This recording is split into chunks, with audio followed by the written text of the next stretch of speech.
The House will be in order. The chair lays before the House a communications from the Speaker. The Speaker's Rooms, Washington, D.C., December 18, 2024. I hereby appoint the Honorable Dale W. Strong to act as Speaker pro tempore on this day. Signed, Mike Johnson, Speaker of the House of Representatives.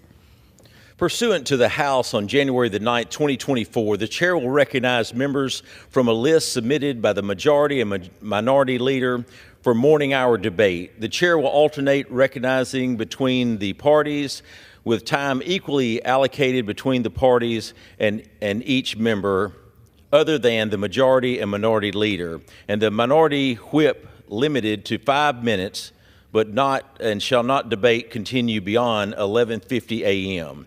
The chair recognizes the gentleman from Illinois, Mr. Garcia, for 5 minutes.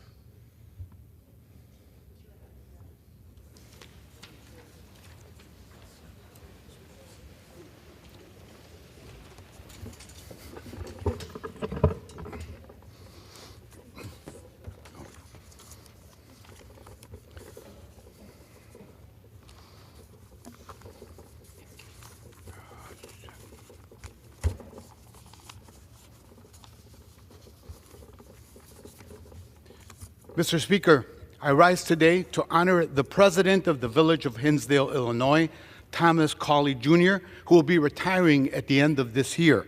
President Cauley is currently serving his fourth term and previously served on the Village of Hinsdale's board for 2 years. He's a graduate of the University of Illinois College of Law.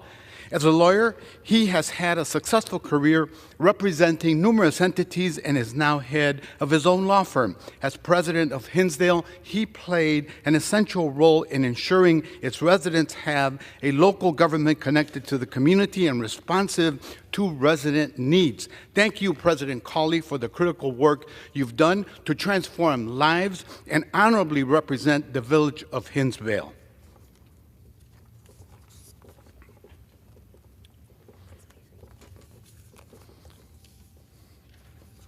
Mr. Speaker, earlier this month, I lost a friend, mentor, and a man who cared about making Chicago and Chicagoland a better, more livable location, Dr. David C. Perry.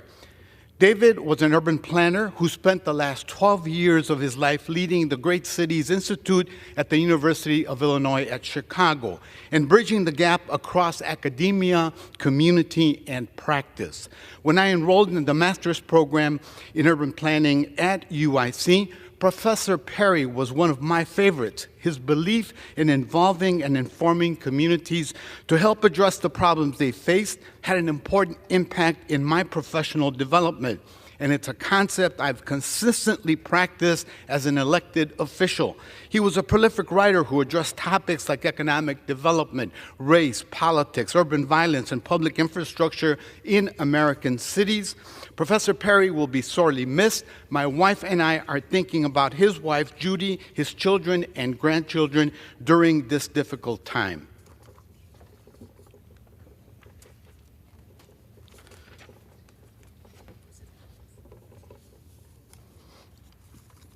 Mr. Speaker, I rise today to celebrate the life of a great friend and community activist, Fred Lee Adams, who passed away on November 24th. Fred was born in segregated Mississippi in 1934 and later moved to Chicago.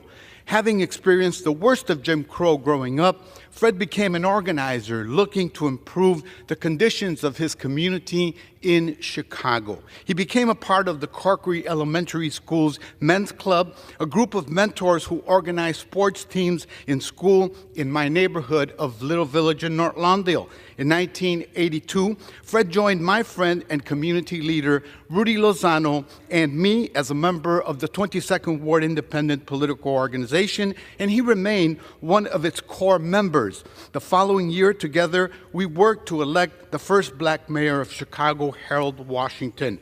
Fred continued working to help elect presidents, mayors, governors, state senators, aldermen, and congressmen until his death. I believe some of the strongest brotherhoods are forged in the heat of fighting for our communities and in the struggle for social justice. Fred L. Adams was my brother, and he will live in my memory forever.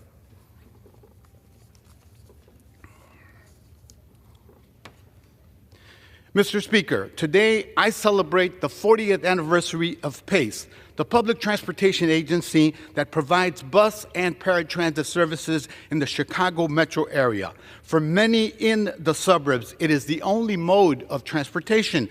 For 4 decades, PACE has been a vital part of our public transportation network in the region, offering safe and efficient services that connects communities, reduces traffic, and promotes environmental sustainability. As ridership surges to its highest level since the pandemic, reaching more than 2 million riders in October, PACE is expanding service hours and frequency in Cook, DuPage, and Lake counties. As a member of the Transportation and Infrastructure Committee and co-founder of the Futures of Transportation Caucus, I believe that riders have the right to affordable and environmentally responsible transit options like PACE to get to their jobs, schools, and homes. I look forward to PACE's future innovations, improvements, and expansions, and congratulate them on their 40th anniversary. I yield back. The chair recognizes the gentleman from Pennsylvania, Mr. Thompson, for 5 minutes. Thank you, Mr. Speaker. I rise to recognize a few of my distinguished colleagues on the House Committee on Agriculture. These colleagues have been invaluable teammates in our fight for America's farmers and ranchers, but there are also colleagues who will be moving on to other adventures next year. First, a gentleman from Missouri, Marc Alford, representing the 4th District, a former news anchor and now the host of Alford's America radio show. Congressman Alford is a megaphone for Missouri's #1 industry, agriculture. I was fortunate enough to visit the Missouri State Fair with Mr. Alford last year, and I know he will continue to be a fighter for America's farmers and ranchers. Next, Congresswoman Lori Chavez DeRemer from Oregon's 5th District. Congresswoman Chavez DeRemer graciously hosted the Agriculture Committee in her district for one of our Farm Bill listening sessions, which provided us with critical producer input crucial to drafting of the committee's Farm Bill. Tapped by President Trump to serve as the next Secretary of Labor, I know she will do great things, and I wish Congresswoman Chavez DeRemer the very best. Congressman John Duarte brought his firsthand experience as a California farmer to our committee in a pivotal year for our nation's farmers and ranchers. In what some have called a perfect poster child for the regulatory issues we need fixed. Mr. Duarte came in the crosshairs of Obama administration's regulatory state due to the overreaching waters of the United States definition.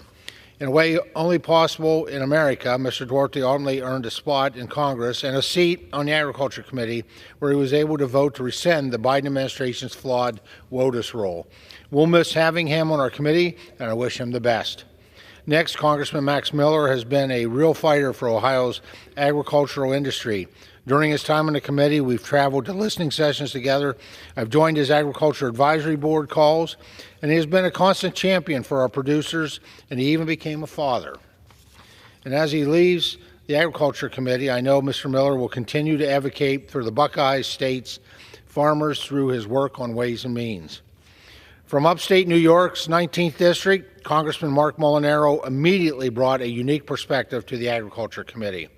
Too often the halls of Congress seem stuck in the ways of the past, but Mr. Molinaro taught us to, quote, think differently. He was a fierce advocate for farmers and producers from New York, and we will miss having him behind the dais. I can't forget my friends on the other side of the aisle either. The Agriculture Committee has a rich history of bipartisanship that started way long before my chairmanship and will hopefully continue long into the future.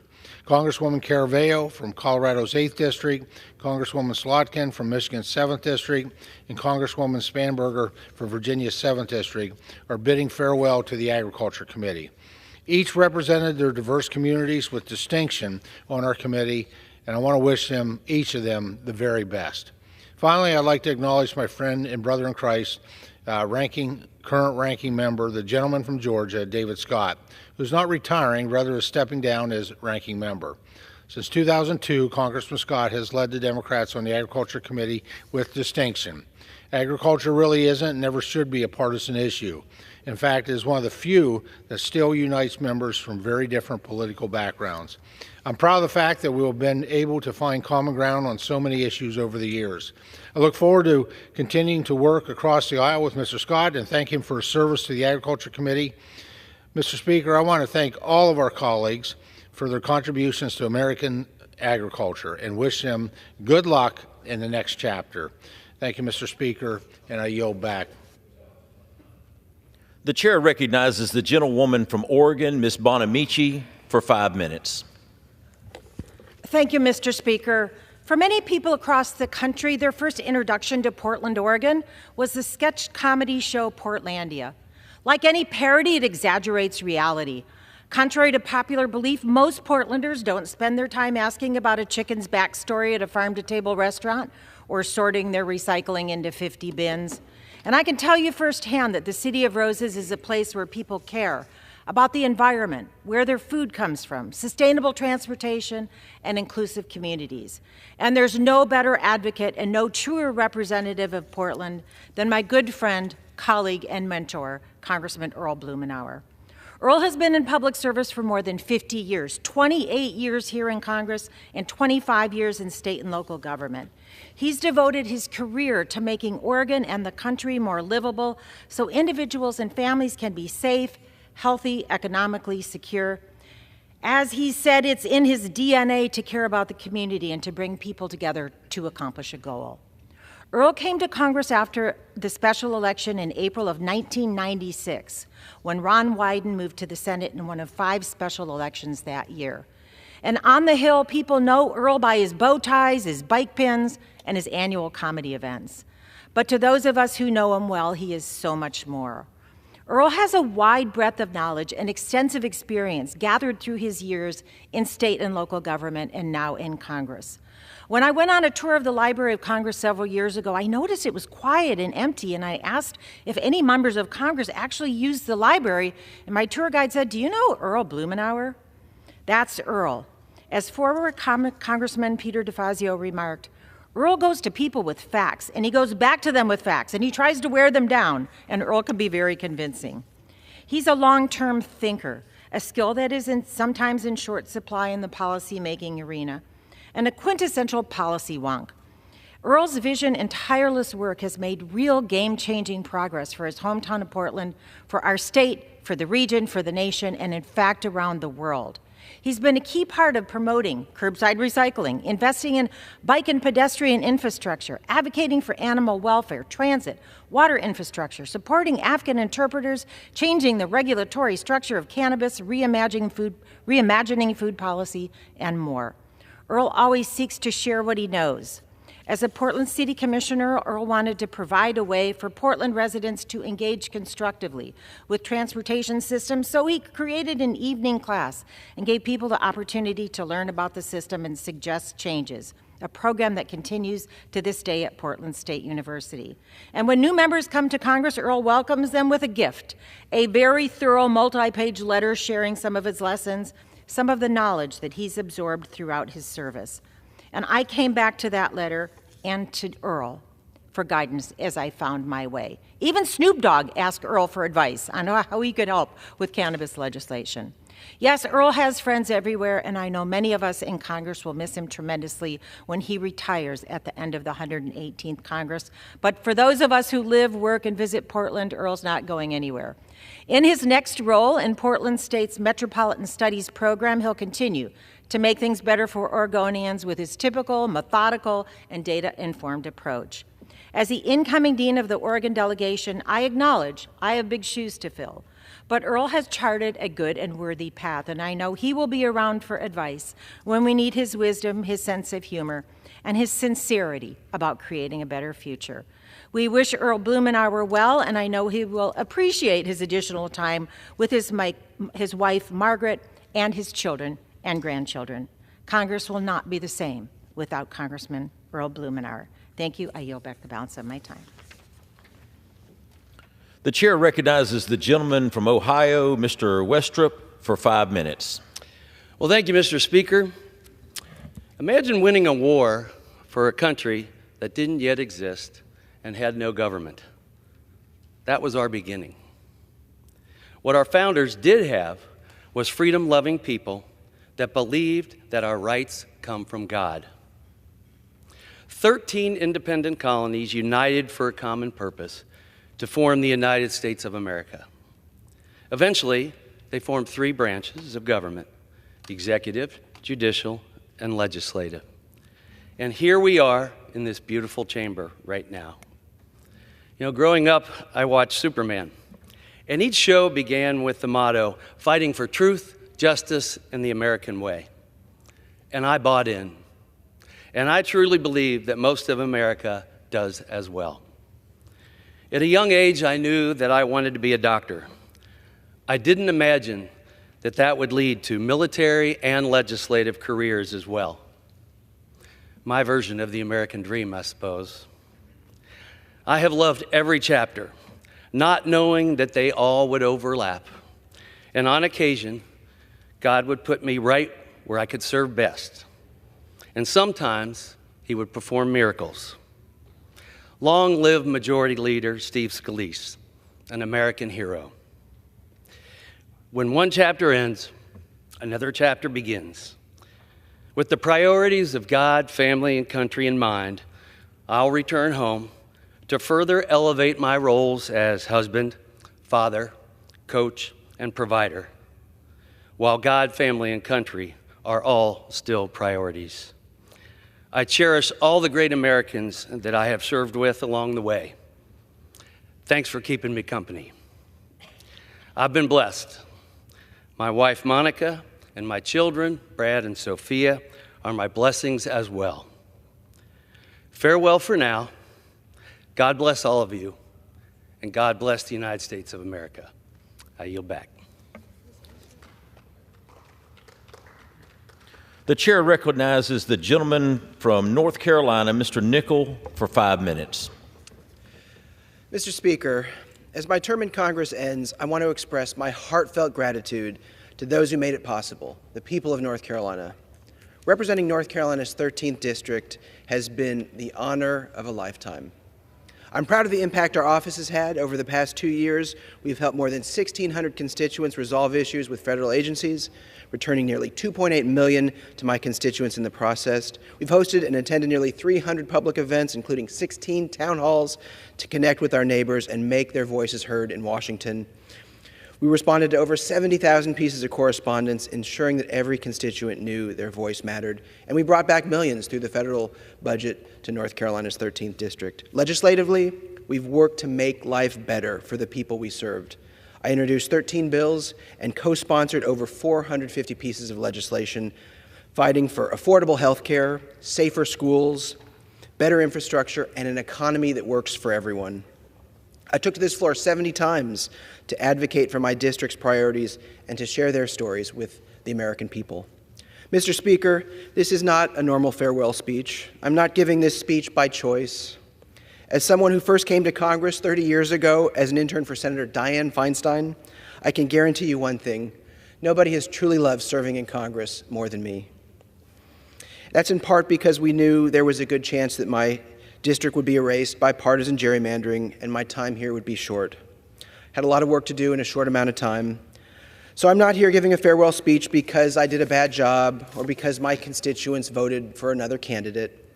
I'm here because of partisan gerrymandering by far-right extremists in the North Carolina General Assembly. The fair Republican-leaning district that sent me to Congress was erased last year with the stroke of a pen. The people of North Carolina and across the country deserve better. They deserve fair maps, a fair system, and a democracy they can trust. People should choose their politicians, not the other way around. I'll continue to fight with every ounce of my energy for fair maps and an end to partisan gerrymandering. And Mr. Speaker, as we leave this week, we will be the least productive Congress in our nation's history, going back to 1860. And that is because extreme partisan gerrymandering. It provides no incentive to work together. And Mr. Speaker, it is time to end partisan gerrymandering once and for all. To the people of North Carolina's 13th District, thank you for trusting me to be your voice in Congress. Serving has been the greatest honor of my life. I'm not giving up or going out quietly, and I will always remain committed to working for a brighter future for North Carolina. To my family, my wife Caroline, and my kids Prescott and Adeline, your love and support mean everything to me. Public service is never a solo effort. It's a family commitment. It's a team effort. I love you all so much, and I'm so grateful for you, and I'm very excited to return back to Cary for Christmas. I also want to thank my amazing staff. Their hard work and dedication ensured we delivered for the people we served. I want to acknowledge their contributions by submitting their names to the congressional record. Thank you so much to the best team in the business. To my Democratic colleagues from North Carolina, it's been a true honor to serve with Alma Adams, Deborah Ross, and Kathy Manning. While not with us in this Congress, David Price and G.K. Butterfield are absolutely part of the team for North Carolina in the House. And I'd especially like to thank Valerie Foushee, Don Davis, and Jeff Jackson for their partnership, their friendship, and outstanding leadership for North Carolina. Going back to our time serving together in the North Carolina Senate, all four of us served in the Senate together, came here in this freshman class. A true honor to serve with all of them. Also want to mention from North Carolina, Patrick McHenry on the Republican side. He led the Financial Services Committee. We worked hard together in a bipartisan way on FIT 21, the first ever crypto bill to be voted on in the U.S. Congress. I'm proud of the effort to bring 71 Democrats together. That's how legislation is supposed to work, working together in a bipartisan way.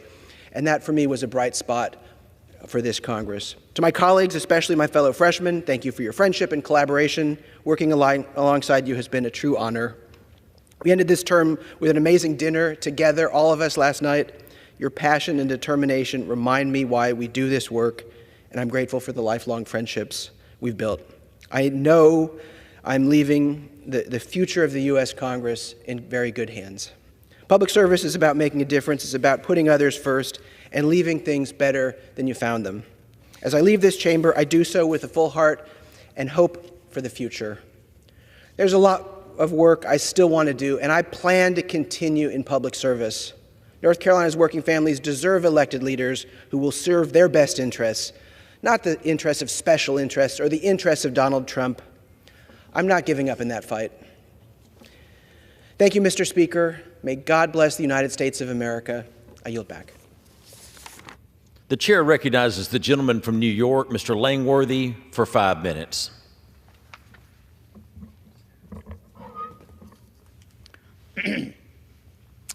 Mr. Speaker, I rise today to celebrate a true Buffalo legend, Don Postles. For nearly 5 decades, Don has been a trusted voice and a constant presence in the lives of Western New Yorkers, guiding us through the news that shapes our community. Don Postles' journey began in 1976, and since then he has been a cornerstone of journalism in Western New York. From his early days at Channel 7 to his time at Channel 2 and his remarkable 31 years at WIVB Channel 4, Don has been there for us through every significant moment. He's brought clarity to chaos, steadiness in uncertainty, and heart to every story he's told. Don embodies the very best of journalism: honesty, integrity, and an unwavering commitment to the truth. And at a time where trust in media is more important than ever and more elusive, Don has been a beacon of credibility. Whether reporting on the tragedy surrounding the crash of Flight 3407 or sharing the joy of a Buffalo Bills victory, Don Postles delivered the news with professionalism, respect, and care for the community he loves and serves. But Don Postles' legacy goes beyond the anchor desk. He's always been more than a journalist. He's a devoted member of this community. His presence at charity events, his support for local causes, and his role as an advocate for Western New Yorkers have made him an integral part of our region. Mr. Speaker, Western New York will not be the same without Don Postles on our screens each and every evening. His departure from Channel 4 marks the end of an era, but his impact will endure. He has set the gold standard for journalism and community service, leaving behind a legacy that will inspire generations to come. Don, on behalf of the people of Western New York, I want to thank you for your dedication to our community, your commitment to the truth, and the grace with which you've handled your role as our trusted voice. As you enter retirement, I hope you find time to enjoy everything that you love about Buffalo. Spending time with your beautiful wife, Ann, and your gorgeous family, boating on Lake Erie, and savoring the pride of the community that you've helped shape over the last 5 decades. Congratulations, Don. You've earned this next chapter, and you leave behind a legacy of excellence that will not be forgotten. We wish you and your family nothing but happiness and success in your years to come. Mr. Speaker, I yield back.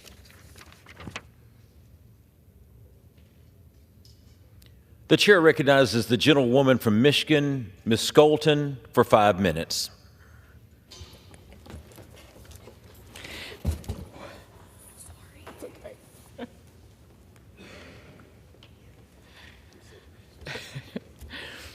Mr. Speaker, I rise today to honor and recognize the extraordinary career of Mayor Rosalyn Bliss of Grand Rapids, Michigan, my mayor and my friend. Born in Sault Ste. Marie, Michigan, Mayor Bliss moved to Grand Rapids after graduating from the University of South Alabama. She then attended Michigan State University, go green, where she earned a master's in social work and then set forth on a career characterized by compassion and service. In 2005, Mayor Bliss was first elected to the Grand Rapids City Commission, where she displayed her passion for improving Grand Rapids' beautiful parks and public spaces. She had a vision for Grand Rapids and the experience and willingness to act.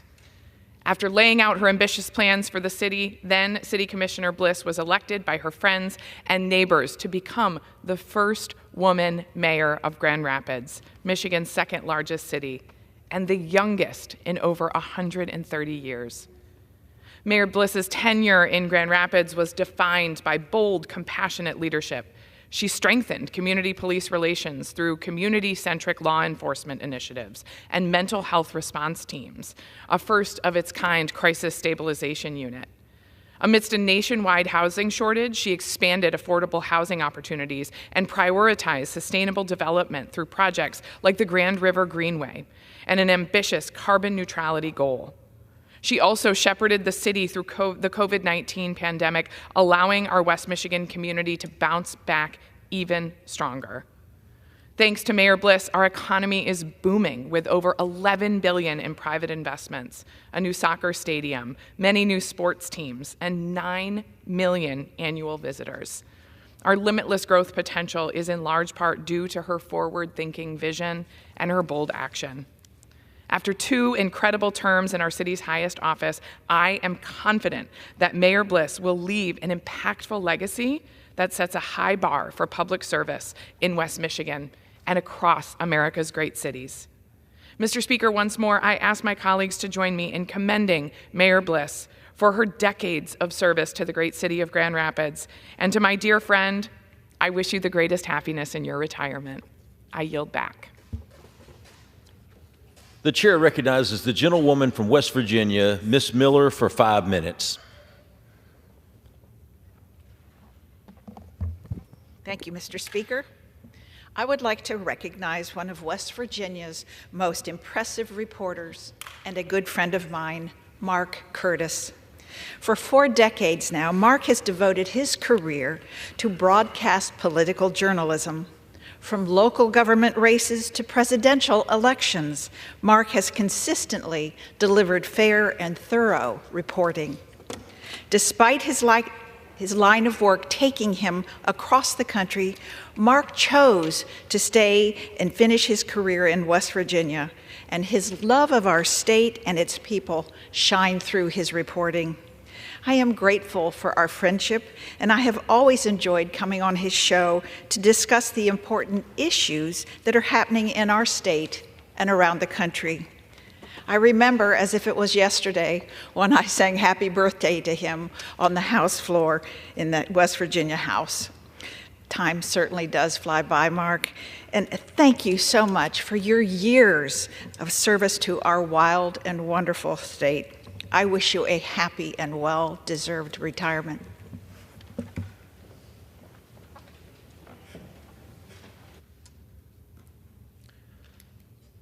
The chair recognizes the gentleman from California, Mr. Cardenas, for 5 minutes.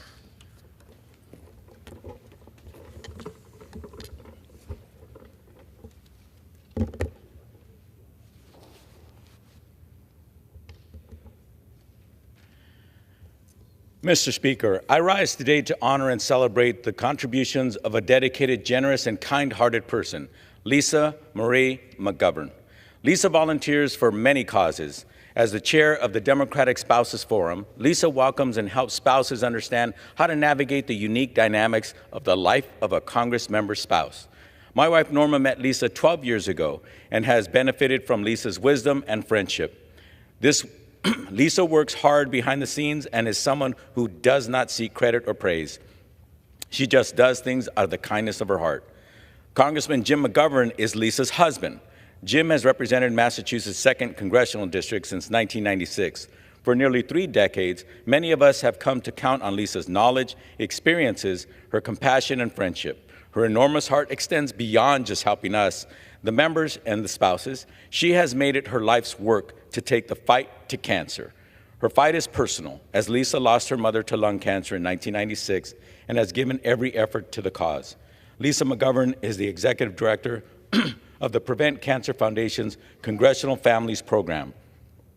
She has spent 2 decades cultivating relationships with many national political leaders, encouraging them to use their platforms to promote cancer prevention and early detection.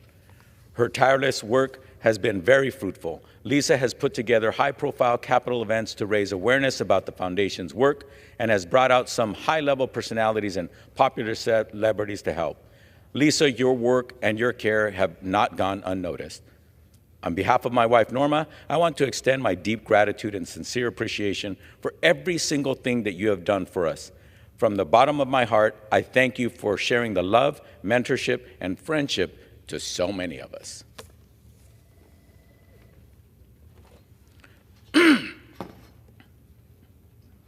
Mr. Speaker, I rise today to honor a successful, self-made businesswoman, a philanthropist, a motivator, a luminary, and a great friend, Christina Winters, for her incredible accomplishments. Christina Winters, a factory worker's daughter, comes from a simple blue-collar household that taught her critical principles and the values that shaped her unique character and life's work. She grew up in the household with very little money, where she managed to learn the value of a hard-earned dollar and applied her knowledge and experiences into a long and successful career, helping others manage their finances in order to enjoy a prosperous life. Today, Christina Winters is the president and CEO of Creating and Managing Wealth, CMW LLC, based out of Irving, Texas. CMW is a business dedicated to looking out for the very best interest of people. This business is the very reflection of Christina's very essence. I had the pleasure of working for Christina very early on in my life. As my boss, Christina was always so generous with her time and her knowledge. Christina is the kind of boss that everyone would be blessed to have. Christina has been a lifelong mentor and friend to me. Over the years, I have seen firsthand Christina's commitment to help and uplift others. She has become a very influential leader in the world of finance, life planning, and has evolved to become a successful leadership builder. She has successfully navigated and overcome our male-dominated corporate environment. Christina has stepped up into positions of leadership and power. Today, she's sharing her stories and invaluable advice to help empower women and people of color to step up into their leadership roles. In addition to her professional accomplishments, Christina Winters has had a long track record of volunteering and taking on numerous philanthropic causes. We could spend countless hours going through each and every one of her community service accolades because she has dedicated her life dedicated her life to giving back. But for this reason and many more reasons, I honor her today. Christina, thank you for being a loving, caring mentor to many of us. You have you have touched and changed the trajectory of many of our lives, including my own. I encourage you to continue on this great path of sharing and giving of yourself for many, many more years to come. Mr. Speaker, I yield back. The chair recognizes the gentleman from New York, Mr. Molinaro, for 5 minutes. Mr. Speaker, I rise today with gratitude and humility. as I conclude my service to New York's 19th Congressional District.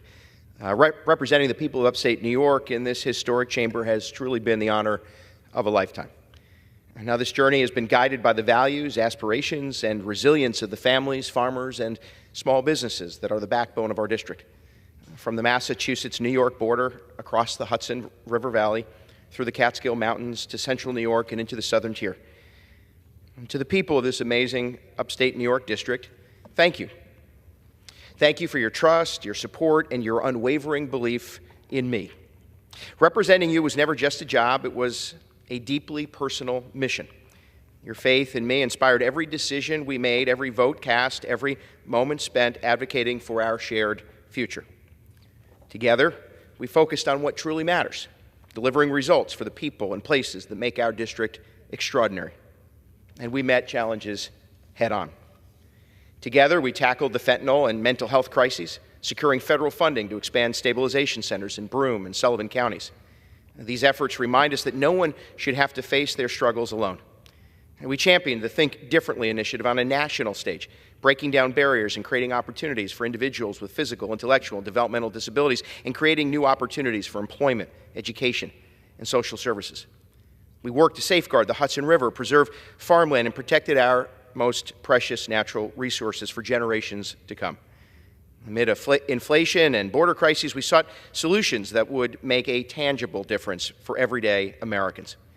And through tireless bipartisan collaboration, we passed over 40 pieces of legislation earning recognition as New York's most bipartisan lawmaker. Now, this work was only possible because of the extraordinary team we assembled, individuals whose dedication and heart I will not soon forget.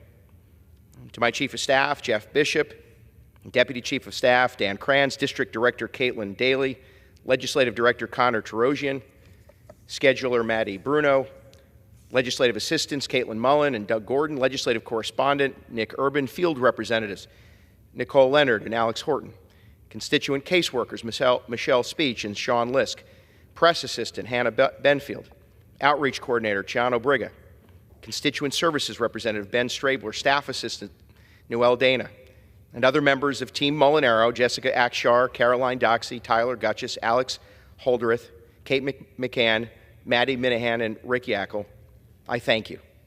Your hard work and selfless dedication has been the cornerstone of all of our achievements.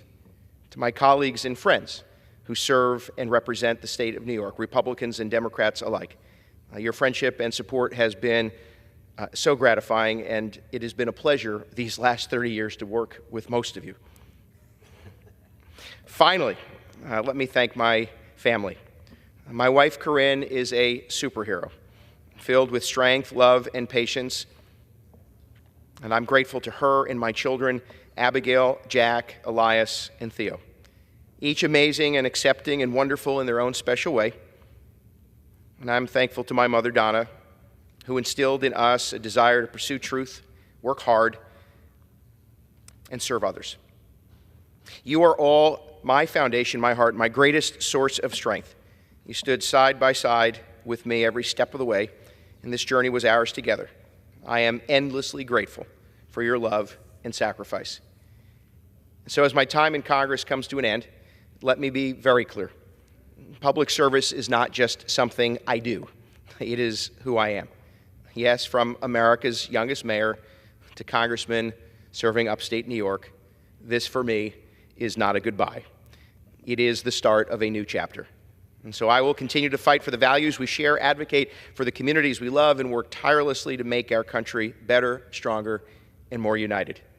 And yes, perhaps I will be blessed with the opportunity to again serve here in this most fundamentally American deliberative House. And so let me conclude by saying to the people of New York's 19th Congressional District, upstate New York, thank you for the privilege of serving you. May God continue to bless you, upstate New York, and the United States of America. I yield back. There will be order in the House. The chair will remind all persons in the gallery that are here as guests of the House that Any approval or disapproval of proceeding is a violation of the House rules. The chair recognizes the gentlewoman from New Hampshire, Ms. Kuster, for 5 minutes. Thank you, Mr. Speaker. I rise today full of gratitude for having had the incredible privilege of representing New Hampshire's 2nd Congressional District for the past 12 years. New Hampshire doesn't have a national sports team. I've long said politics is our pastime, and it's been such a joy to advocate for my friends, my family, neighbors, and our state in this arena. My time in these halls has been many things: rewarding, inspiring, challenging, and yes, at times frustrating. But more than anything, it's been truly the greatest honor of my life. When I was first elected, I promised to bring a new approach to Washington, to reach across the aisle and to build bridges whenever possible. As I look back at the end of my time in Congress, I'm immensely proud of that record. Over the past 12 years, I've seen Congress at its most and least efficient. With the clarity of hindsight, I can say that our government really, truly does work best when Republicans and Democrats come together to solve our nation's greatest challenges. I grew up in a Republican household. My father, Malcolm McLean, served as the mayor of Concord and on our state executive council, and my mother, Susan McLean, served for 25 years in the House and Senate in the New Hampshire State Legislature, and she even ran for the seat that I'm now retiring from. I know that they would be proud of my and many of our colleagues' efforts to restore bipartisanship, to reach across the aisle, to pursue pragmatic solutions, particularly during times of deep political division. There will always be new challenges and new opportunities for Congress to address. The work here is never truly finished. But thanks to the support of my colleagues, both Republicans and Democrats, we've made meaningful progress on a number of issues that don't always go viral or generate the most clicks online. I founded the Bipartisan Mental Health and Substance Use Disorder Task Force with my Republican colleague, Frank Ginta, and continued the work with Brian Fitzpatrick and David Trone to bring Democrats and Republicans together to tackle the addiction and overdose epidemic that's impacted every community across our country. Thanks in part to the task force's tireless advocacy in providing resources for communities and making smart policy changes, we are finally beginning to see overdose deaths decline throughout the nation. And I'm proud that one of my final votes in this chamber will be for vital opioid response legislation to increase access to treatment included in this year's government funding package. I also started the Bipartisan Task Force to End Sexual Violence, which has helped shed light on the pervasive culture of sexual violence that has flourished for too long in our schools, our universities, our military, and even here in Congress. It was in this very chamber that I first shared my own story of sexual assault publicly and fought to reform how Congress responds to sexual misconduct among members and toward staff. Through respectful conversation and honest dialogue, my bipartisan ski and snowboard caucus helped bridge the divide between our parties on the need to respond to the environmental and economic threats posed by climate change. And as chair of the new Democrat coalition, my colleagues and I have repeatedly prioritized country and duty over party and politics, providing the votes to prevent a devastating default on our debt and a costly government shutdown, not once, not twice, but 3 times. Thanks to our focus and commitment to pragmatic solutions to improve the lives of hardworking families in our country, our new Democrat coalition will be the largest it's ever been in the 119th Congress and will make up more than half of the Democratic caucus. In each of these endeavors, we made progress, incremental at times, but progress nonetheless. We didn't always agree on how to tackle the challenges, but we listened to each other. We debated the ideas on the merits, and we focused on the mission of delivering for our constituents. Sadly, my time in these halls in recent years has been defined more and more by extreme partisanship. As lawmakers, we must reject the cynicism and the notion that Congress and our institutions are destined for dysfunction and disorder. We must not lose sight of our purpose and why we are here, to fight for our communities, to lead by example, and to tackle the biggest challenges facing our country, not create them. So now at the end of my tenure, a little older, hopefully a little wiser, I urge my colleagues and the incoming members of the 119th Congress to lead with courage, to face the division and recommit to building bridges, not tearing them down. I thank my husband Brad, my sons Zach and Travis, and I remind my colleagues, be bold, be brave, but most importantly, be kind. Thank you. I yield back.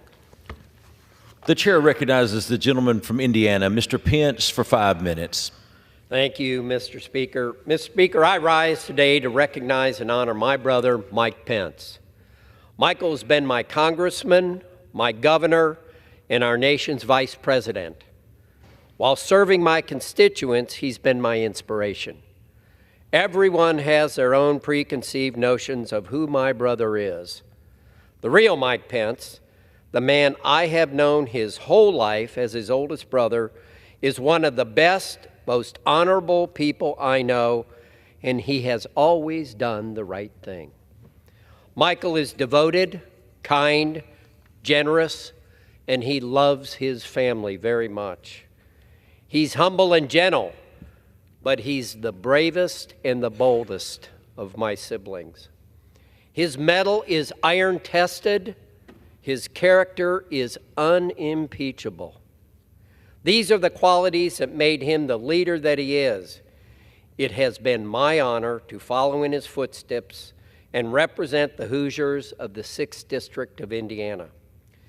As I stand here today, so proud of the man Michael is today, it is a gift to be his brother. He has been a gift to our country, and he's been a gift to our Constitution. May God bless Michael R. Pence and continue to prosper him and not harm him, give him hope and a future. And with that, Mr. Speaker, I yield back. The chair recognizes the gentleman from Maryland, Mr. Trone, for 5 minutes.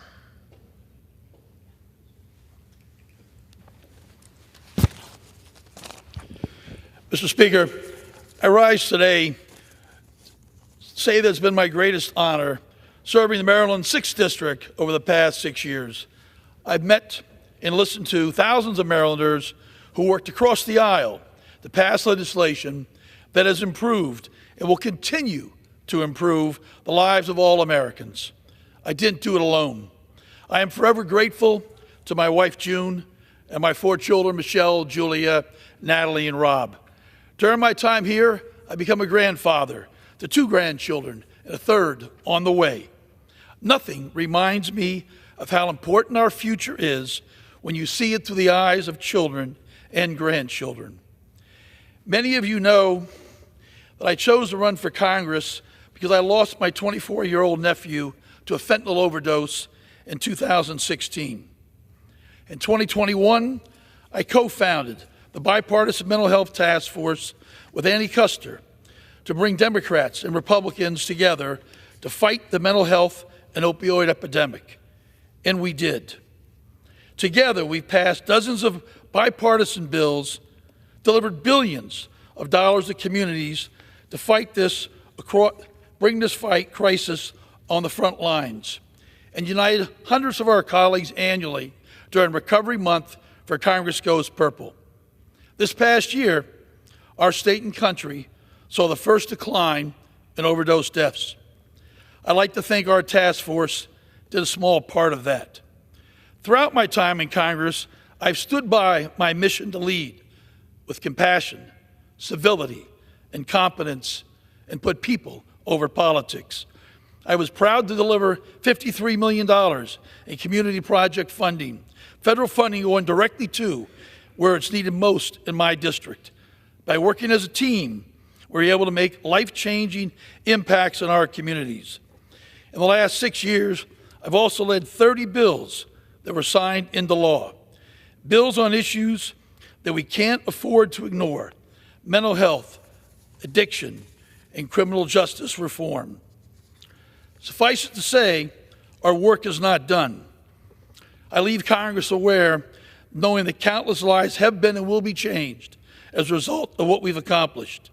I've served during a time in which Congress, like our nation, is growing increasingly divided, and many Americans fear for their futures.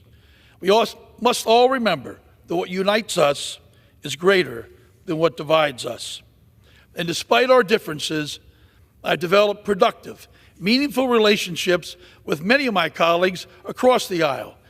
The sheer number of chili cheese dogs I've eaten in the Republican cloakroom to get bipartisan support is one I'll take to my grave.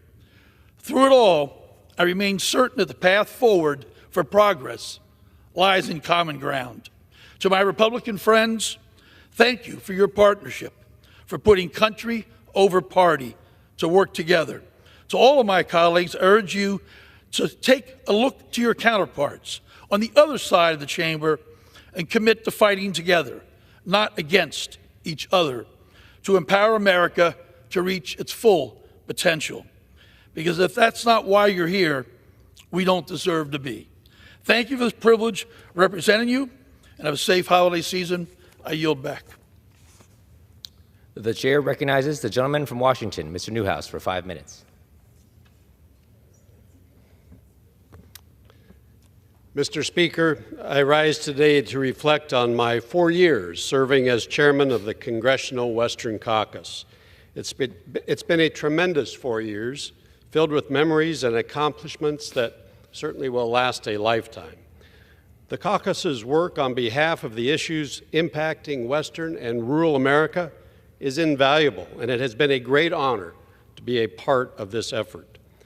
From supporting the multiple-use mandate for public lands, upholding the rights of private landowners, supporting American farmers and ranchers, and pushing for American energy and mineral dominance, the caucus advocates for a stronger and more prosperous West and America.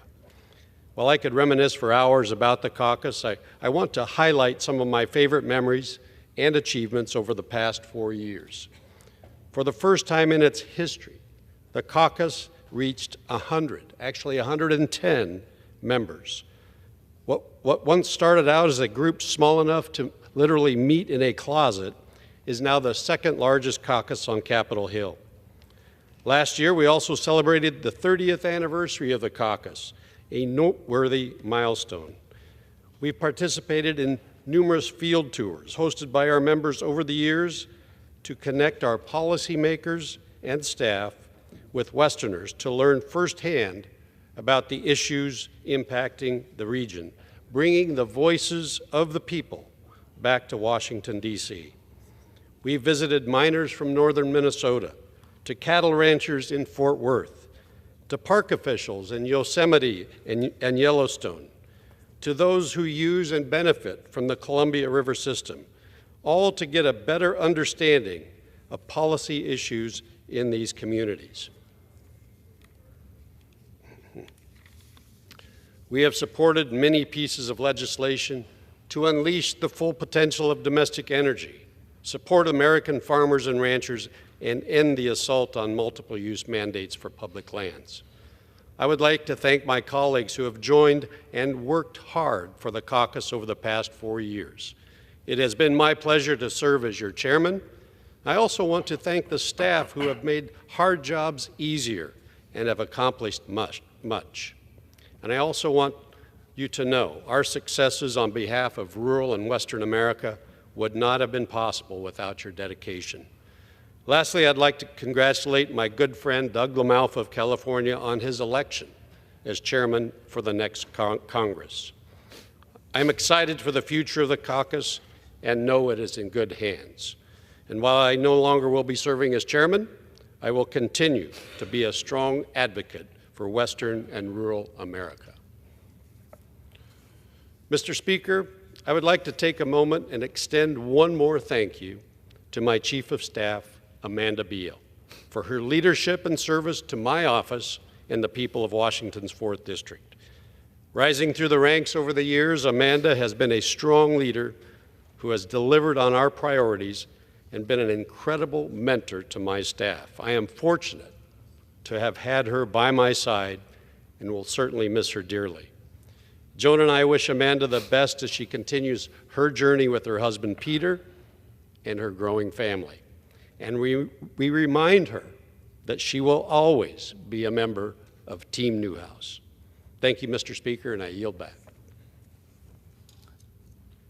Thank you. The chair recognizes the gentlewoman from Pennsylvania, Ms. Wild, for 5 minutes. Thank you. I'd like to dedicate these remarks to my wonderful community in Pennsylvania 7 and to my mother and father who didn't live long enough to see me elected. But I grew up in a true bipartisan household with a father who was an old-school Republican Air Force officer and a mother who was a Quaker pacifist liberal. It was an interesting childhood, as you can imagine. You hear a lot of bad about Congress, but I am going to choose to focus on the good, what we can actually get done for the people. My district office should first and foremost be thanked. My district office back home, which is often the closest contact that any constituent has with the federal government. They hear from our local voters, our local constituents, with frustration, sometimes happiness when there's a good result, sometimes anger. They treat every single person in Pennsylvania 7 as though they are family, and I have been told that multiple times. Legislatively, here in Washington, I have to speak of some of my proudest moments. I was sent to Congress with a mandate to work on reducing prescription drug prices. I heard from so many people on the campaign trail about the struggles that they had. And I am so proud to have been part of a Congress that passed the IRA, which was the first time that we have ever managed to get prescription drug prices down, and that effort continues, and every year will increase. And I beseech my colleagues on the other side of the aisle to please keep that intact. I'm proud of having raised awareness of mental health issues and suicide prevention. I am so proud of the work done to pass the CHIPS Act, which has benefited my industrial and manufacturing districts so very much. But I am most proud, I think, of having put the greater Lehigh Valley on the radar of folks here in D.C. Because, people, Pennsylvania is not just Pittsburgh or Philadelphia, although some would say it comes down to the Eagles and the Steelers. But we, in the greater Lehigh Valley, are the third largest region in Pennsylvania, the fastest growing region in Pennsylvania, and I am proud to say that my team and I did just that. We put Pennsylvania 7 on the radar of people here in D.C. And I am proud to have had huge returns for the greater Lehigh Valley during the past 6 years.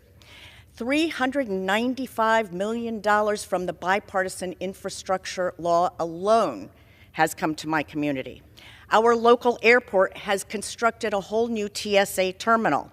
It was the first completed project under the bipartisan infrastructure law. I was able to bring $50 million over the past 6 years in community project funding, ranging from funding for food pantries and grocery deserts, money for Head Start, wastewater treatment plants, bridges long in disrepair, and all kinds of things. And countless thousands of dollars returned to the people of Pennsylvania 7 through the work of my district office team. There is a lot to be worked on in the future, and I hope that Congress will work on the issue of child care. It's such an important issue. We must do something about child care, and I hope that universal pre-K will be part of our future. And most of all, we need to work on campaign finance reform. Please, this past election in my district alone, the race cost a total of $38 million for one congressional race. That is obscene, and it wasn't even the most expensive one in the country. It was the 10th most expensive in the country. Imagine that, and imagine all the good that could be done with that. All of this work doesn't happen because of one elected official. It is the team that you have behind you, my wonderful, caring, intelligent team that never forgot that our mission was to serve the wonderful people of Pennsylvania 7. Thank you. And to the voters of Pennsylvania 7, thank you for the greatest privilege and honor of my life in representing you. And finally, my amazing kids, Clay and Adrian. Hi there. They are my rocks, the center of my universe. I'm so glad you are here by my side for this incredible journey, and I could not have done it without you. I love you. My sidekick, Zoe the Congress dog, and I will miss this place. I yield back.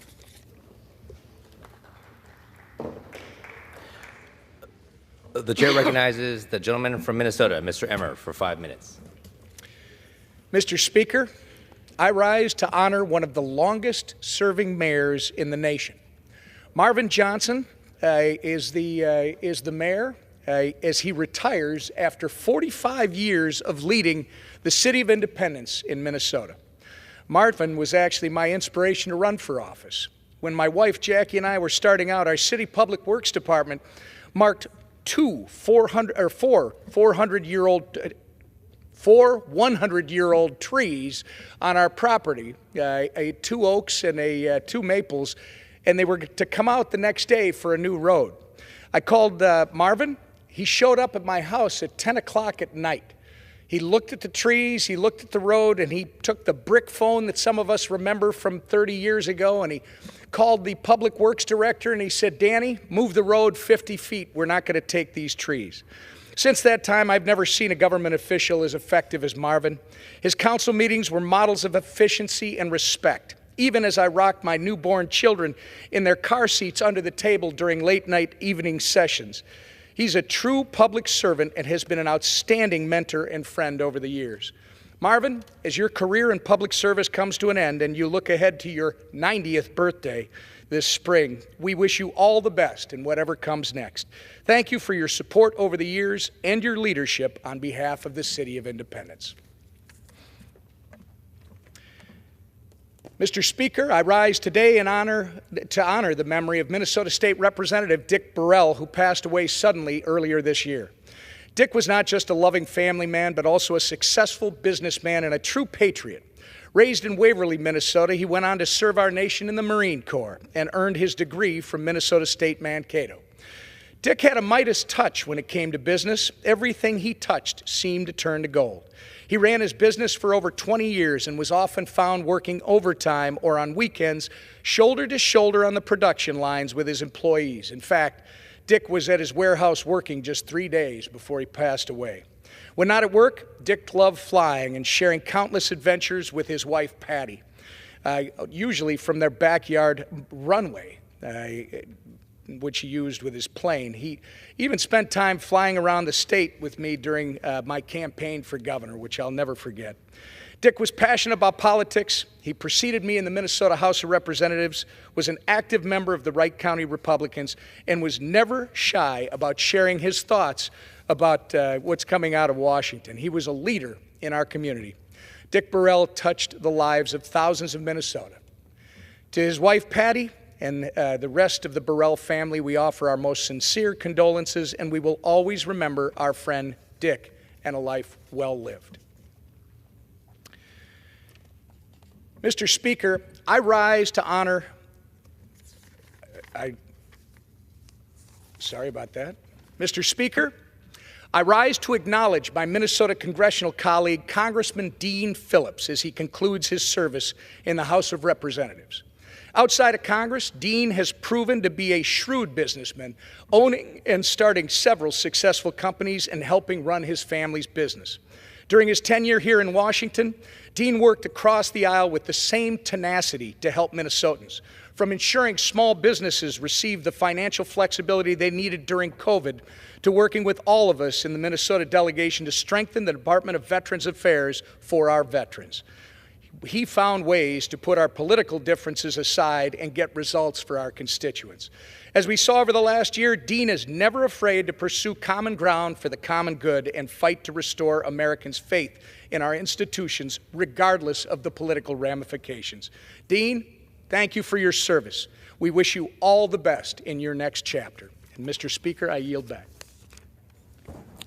The chair now recognizes the gentleman from North Carolina, Mr. Davis, for 5 minutes.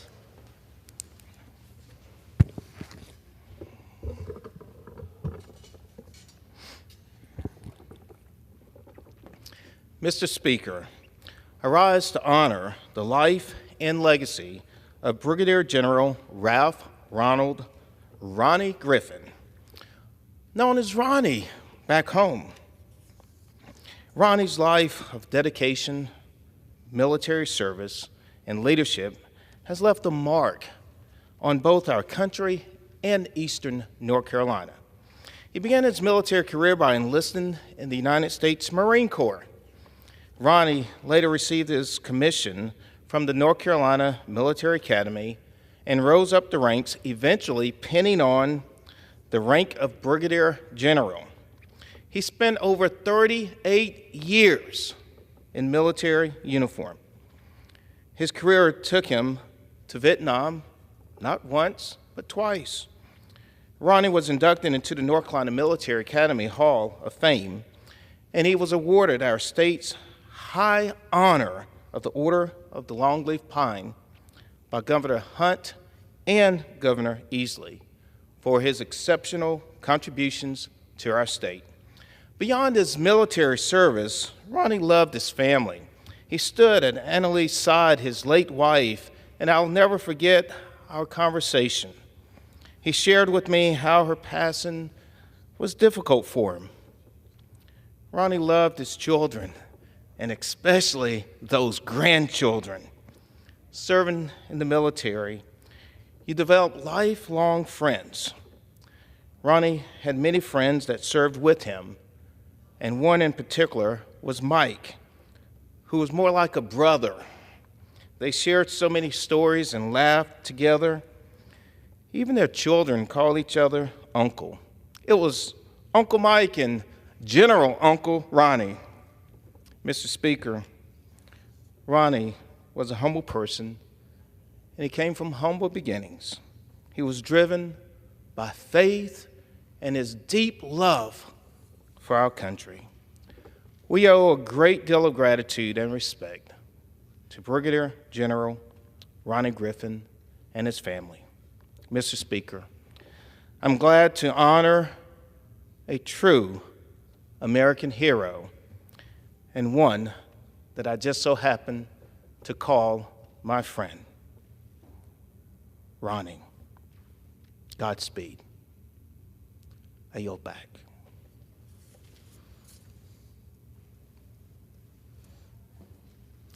The chair recognizes the gentleman from Florida, Mr. Mast, for 5 minutes.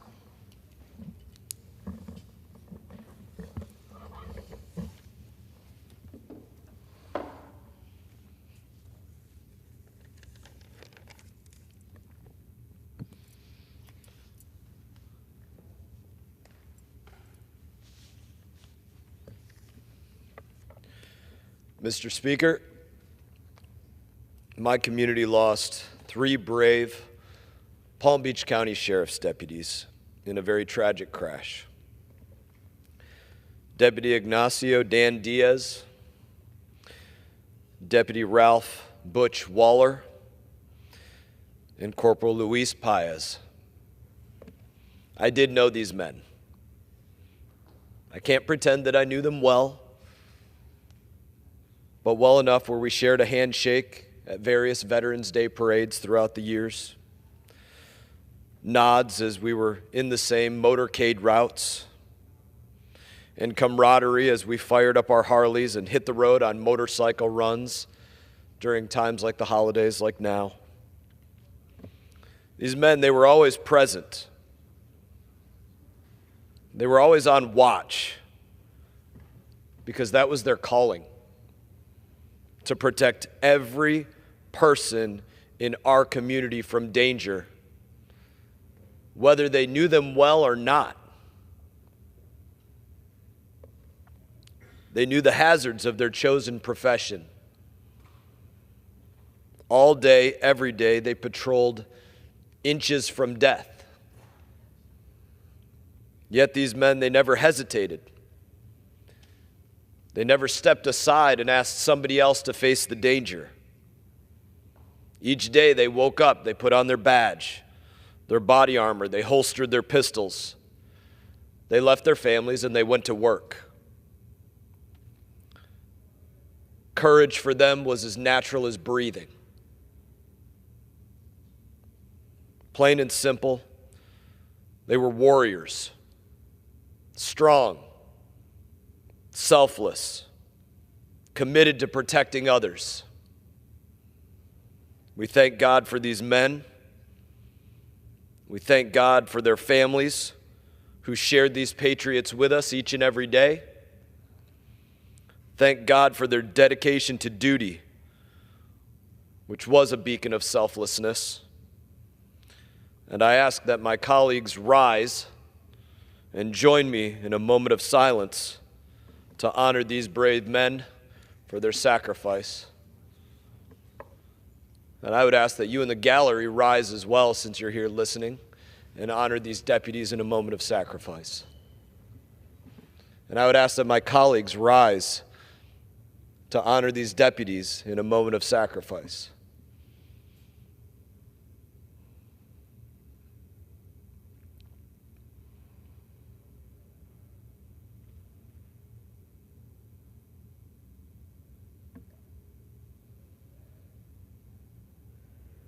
Thank you, Mr. Speaker.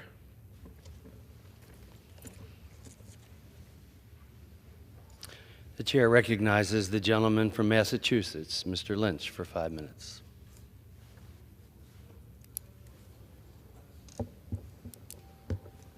Good morning, Mr. Speaker. Today I rise in strong support of the more than 2.3 million dedicated civil servants that make up our federal workforce, including nearly 30,000 federal employees who work in my own congressional district. As a former union president of Ironworkers Local 7, I'm also proud to stand in solidarity with the American Federation of Government Employees, the National Treasury Employees Union, our postal employee unions, and over 30 other labor organizations that tirelessly advocate for fair wages, safe working conditions, and quality health care and pensions for our federal workers. With less than 40 days until the presidential inauguration, the new Trump administration has already announced its intent to target and scapegoat federal employees, all in the name of cost reduction, while at the same time extending trillions of dollars in tax cuts for the richest Americans.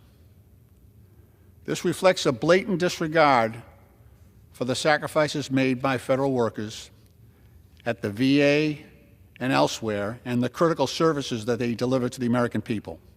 According to President-elect Trump, America's federal workforce is full of, and this is a quote, deep state rogue bureaucrats, crooked and dishonest people who are destroying this country and who are going to be held accountable, close quote. To this end, he is seeking to revive Schedule F, a punitive employment classification that will strip career federal employees of their due process rights and other statutory civil service protections. This new category would also pave the way for the administration to fire these nonpartisan workers at will and replace them with political loyalists. President-elect Trump, has also recently announced the creation of a so-called Department on Government Efficiency, or DOGE Commission, an unofficial advisory panel that will purportedly serve to dismantle the government bureaucracy. The co-chairs of this alleged department are two billionaires, Elon Musk and Vivek Ramaswamy, who have vowed to conduct mass layoffs and employee relocations in order to reduce the size of federal government. As they tell it, most federal employees don't even show up to work anyway. These unwarranted attacks against our federal workforce only serve to perpetuate false narratives that greatly undermine the value of public service and undermine the morale and ability of federal employees to deliver essential services to the American people. As former chairman of the Subcommittee on Federal Workforce, I can attest that these federal workers are not rogue bureaucrats or deep state actors. Rather, many of them are patriotic military veterans.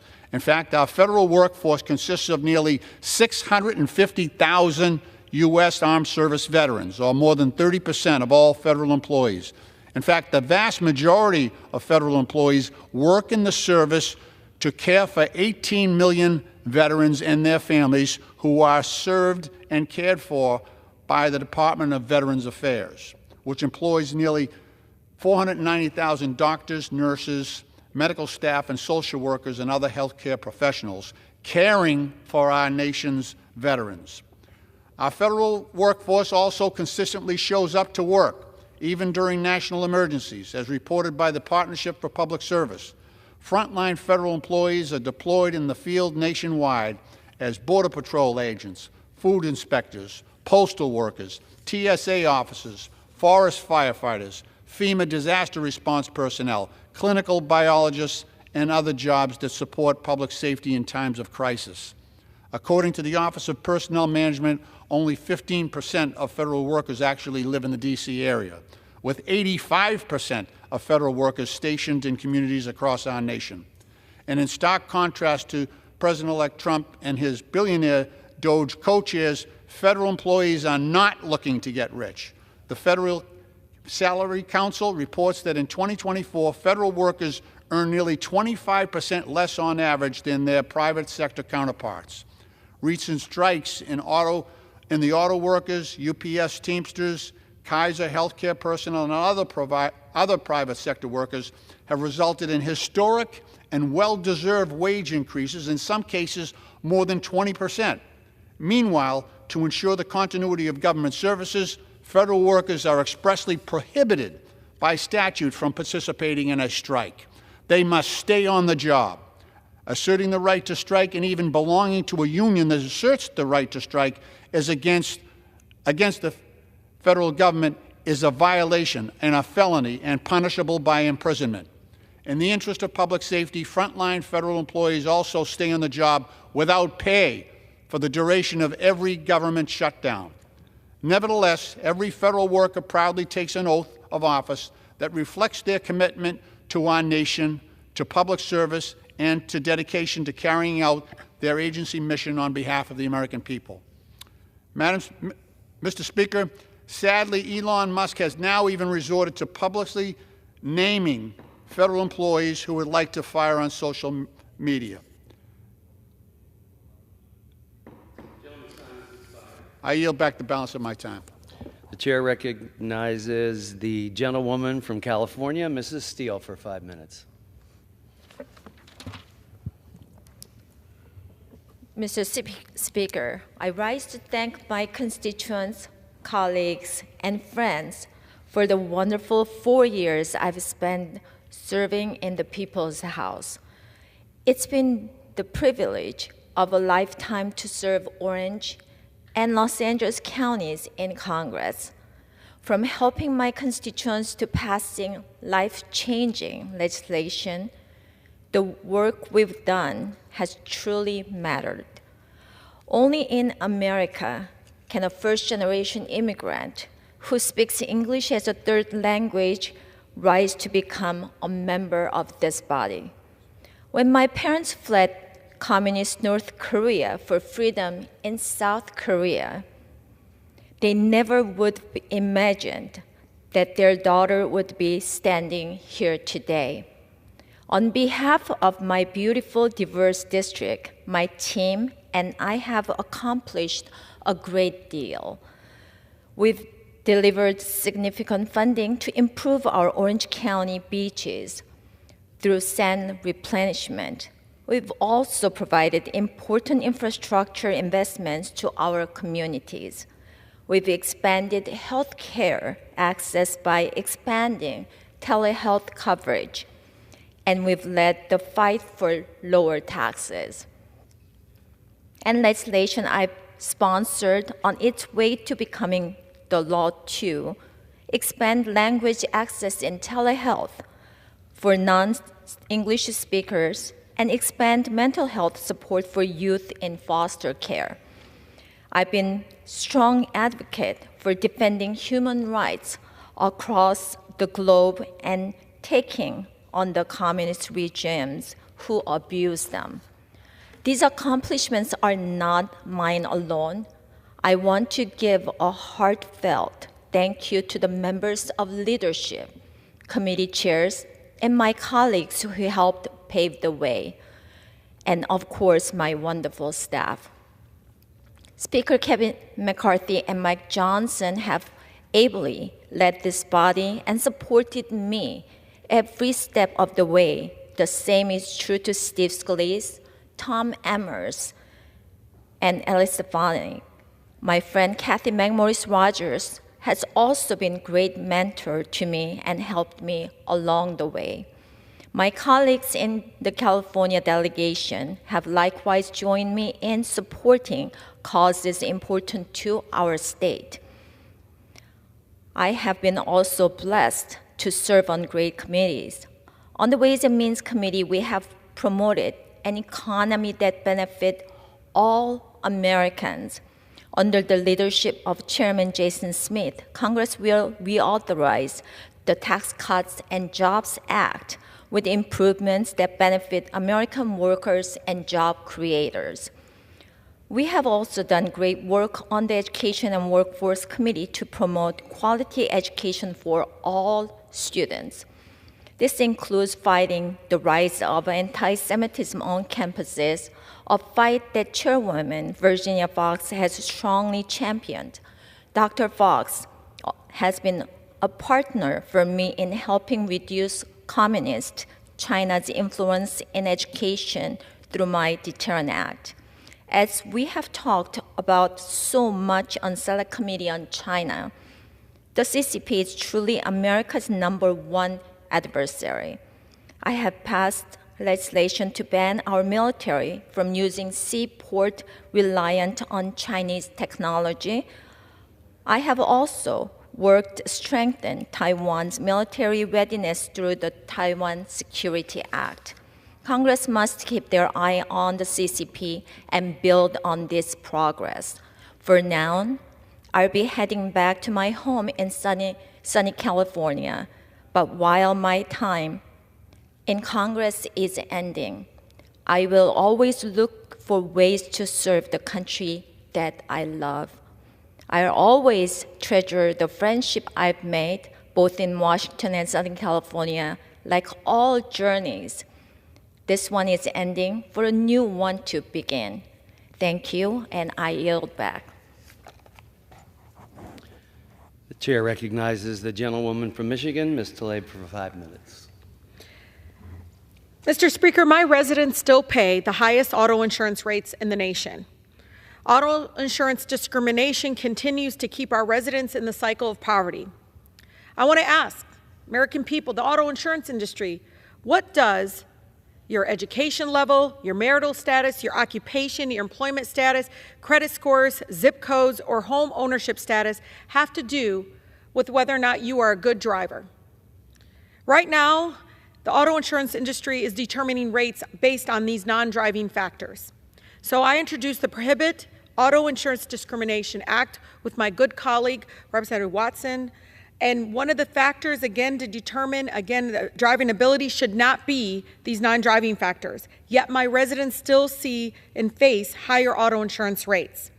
University of Michigan's Poverty Solutions did a study showing somebody with a DUI drinking under the influence was paying 3 times less than the person with no DUI violation, but the difference was the person with the DUI had a higher credit score than the person that had a better driving record. Again, these factors should not be determining people's auto insurance rates. So that's why it's important for us to be able to support the PAID Act to prohibit auto insurance discrimination. My colleagues must join me in passing this important, critical bill to address these shameless practices by the auto insurance industry. Mr. Speaker, Social Security is a vital part of our social safety net in our country. It keeps more people out of poverty than any other governmental program.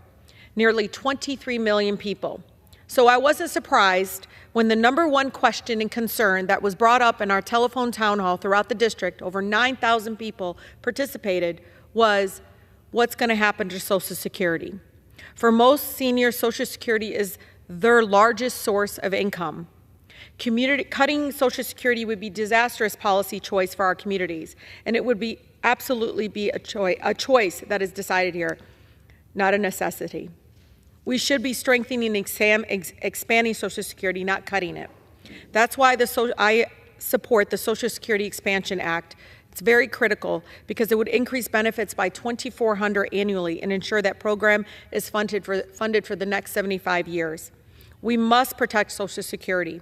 Every senior in our country deserves to retire with dignity, and every person living with disability deserves to live with economic security. I won't let them cut Social Security on my watch. Mr. Speaker, we all know that water is life. Safe, accessible, affordable drinking water is a human right. In 2021, I was proud to be able to work with Energy and Commerce Committee and Congresswoman Dingell to establish the Low-Income Household Water Assistance Program, where we helped establish $1.2 billion program to help many of our families pay off their water bills and debts and keep people's water connected, especially during the pandemic. This program saved countless lives. Millions of Americans today are still struggling to keep up with their water bills, and many have their water shut off. We introduced the half-century update for Water Access and Affordability Act to establish permanent low-income drinking water assistance program within the EPA. Our program will dedicate funding every single year to keep people's water flowing. We do it for gas. We do it for electricity. Why don't we do it for water?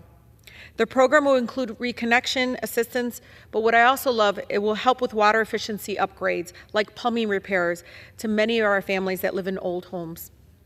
We're going to set up a community advisory committee made up of our residents, our nonprofits, the utilities, and other local stakeholders to help advise the EPA how to implement this program more effectively. Mr. Speaker, the H2O Up Act will ban the practice of water shutoffs as punishment for not being able to afford your bills. This is the richest country in the world, and we know it is simply just inhumane to have many of our families not have access to water. Watching a couple in their 70s in the city of Detroit, after working all their lives, retire to have to melt snow in a white bucket so they can flush their toilet. Again, it is inhumane for us not to have a program to help people with their water bills. Congress just approved nearly $1 trillion for weapons and war.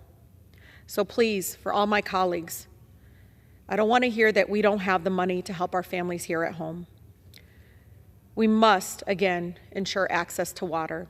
It is critical for public health. It is critical for our families. With that, I yield. The chair recognizes the gentleman from Alabama, Mr. Carl, for 5 minutes. Thank you, Mr. Speaker. I rise today to address the House one final time. When I got to Washington, a former colleague of mine, he told our freshman class how fortunate we all were to be part of this body.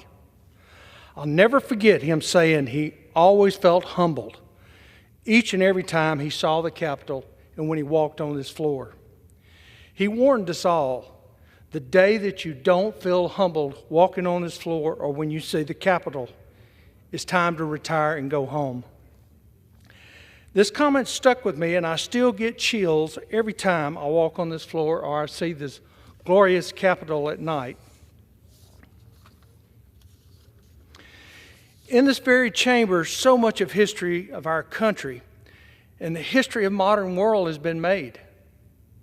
The decision to start and end wars, the decision to end slavery, the decision to give women the rights to vote, and much more has been debated and agreed upon in this very room. I never thought that I would end up here. I spent most of my life building small businesses, growing families, and doing what I could do to give back to my community. Then I got frustrated with the direction of our government and the decisions our leaders were making at that time, so I got involved and tried to make a difference. If I could go back in time to when I was 25 years old, and I told myself that I would be standing here on this floor today, I never would have believed myself. It's impossible to believe. In fact, all the odds are against me. In fact, I have better odds of starting on an NBA basketball team than I do to be a member of Congress. And those are some pretty large odds. I'm proud of the accomplishments that my team and I have made over the past 4 years. We've written and passed legislation that has unleashed American energy, protected Alabama's resources, reduced the size and the scope of the federal government, and returned millions of tax dollars back home for important projects. We've also helped countless veterans get the benefits they earned, recovered millions of dollars from the IRS, expedited hundreds of passports requests, secured FEMA disaster relief after natural disasters, protected small businesses from unnecessary red tape, and on and on and on. As any member of this body knows, none of this would be possible without the countless hours of our hardworking and talented, dedicated staff. To each of my current staff and to each of my each of my former staff, I say thank you. Thank you for the dedication to the Alabama 1st Congressional District, and thank you for being part of my team. My hopes and prayers for this country are so positive, knowing we have a generation of young people like yourself with the passion coming up behind us that I lovingly give most all of them nicknames. Nicknames like Junior, Little Bubba, Chile, Koopa, Boogity Boogity, Chief, Busy, Jesus, and yes, my favorite vegan, T-Bone.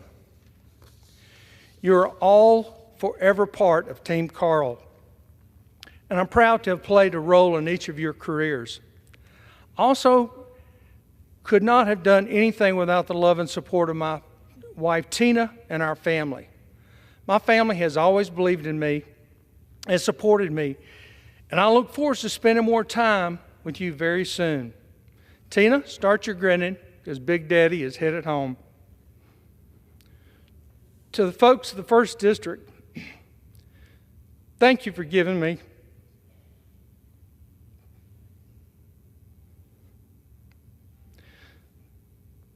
the chance to represent you, to bring our shared values to Washington. I do not take lightly this job that each of you have entrusted me with, and I'm grateful for the opportunity. The future of South Alabama, our entire state, and our nation is so bright, and I truly believe our best days are ahead of us. God bless Alabama. God bless the United States of America. Mr. Speaker, I yield back. The chair recognizes the gentleman from California, Mr. LaMalfa, for 5 minutes.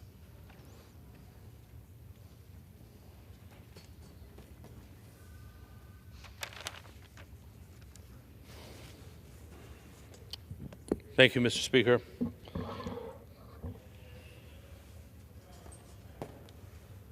This week is National Bible Week, and I'm proud to be able to stand up here and proclaim my own devotion and adherence to the Bible and the biblical principles. I appreciate my colleague, Mr. Doug Lamborn of Colorado, who led a time on this last night here in this chamber. I'm sorry I wasn't able to take part at that particular time, but I wanted to continue that. Mr. Lamborn has been a faithful servant in making sure that this is always proclaimed and recognized each year here, and I appreciate him as a colleague, and of course we will miss him as he has decided to go off to other pastures from this body, and God's blessings on him and his family. So as we know, during this National Bible Week, throughout American history, the Bible's been a guiding light shaping our culture, our government, and moral foundations to the good. You know, we hear a lot of talk about separation of church and state. You know, that isn't really a truism. It's more about the state shall not establish a particular religion. But it's certainly fine for the founders and its leaders to use that as a guiding principle, and indeed they did, from Washington all the way through.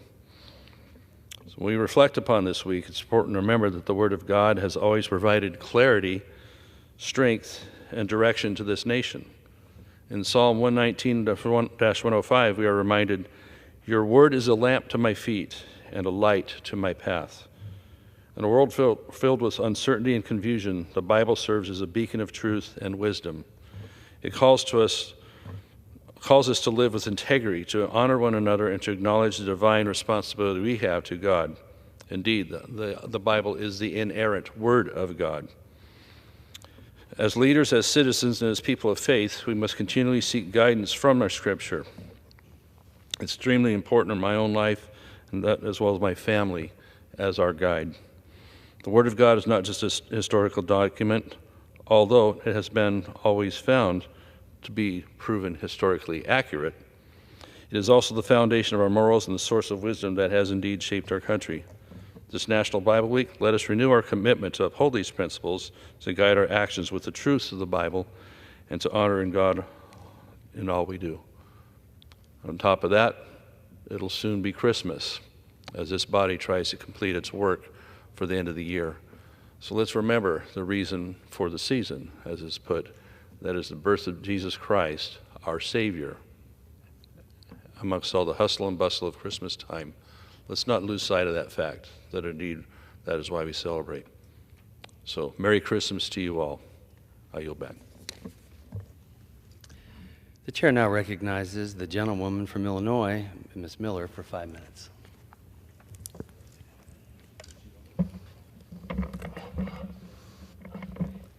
Thank you, Mr. Speaker.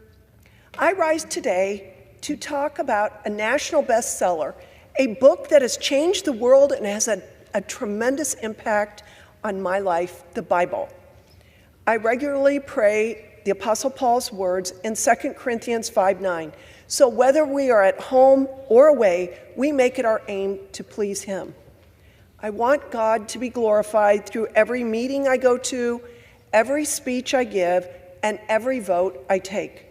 My husband and I strive to instill biblical values in our 7 children, and that foundation has provided them with the stability they need to weather life's storms, something they are passing on to our 20 grandchildren. I firmly believe the Word of God is the answer to any problem we face in life, providing clear distinctions between good and evil. Psalm 119, verse 105 says, "Your word is a lamp to my feet and a light to my path." Our nation is floundering because we have neglected eternal truth. We no longer respect life, the distinctions between men and women, the beauty of marriage and family, the value of hard work, or the danger of falling into debt. That is why following God's word is essential to the success of our republic. George Washington said, "It is impossible to rightly govern a nation without God and the Bible." Psalm 18, verse 30 says, "As for God, his way is perfect. The word of the Lord is proven. He is a shield to all who trust in him." Whatever problems we face, political, professional, or personal, the answers are found in the Bible. Tyrants have tried to destroy it, but the Word of God endures forever. I urge my colleagues to take a few moments each day to read a couple chapters, a psalm, and a proverb. I'm confident it will change your life and our nation. Thank you, and I yield back. The chair now recognizes the gentleman from New York, Mr. Lawler, for 5 minutes.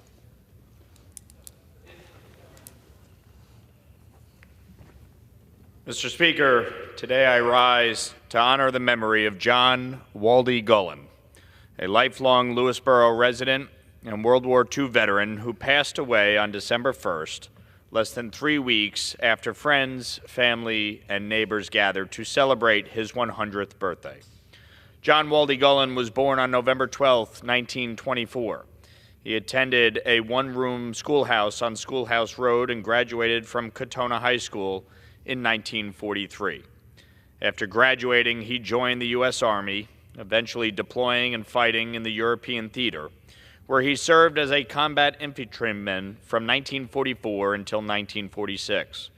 He was a proud member of the 70th Infantry Division known as the Trailblazers, and his heroic actions helped turn back Germany's last offensive operations of the war in northeastern France, earning him the Bronze Star Medal.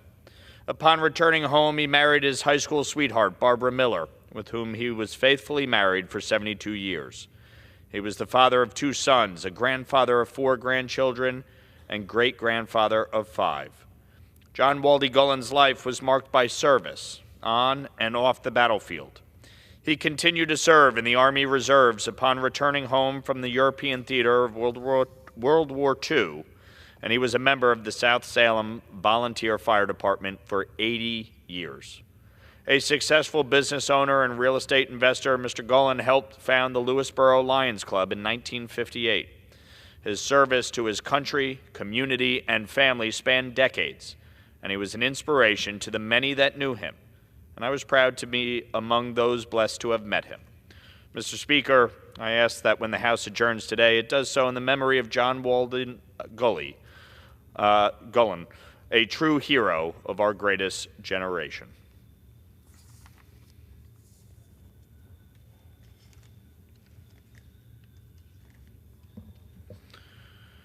Mr. Speaker, today I rise to honor the life and legacy of Marie Lorenzini, a beloved leader and devoted public servant from Nyack, New York, whose passing is deeply felt by all who knew her. Marie's service to the village of Nyack spanned decades, including her roles as a trustee, deputy mayor, and liaison to the Nyack Parks Commission. In fact, she was the second longest-serving trustee in the history of Nyack. Even after leaving the village board, she continued her work as a parks commissioner, leaving an indelible mark on the community she cherished. Known for her quick wit, warm smile, and big heart, Marie dedicated herself to serving others, whether through her commitment to her church, her work with the Nyack Soup Angels, or her unwavering advocacy for her neighbors. Her passion, humor, and friendship enriched the lives of all who had the privilege to know her. Marie was truly one of a kind. While her loss leaves a profound void, her legacy of service and love for her community will live on in Nyack and beyond. May her memory always be a blessing.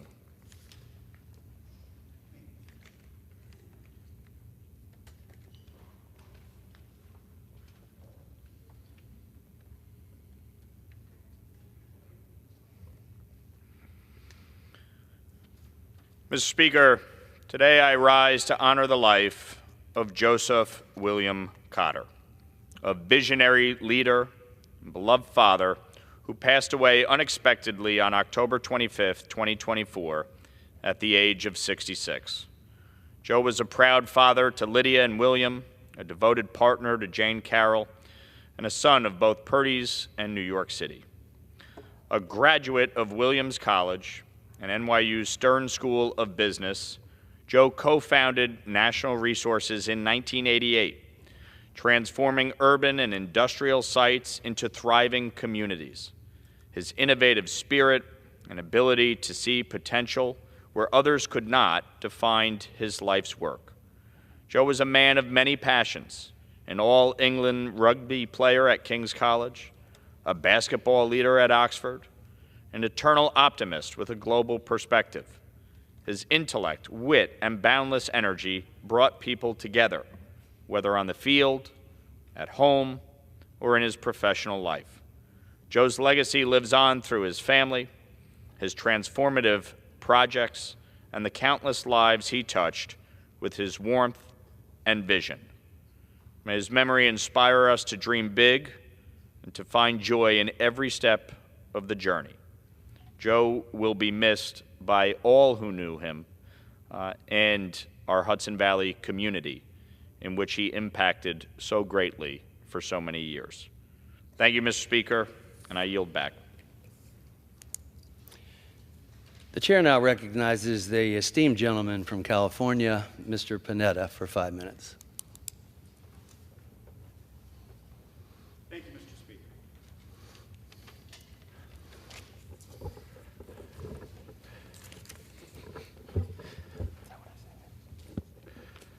Mr. Speaker, I rise today to recognize this year's Carmel High School football team, who won the California 5AA state football championship. It was not just the first time that a team from the Central Coast went 15-0, but also an amazing 48-7 win over El Capitan High School from the San Diego area, a high school that's more than double the size of Carmel High's 800 students.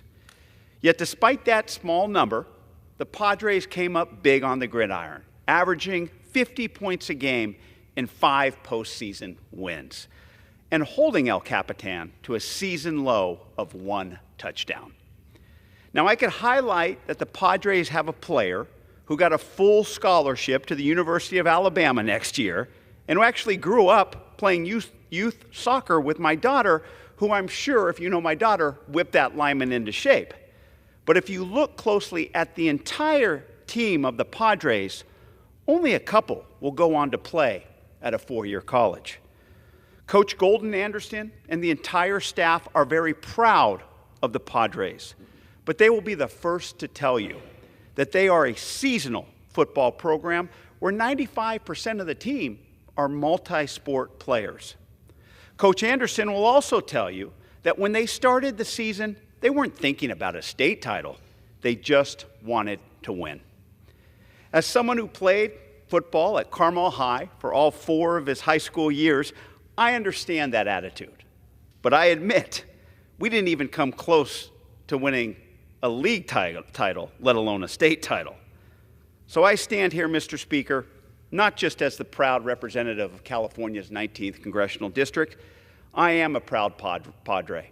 I am a proud Padre parent, and I am absolutely honored to say congratulations to Carmel High, to their state champion football team, and all of the Carmel Padre community. Thank you, Mr. Speaker. I yield back. Pursuant to Clause 12A of Rule 1, the chair declares the House in recess until noon today.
The House will be in order.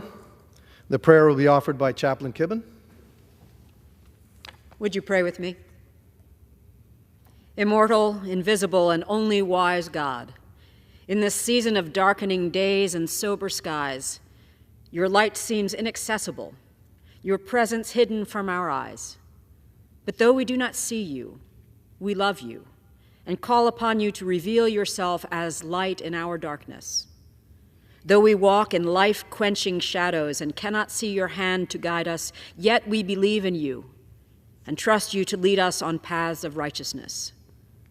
Strengthen our faith, that in the face of all that overwhelms and undermines our best intentions, we would be filled with an inexpressible and glorious joy that dispels all gloom and releases us from the grip of despair. This day and always, cultivate in us the hope of salvation, that through us your light of love would shine. In the name of you, O Lord, our Redeemer, our Sustainer, our Guide and Friend, we offer our prayers. Amen.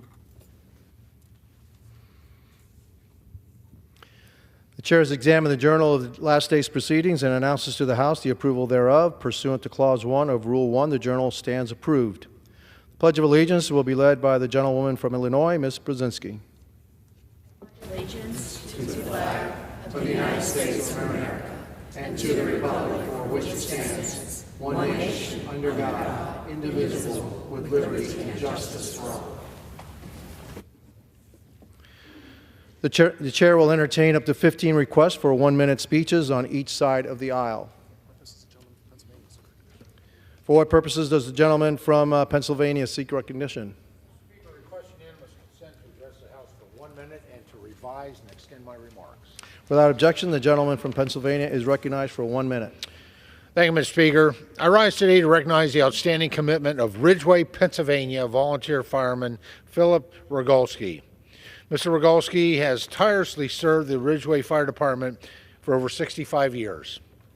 Starting in March of 1959, Mr. Rogalski has served as the department treasurer, sat on the Ridgeway Fire Department Board of Directors, was a representative in the Tri-County Firemen's Association, and enjoyed volunteering at the department's Tuesday night bingo.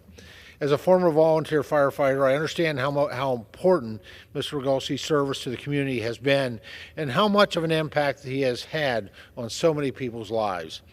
Mr. Speaker, I want to once again thank and congratulate Mr. Rogalski on his 65 years of service to the community of Ridgeway and the 15th Congressional District of Pennsylvania. I'm proud to represent such incredible leaders and public servants like Mr. Rogalski. I wish him all the best in his retirement. And with that, Mr. Speaker, I yield back the balance of my time. Gentleman yields. For what purpose does the gentlewoman from Texas seek recognition? Mr. Speaker, I ask unanimous consent to address the House for 1 minute and revise and extend my remarks. Without objection, the gentlewoman from Texas is recognized for 1 minute. Mr. Speaker, today I rise and honor the contributions of Black women entrepreneurs. Black women own approximately 2.1 million businesses, representing 52.1% of all Black-owned businesses. And they, despite challenges, continue to drive innovation for communities and create lasting legacies. Kim Roxy is the founder of Lamique Beauty that started with a $500 investment and was inspired by her mother who passed from breast cancer to create natural, safe, paraben-free makeup.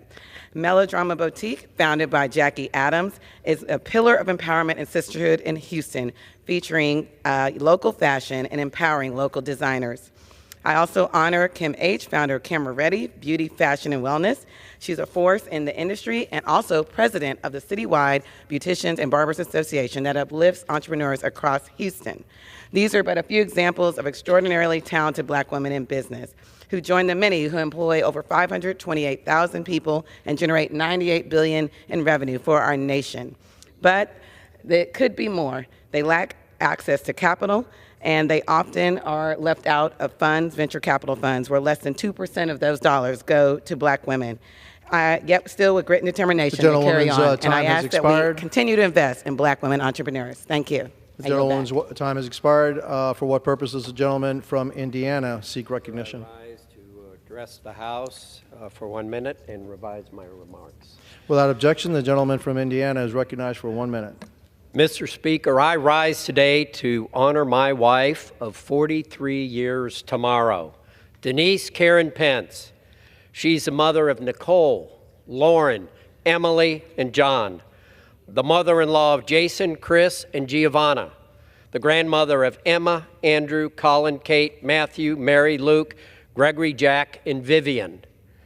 She's the love of my life, and I thank her for all her love and support these last 43 years, and particularly for the last 6 years as I've served here. God has blessed me with Denise Karen Pence. With that, Mr. Speaker, I yield back. Gentleman yields. For what purpose does the gentleman from Rhode Island seek recognition? Asked to address the House for 1 minute and revise and extend my remarks. Without objection, the gentleman from Rhode Island is recognized for 1 minute. Mr. Speaker, I rise today to honor the service of Rhode Island Adjutant General Chris Callahan, who is retiring at the end of this year after 4 decades of service to our state and country. General Callahan joined the Army National Guard in 1984 and quickly ascended up the ranks. He served as headquarters commander for the 1st Battalion, 126th Aviation Regiment, brigade commander for the 56th Troop Command, and commander of the Task Force Dragon Wing Aviation Battalion in Iraq. In 2015, he was named the 44th Adjutant General of Rhode Island and Commanding General of the Rhode Island National Guard. Under his leadership, the Rhode Island National Guard deployed more than 3,000 soldiers and airmen on missions across the globe, ran point on Rhode Island's response to the COVID-19 pandemic, providing mass testing and administering hundreds of thousands of vaccinations, and activated thousands of soldiers and airmen to respond to blizzards, hurricanes, establish warming shelters, and fight wildfires in Rhode Island, among many other missions. General Callahan's exemplary service to our country was made possible by the support of his wife, Donna, and his children, Devin, Grace, and Katie. Together, they kept Rhode Island National Guard's promise to be always ready, always there. Thank you, Chris Callahan, for your service to our country and our state. I yield back. Gentleman yields. For what purposes the gentlewoman from Iowa seek recognition? Without objection, the gentlewoman is recognized for 1 minute. Thank you, Mr. Speaker. I rise today to offer my heartfelt congratulations to my good friend, Senator Chris Conoyer, on her appointment as Iowa's new Lieutenant Governor. This is a historic moment, as Iowa now has 2 women in the top 2 executive positions for the first time. It's a testament to the strength, leadership, and dedication of women across our state. Governor Reynolds has made an excellent choice in appointing Chris to this important role. I had the pleasure of serving alongside Chris in the Iowa Senate and have seen firsthand the kind of leader she is. Chris has been a tireless advocate for education, technology, innovation, conservative budgeting, tax cuts, and accountability in government during her time in the Iowa Senate. Her ability to roll up her sleeves and find practical solutions makes her uniquely qualified to serve our state in this capacity. From her leadership on the school board of the Pleasant Valley School District to her work in the technology sector, Chris has proven herself time and time again. I'm proud to call her a friend and excited to see the continued success she will bring to Iowa in this new role. Congratulations, Senator Conoyer. Iowa is fortunate to have you. I yield back. The gentlewoman yields. For what purposes the gentlewoman from Illinois seek recognition? Mr. Speaker, I ask unanimous consent to address the House for 1 minute and to revise and extend my remarks. Without objection, the gentlewoman from Illinois is recognized for 1 minute. I rise today to congratulate Robert Gow from Champaign-Urbana on being selected as one of 5 National Student Poets. The National Student Poet Program is one of our nation's highest honors for youth poets presenting original work. It is an incredible accomplishment that reflects Robert's talent, artistry, and the power of his work to inspire others. Robert says that his writing is influenced by his family and exploring his identity. He described that he fell in love with poetry because it allowed him to, quote, put his soul onto paper in a way that nonfiction writing couldn't. Previously, Robert has been recognized by the New York Times, the National Young Artists Foundation, and the Alliance for Young Writers. Robert, we are all so proud of you and cannot wait to see you continue to grow as an author and an artist. Thank you, and I yield back. For what purposes, gentlemen from Tennessee seek recognition? I seek unanimous consent to address the House for 1 minute and to revise and extend my remarks. Without objection, the gentleman from Tennessee is recognized for 1 minute. Mr. Speaker, I rise to congratulate the Macon County High School football team for securing their first state championships. The Tigers advance to the playoffs often.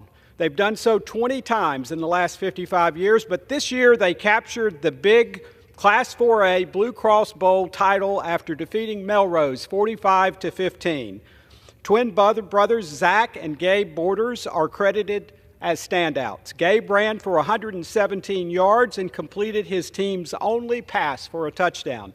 His brother Zach earned MVP after his 250-yard performance, which included four rushing scores in the second half. The Tigers were fortunate to have both brothers on the field, especially considering that Zach has undergone surgery and pins after multiple breaks to his collarbone. Congratulations to all the players, their families, and to Coach Kyle Shoulders. And congratulations to all who prayed over the health of this senior class. Go Tigers! For what purpose does the gentlewoman from the Virgin Islands seek recognition? I ask unanimous consent to address the House for 1 minute and to revise and extend my remarks. Without objection, the gentlewoman from the Virgin Islands is recognized for 1 minute. Thank you, Mr. Speaker. Today I rise to address the crisis in the Virgin Islands. On December 13th, a shooting claimed the life of another of my constituents. My deepest condolences go to the families and loved ones of each of the 42 victims who have died by homicide in 2024 in the Virgin Islands. Throughout the Caribbean, gun violence driven by unemployment and drug and human trafficking are pervasive. During a recent Codel to Barbados led by Leader Jeffries, we heard similar concerns from our Caribbean allies. The Senate must pass the ONDCP Reauthorization Act, which includes my Caribbean border counter-narcotic strategy bill to combat the illegal trafficking of deadly drugs which traverse through American territories in the Caribbean. In the Virgin Islands, 93% of guns recovered by law enforcement were trafficked illegally into the territory, and the homicide rate is 9 times higher than the continental United States. We need our federal partners, especially ATF, to provide resources and maintain a presence in the territory. I yield back. For what purpose does the gentleman from South Carolina seek recognition? Mr. Speaker, I ask unanimous consent to address the House for 1 minute, revise, extend my remarks. Without objection, the gentleman from South Carolina is recognized for 1 minute. Thank you, Mr. Speaker. Led by President-elect Donald Trump, House Republicans are looking forward to 2025 and the 119th Congress with great enthusiasm, advancing a conservative agenda. With the new Republican majority in the Senate, we will work hard on behalf of the American families to deliver solutions to drive down crippling costs of inflation, to eliminating regulations, lower energy prices, and provide for a reduction in federal overreach in schools and much more.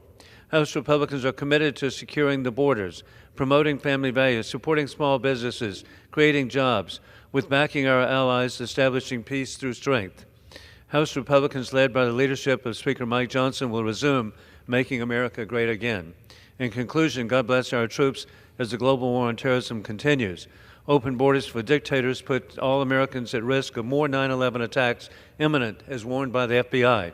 Trump will reinstate existing laws to protect American families with peace through strength. I yield back.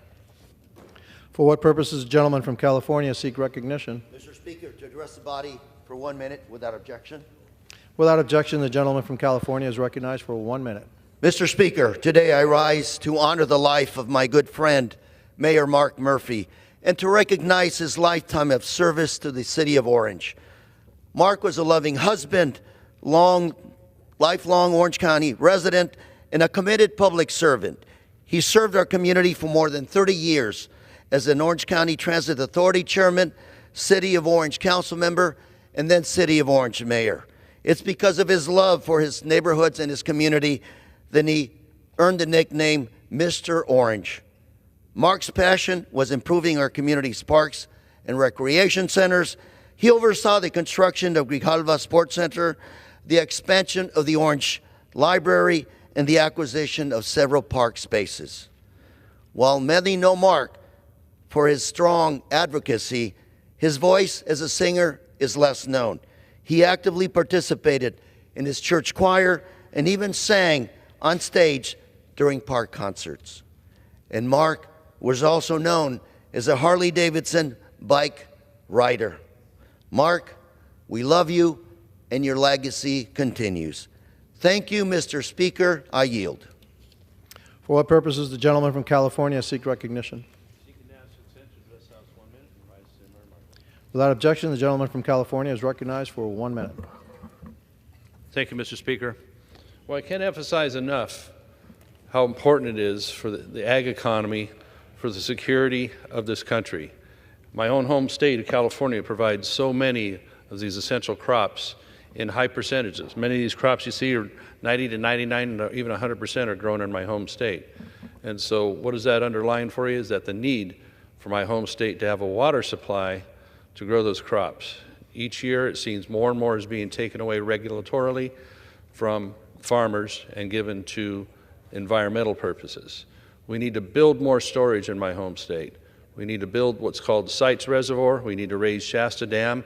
We need to look at other projects. We also need for the pumps at the Delta to be running full blast at this time of year when we have this excess water running out to the ocean and filling up the San Luis Reservoir. So we have that water supply for the southern part of the state in the San Joaquin Valley.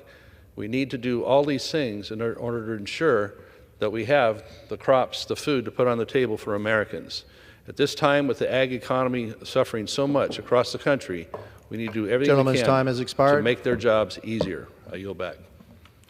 For what purpose does the gentleman from North Carolina seek recognition? Without objection, the gentleman from North Carolina is recognized for 1 minute.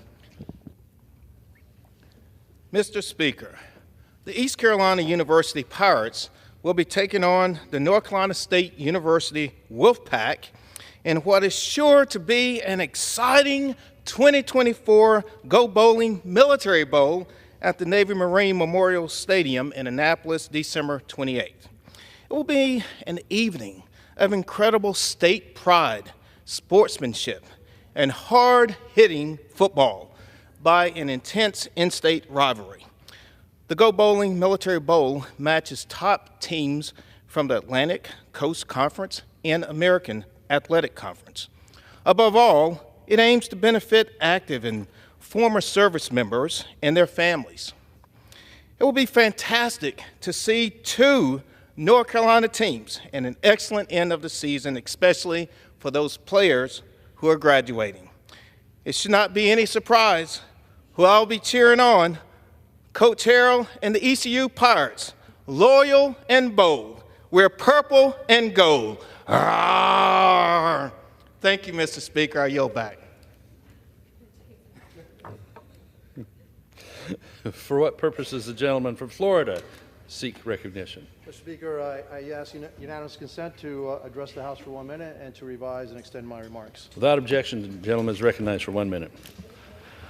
Mr. Speaker, I rise today to congratulate my dear friends and colleagues Anthony Rodriguez and Keone McGee, the new chairman and vice chairman of the Miami-Dade Board of County Commissioners, and I look forward to continuing our work together to deliver results for the people of Miami-Dade County. With my colleagues on the commission, I worked to deliver the largest tax cuts in Miami-Dade County history when I was the mayor, and being mayor of Miami-Dade County has been one of the highlights of my career in public service. I understand firsthand just how effective both Chairman Rodriguez and Vice Chairman McGee are, and I am confident in their ability to lead with conviction for the community that we represent. Godspeed, and thank both of them. And I yield back. For what purpose does the gentleman from California seek recognition? Ask unanimous consent to address the House for 1 minute. The gentleman is recognized. Thank you. Mr. Speaker, I rise today to recognize my unbelievably talented Chief of Staff, Betsy Arnold Marr, as she retires from the House of Representatives after more than 25 years of service. Betsy has worked in Congress through some of our nation's biggest moments in recent history. September 11th, passage of the Affordable Care Act, the pandemic, and January 6th.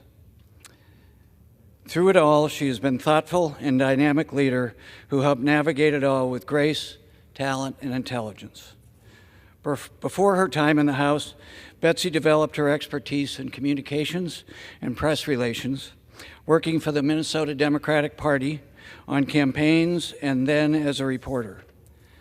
Since coming to the House, she has worked for 4 members, using her skills to help run each office and mentor her colleagues. I am honored to have worked with Betsy for the last 10 years. We will miss her dearly and wish her and her husband Charles well in their next steps. Thank you, Mr. Speaker, and I yield back. Gentleman yields. The gentlelady from California, for what purpose does she seek recognition?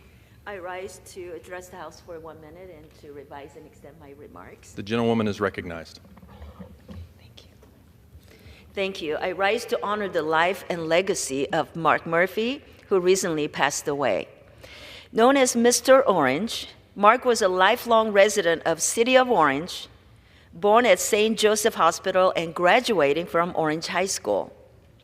He served the city for decades on the City Planning Commission, the City Council, as mayor, and on the board of Orange County Transportation Authority, all while working full-time for over 33 years at Hewlett-Packard. He was everywhere in Orange, and he also was a talented musician, singing in the choir at First Presbyterian Church and playing guitar at concerts in the park. I send my deepest condolences to his wife, Vicki, and mother, Lois, and I join our Orange community in honoring his memory and a life very well lived. Thank you, and I yield back. The gentlelady yields back. For what purpose does the gentlelady from Iowa seek recognition? Mr. Speaker, I ask to address the House for 1 minute and revise and extend my remarks. The gentlelady is recognized. Thank you, Mr. Speaker. I rise today to recognize and honor my outgoing Chief of Staff, Sam Pritchard, and thank him for his service to Iowa's 2nd Congressional District. Sam is a Cedar Rapids native, and there is no one more passionate about serving their home state. He's been a trusted confidant for me since joining our team, but has also become a dear friend, always offering steady advice with a good dad joke thrown in every now and then for good measure. I also want to thank Sam's wife, Katie, and his children, Claire and John Thomas, for sharing Sam with us over the years and for Iowa. We couldn't be more thrilled for your family in this new chapter. And though Sam is leaving the Hill, we know he will always be a member of our team. So thank you, Sam, for your service to Iowa and your service to our country. Thank you, Mr. Speaker. I yield back. The gentlelady yields. Pursuant to Clause 8 of Rule 20, the Chair will postpone further proceedings today on motions to suspend the rules on which a recorded vote or the yeas and nays are ordered, or votes objected to under Clause 6 of Rule 20. The House will resume proceedings on postponed questions at a later time. For what purpose does the gentleman from Tennessee seek recognition? Mr. Speaker, I move to suspend the rules and concur in the Senate amendments to H.R. 8663. The clerk will report the title of the bill. H.R. 8663, an act to require the Science and Technology Directorate and the Department of Homeland Security to develop greater capacity to detect, identify, and disrupt illicit substances in very low concentrations. Senate amendments. Pursuant to the rule, the gentleman from Tennessee, Mr. Green, and the gentleman from New York, Mr. Kennedy, each will control 20 minutes. The chair recognizes the gentleman from Tennessee. Mr. Speaker, I ask unanimous consent that all members have 5 legislative days in which to revise and extend their remarks and to include extraneous material on H.R. 8663. Without objection. Thank you, Mr. Speaker, and I yield myself as much time as I may consume. The gentleman is recognized. I rise today once again with a strong voice of support for H.R. 8663, the Detect Fentanyl and Xylazine Act of 2024. This critical piece of legislation will equip DHS and S&T with the authority it needs to improve the safety, effectiveness, and efficiency of drug detention equipment and reference libraries to protect frontline DHS personnel who seek to protect our nation from the flow of illicit fentanyl and other drugs amidst the catastrophic mess at our southwest border. I'm glad that the Senate took swift action and passed this measure and concur with the amendment, which requires DHS to coordinate with the DEA and upholds the authority of other federal agencies utilizing drug equipment and reference libraries.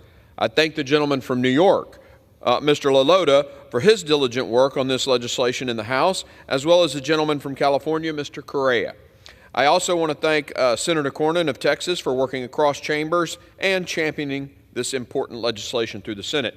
I urge all of my colleagues to support this bill and that we can get it to the President's desk as soon as possible, and I reserve. The gentleman reserves. The chair recognizes the gentleman from New York. Thank you, Mr. Speaker. Mr. Speaker, I yield myself such time as I may consume. The gentleman is recognized.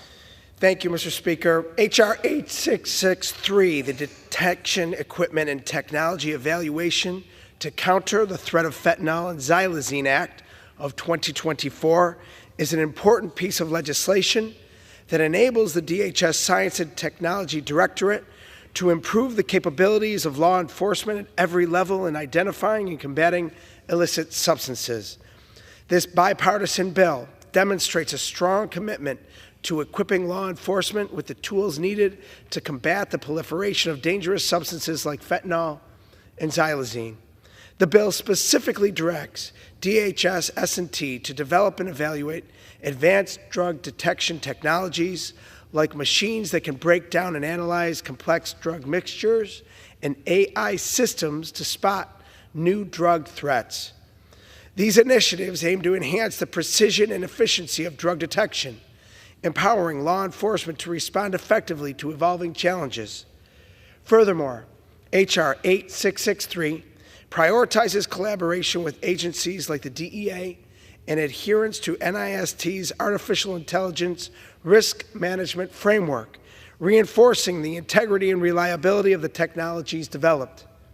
This bill is an important step to ensuring that DHS prioritizes the development and deployment of cutting-edge technologies to combat the growing threat of dangerous substances like fentanyl and xylazine, so DHS will better be equipped to address emerging drug trends, protect public safety, and support law enforcement efforts nationwide. With that, Mr. Speaker, I encourage my colleagues to join me in supporting H.R. 8663, as we did in the past, and I reserve the balance of my time. The gentleman reserves. The gentleman from Tennessee is recognized. Mr. Speaker, I yield as much time as he may consume to the gentleman from New York, Mr. Laloda. The gentleman from New York is recognized. I want to thank the gentleman from Tennessee for yielding. The chairman of the Homeland Security Committee is a bit anxious about him yielding. His team, West Point, his alma mater, West Point, lost to my alma mater, Annapolis, this weekend, 31-13 at the premier football game. So I appreciate especially Chairman for yielding. Mr. Speaker, the fight against fentanyl and xylazine is a battle that we cannot afford to lose. And right now, the United States is at a crossroads. Our communities are grappling with a devastating crisis as lethal drugs like fentanyl and xylazine continue to wreak havoc across our country. Today, we have a chance to deliver solutions. The amended version of my Detect Fentanyl and Xylazine Act is back before us, and it is a stronger, more comprehensive tool to tackle this epidemic. Every year, over 100,000 precious American lives are lost to drug overdoses. In 2023 alone, opioids were responsible for more than 81,000 deaths. Fentanyl, accounting for nearly 90% of synthetic opioid fatalities, claimed tens of thousands of lives, shattering families and leaving communities in mourning. These numbers are tragic reminders of the lives we are losing every day. But now xylazine, a tranquilizer known on the streets as Trank, is being mixed with fentanyl, creating an even deadlier and harder to detect combination. This toxic mix does not spare anyone. It claims lives regardless of age, race, or socioeconomic status. From suburban Long Island to urban centers and rural America, this crisis is everywhere, Mr. Speaker. Earlier this year, the House passed the Detect Fentanyl and Xylazine Act with overwhelming bipartisan support. Since then, our Senate colleagues have worked to refine and enhance the legislation to better address the growing threat. Their amendments make a strong bill even stronger by ensuring our efforts are coordinated and effective as possible. The updated bill includes important improvements. One, it mandates greater collaboration between the Department of Homeland Security and the Drug Enforcement Administration, ensuring that expertise and resources are shared in this fight. Two, it prioritizes accuracy, efficiency, and innovation in drug detection technologies, including improving reference libraries to ensure no deadly substance escapes detection. Three, Mr. Speaker, it aligns research priorities with specific threats, incorporating not only DEA reports, but also the latest Homeland Threat Assessment to address emerging challenges. And finally, 4, it preserves the authorities of federal agencies managing detection equipment and reference libraries, maintaining a seamless response across departments. These changes reflect the urgency and complexity of the crisis that we as a nation face. This legislation will empower our law enforcement officers, public health workers, and communities by developing cutting-edge technology to detect and intercept dangerous substances, strengthening partnerships between federal, state, and local agencies, and staying ahead of drug traffickers' tactics through innovation and advanced research. This bill is more than just policy. It's a commitment to saving American lives. Mr. Speaker, every overdose prevented means a family spared from grief, a child with a parent, and a community with hope. I want to express my deep appreciation for my good friend Congressman Lou Correa for joining me in championing this important legislation. His steadfast dedication to this cause, as well as Senators John Cornyn, John Ossoff, and Kirsten Sinema's thoughtful contributions to this legislation, is getting this bill over the finish line and onto the President's desk. I also want to thank the many organizations representing law enforcement professionals, public health advocates, and local communities whose input has been invaluable. Mr. Speaker, the clock is ticking and lives are at stake. Let us come together once again to pass the amended Detect Fentanyl and Xylazine Act and send it to the President's desk. Let us give our law enforcement tools that they need, and let us stand with our communities. And let us take a giant leap towards ending this deadly epidemic. Thank you, and I yield.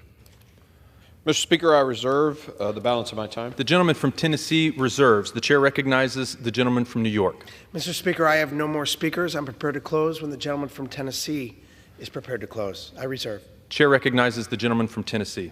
Mr. Speaker, I have no more speakers and am prepared to close after the gentleman from New York closes. Chair recognizes the gentleman from New York. Thank you, Mr. Speaker. I yield myself the balance of my time.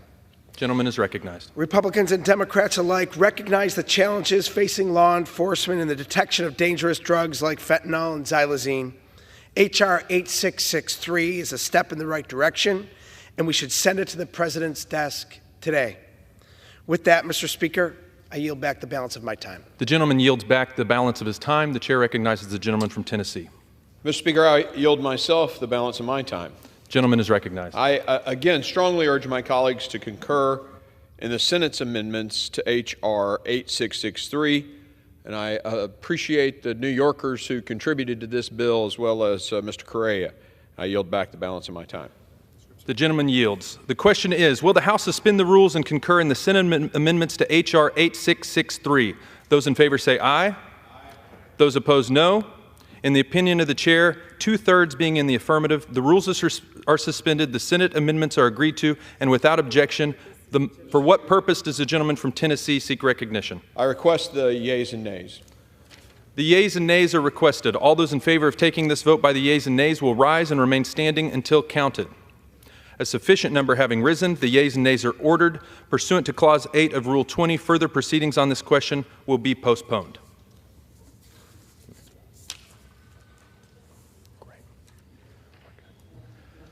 How long do we have here?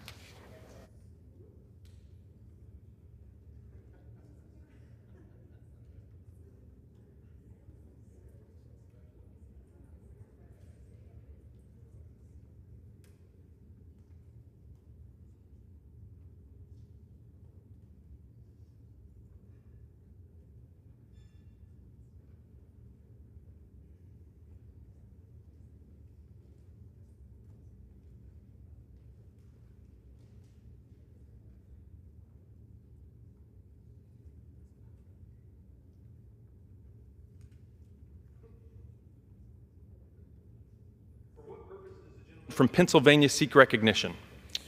Mr. Speaker, I move that the House suspend the rules and pass H.R. 1480. The clerk will...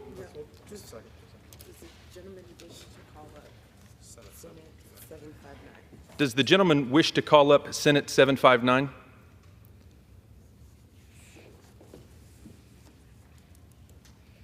That is correct. The clerk will report the title of the bill. Senate 759, An act to authorize the National Detector Dog Training Center and for other purposes. Pursuant to the rule, the gentleman from Pennsylvania, Mr. Thompson, and the gentleman from Georgia, Mr. Bishop, each will control 20 minutes. The chair recognizes the gentleman from Pennsylvania. Well, thank you, Mr. Speaker. Mr. Speaker, I yield myself such time as I may consume. The gentleman is recognized. Mr. Speaker, I'm pleased to be here to support this bill that we're now debating regarding the National Detector Dog Training Center.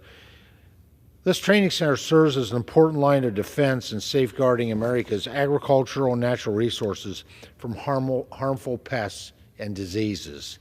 The center in Georgia trains dogs and their handlers to detect prohibited agricultural items like fruits, vegetables, and meats. These dogs and their handlers then serve at many of our border entry points to prevent such prohibited items from coming into our country and spreading dangerous pests and animal diseases that would have just devastating impacts on our domestic production, actually impacting our ability to feed ourselves, resulting in food insecurity, which leads to national security. While this bill simply codifies a training center that has been in existence since 1984, I'm glad to see the center receive the recognition and prioritization it deserves. I'm happy to support this legislation, and that's been supported by Mr. Sanford Bishop, and also appreciate Representative Ferguson's leadership on this bill and bringing it to the floor. And I thank him for his service to Georgia's 3rd Congressional District. And with that, Mr. Speaker, I reserve. The gentleman reserves. The gentleman from Georgia is recognized. Thank you, Mr. Speaker, and I yield myself such time as I may consume. Gentleman is recognized. I am proud to rise in support of the Beagle Brigade Act, which is a bipartisan, bicameral bill, the companion of which I led in this chamber with my colleagues, Representatives Drew Ferguson, Dan Kuster, and Adrian Smith. The Senate version, which we consider today, was offered and advanced through the Senate by Senators Warnock of Georgia and Senator Ernst from Iowa. The bill provides authorization for the U.S. Department of Agriculture's National Detector Dog Training Center located in Noonan, Georgia, which is vital to the protection of American agriculture and helps keep foreign animal and plant pests as well as diseases out of our country. The U.S. agriculture sector is a $1 trillion industry constantly under the threat of foreign pests and diseases such as African swine fever, foot and mouth disease, or citrus greening disease that could be introduced through our nation's ports of entry, including airports, harbors, and mail and cargo facilities. Some of these diseases could cost the American economy tens of billions of dollars to contain and eradicate if they are found to be in the country. Agriculture detector dogs, known as the Beagle Brigade, are an important tool in preventing these threats and eradicating them in the event they overcome our safeguards. Our Beagle Brigade is at work every day at customs screening in the airports for flights after returning from abroad, standing by to alert their handlers of contraband food, live animals, or other products that could harbor foreign pests and pose a threat to domestic crops or livestock. An ounce of prevention is worth a pound of cure. The brigade is well worth its value. In addition to authorizing the training center, this bill requires a facility to ensure the health and well-being of the dogs under its care and provide opportunities for private adoption of retirement-age trained dogs and dogs that do not complete the training. Detector dogs work their best when they are handled humanely, and establishing this requirement in law would ensure that the facility continues to uphold this expectation. I'm pleased to note that this bill has the support of 50 organizations representing veterinarians, agricultural producers, and animal health groups. On a final note, two of my colleagues who helped lead this bill in the House, Drew Ferguson and Dan Kuster, are retiring, and I'm pleased that we can enact this bill as they conclude their extraordinary tenure in Congress. I urge everyone to vote in support of this bill to help protect America's agriculture and our economy. I reserve the balance of my time. The gentleman reserves. The chair recognizes the gentleman from Pennsylvania. Thank you, Mr. Speaker. Mr. Speaker, I'm very pleased to yield as much time as he may consume to the gentleman from Georgia, Congressman Ferguson. Gentleman from Georgia is recognized. Thank you, Mr. Speaker, and I'd like to thank my colleague, Mr. Bishop, for those kind words. Those are much appreciated. Mr. Speaker, I rise today in support of H.R. 1480, the Beagle Brigade Act of 2023. And I was proud to join Representative Bishop in introducing the Beagle Brigade Act, which would provide permanent authorization for the National Detector Dog Training Center located in Newnan, Georgia. The Beagle Brigade Act would permanently authorize the training center to ensure that America's food supply stays protected from potentially devastating foreign pests and diseases. The National Detector Dog Training Center in Georgia's 3rd Congressional District does important work to properly train detector dogs to sniff out prohibited agricultural items in domestic and international trade. I'd also like to thank Senator Joni Ernst and fellow Senator Raphael Warnock from Georgia for their work on Senate Companion Bill S-759. The bipartisan bicameral effort in support of this legislation was important, and I look forward to the Beagle Brigade Act becoming law. I yield back. The gentleman yields. The gentleman from Pennsylvania reserves. The gentleman from Georgia is recognized. I'd like to yield to the gentleman from Michigan, Mr. Kildee, such time as he may consume. Gentleman is recognized. Thank you, Mr. Speaker, and I thank my friend Representative Bishop for yielding and for his work on this legislation. We do a lot of big controversial bills. Sometimes we can actually come together as Democrats and Republicans to get something done that serves the interests and the needs of the American people. This is a good example of that. The Beagle Brigade Act, which I introduced, as has been said, with Representative Bishop, Representative Ferguson, Representative Adrian Smith, will help protect our food supply from foreign pests and disease. The bill authorizes the National Detector Dog Training Center. This center extensively trains detector dogs and their U.S. Customs and Border Protection handlers to sniff out prohibited agriculture items that could carry foreign plant or animal pests and diseases into our country. And as we've seen over the past year, it's critical that we have processes in place to protect our country and our agriculture system from those prohibited products that could introduce pests or disease. Authorizing the United States Department of Agriculture's National Detector Dog Training Center ensures that the U.S. has a critical tool in the fight against foreign pests and diseases that have the potential to devastate all sectors of the agricultural economy. And as Representative Bishop has said, over 50 prominent agriculture, veterinary, and trade organizations support our legislation. The center trains dogs, mostly beagles, hence the name of the bill, our nickname for it, and their handlers to detect prohibited fruits, vegetables, and meats in international passenger, luggage, mailed packages, and vehicles entering the United States. Dogs are selected from animal shelters and rescue groups and private owners, and those that retire from the program or do not complete the training are offered for adoption. I'm glad we've come together to advance this important piece of legislation. As has been said, the most likely path for these dangerous substances coming into our food supply is through those ports of entry. This legislation will have a positive impact in protecting not only public health, but also protecting the industry. And I'm grateful to, back in Michigan, some of the organizations that I've worked with on this, the Michigan milk producers, the Michigan pork producers, the Michigan Farm Bureau. But I'm especially grateful to my colleagues. This is one of the last couple of days that I'll serve in the House of Representatives, as you said. I've been pleased to have good friendships here, and those friendships have developed into the kind of work that we can do together to advance the interests of the American people. Representative Ferguson and I have become very good friends over the years. And Representative Bishop, you and I have a special bond. You helped me through one of my more difficult personal health challenges. I'll always be grateful to you for that and grateful for the opportunity to serve with you. And I'm particularly happy that we're able to put an exclamation point on our joint service together today by seeing this legislation come to the floor, and I urge my colleagues to support it. Thank you again very much, and I yield back. Thank you.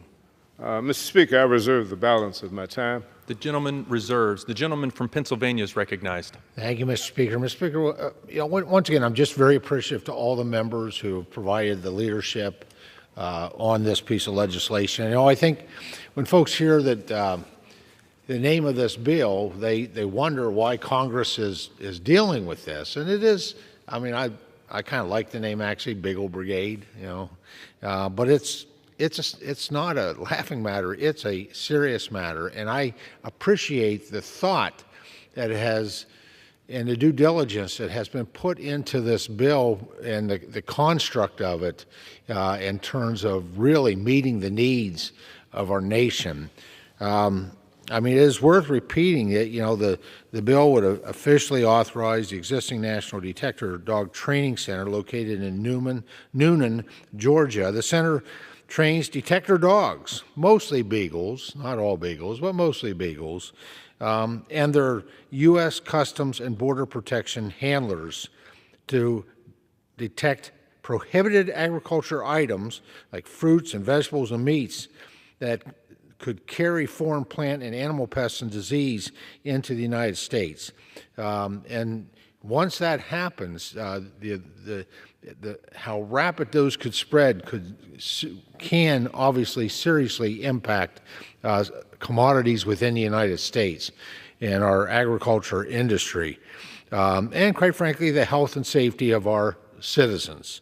And so dogs and their handlers inspect international passenger baggage, mailed packages, vehicles entering the U.S. Dogs are selected from animal shelters, rescue groups, and private owners, and those that do not complete the training, as well as retirement age trained dogs, are offered for private adoptions. So the dogs are well cared for from beginning to end. The bill would also require the Animal Plant and Plant Health Inspection Service, or APHIS, to prepare a report to Congress no later than 1 year after the date of enactment, including a description of current and emerging pests and disease threats, the role of the center in protecting against those threats, and any recommendations for strengthening that role and the overall center. So as you can see, Mr. Speaker, it is a well-thought-out, comprehensive bill that is really, I think, of strategic importance for our nation. With that, I'll reserve. The gentleman reserves. The gentleman from Georgia is recognized. I don't think we have any more speakers. I'm prepared to close. The gentleman is recognized. I'm very, very proud to support the Beagle Brigade Act and to have had the opportunity to work with my colleagues, Representatives Drew Ferguson, Dan Kuester, and Adrian Smith, and to have the support of our senators, Senator Warnock and Senator Ernst from Iowa. This is a vital piece of legislation which protects the American agriculture, and it keeps foreign and animal plant pests, as well as other diseases, out of our country. I think we have done a good day's work today, and I want to commend my colleagues for their joint efforts. And with that, I will yield back the balance of my time. The gentleman yields. The gentleman from Pennsylvania is recognized. Well, Mr. Speaker, once again, thank you for all those who put this bill forward. I think this is just this example of this piece of legislation illustrates why it is commonly said that a dog is a man's best friend. And it really fills an incredible niche here. So before I close, Mr. Speaker, I would ask unanimous consent that all members have 5 legislative days in which to revise and extend their remarks and include extraneous material on Senate Bill 759. Without objection. And with that, I urge a yes vote on this bill and yield back the balance of my time. The question is, will the House suspend the rules and pass Senate 759? Those in favor say aye. Those opposed, no. In the opinion of the chairs, 2/3 being in the affirmative. For what purpose does the gentleman from Pennsylvania seek recognition? Mr. Speaker, I request the yeas and nays. The yeas and nays are requested. All those in favor of taking this vote by the yeas and nays will rise and remain standing until counted. A sufficient number having risen, the yeas and nays are ordered. Pursuant to Clause 8 of Rule 20, further proceedings on this question will be postponed. Pursuant to Clause 12A of Rule 1, the Chair declares the House in recess, subject to call of the Chair.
Proceedings will resume on questions previously postponed. Votes will be taken in the following order. Motions to suspend the rules and pass Senate 1351, pass Senate 3857, concur in the Senate amendments to H.R. 8663, and pass Senate 759. The first electronic vote will be conducted as a 15-minute vote. Pursuant to Clause 9 of Rule 20, remaining electronic votes will be conducted as 5-minute votes. Pursuant to Clause 8 of Rule 20, the unfinished business is the vote on the motion of the gentleman from Kentucky, Mr. Guthrie, to suspend the rules and pass Senate 1351, on which the yeas and nays are ordered. The clerk will report the title. Senate 1351, an act to study and prevent child abuse in youth residential programs and for other purposes. The question is, will the House suspend the rules and pass the bill? Members will record their votes by electronic device. This is a 15-minute vote.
On this vote, the yeas are 365, the nays are 33.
On this vote, the yeas are 370, the nays are 33.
On this vote, the yeas are 373, the nays are 33, two-thirds being in the affirmative. The rules are suspended, the bill is passed, and without objection, the motion to reconsider is laid on the table.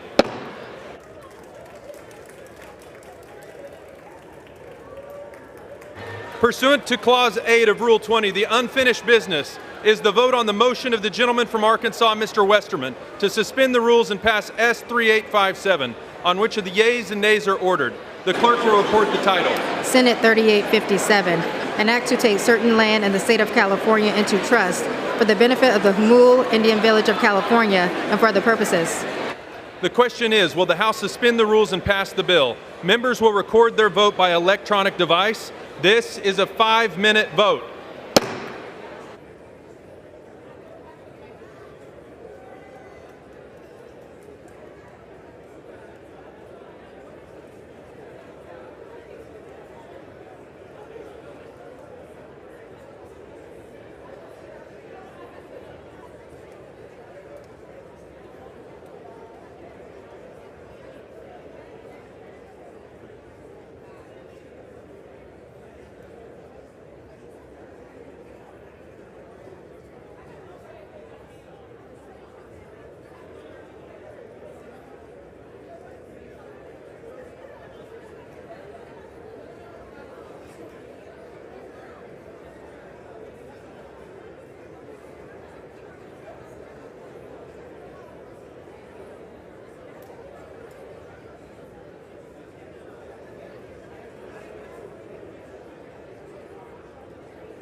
On this vote, the yeas are 369, the nays are 37, two-thirds being in the affirmative. The rules are suspended, the bill is passed, and without objection, the motion reconsidered is laid on the table. Pursuant to Clause 8 of Rule 20, the unfinished business is the vote on the motion of the gentleman from Tennessee, Mr. Green, to suspend the rules and concur in the Senate amendments to H.R. 8663, on which the yeas and nays are ordered. The clerk will report the title. H.R. 8663, an act to require the Science and Technology Directorate and the Department of Homeland Security to develop greater capacity to detect, identify, and disrupt illicit substances in very low concentrations. Senate amendments. The question is, will the House suspend the rules and concur in the Senate amendments to H.R. 8663? Members will record their votes by electronic device. This is a 5-minute vote.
vote. The yeas are 404, the nays are 1.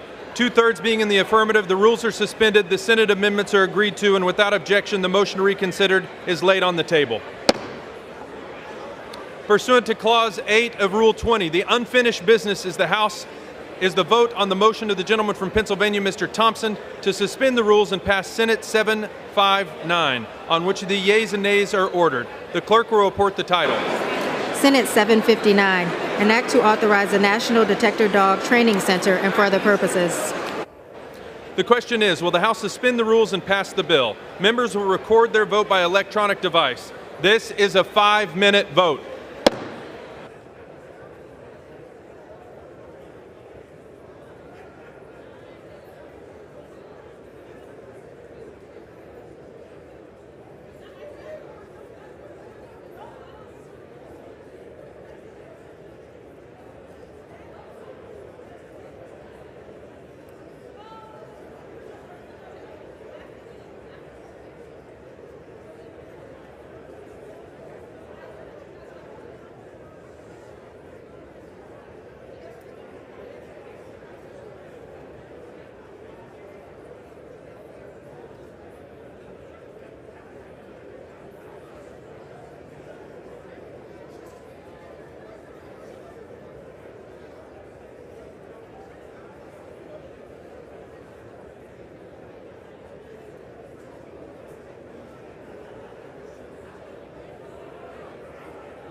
The yeas are 378, the nays are 20. Two-thirds being in the affirmative, the rules are suspended, the Senate amendments are agreed to, and without a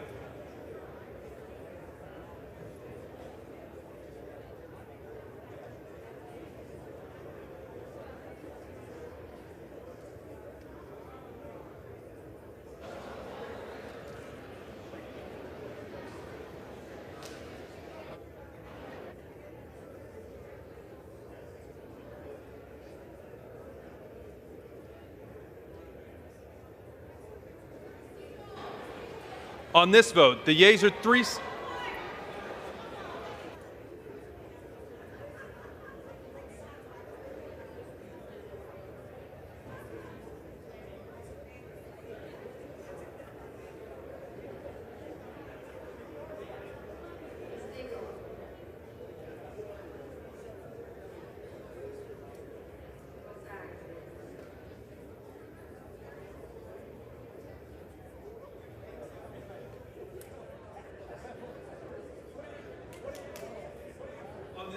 The yeas are 381, the nays are 20. Two-thirds being in the affirmative, the rules are suspended, the bill is passed, and without objection, the motion to reconsider is laid on the table.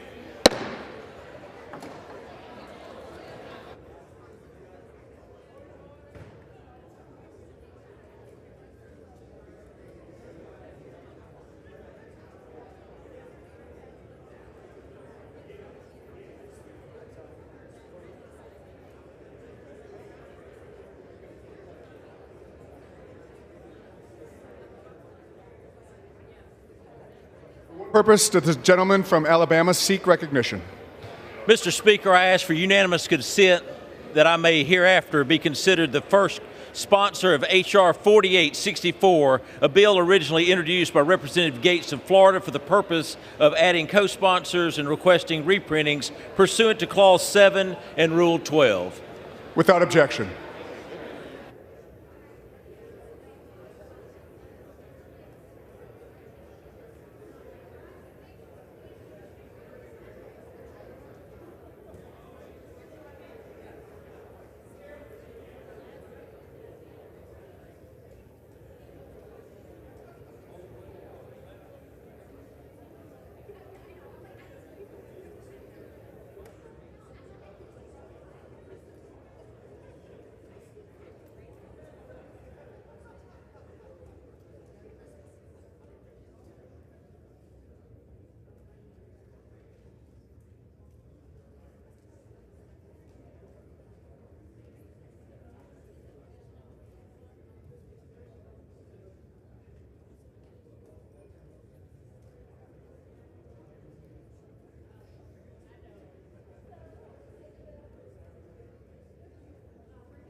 Clause 8 of Rule 20, the chair will postpone further proceedings today on additional motions to suspend the rules on which a recorded vote or the yeas and nays are ordered, or votes objected to under Clause 6 of Rule 20. The House will resume proceedings on postponed questions at a later time. For what purpose does the gentleman from Tennessee seek recognition?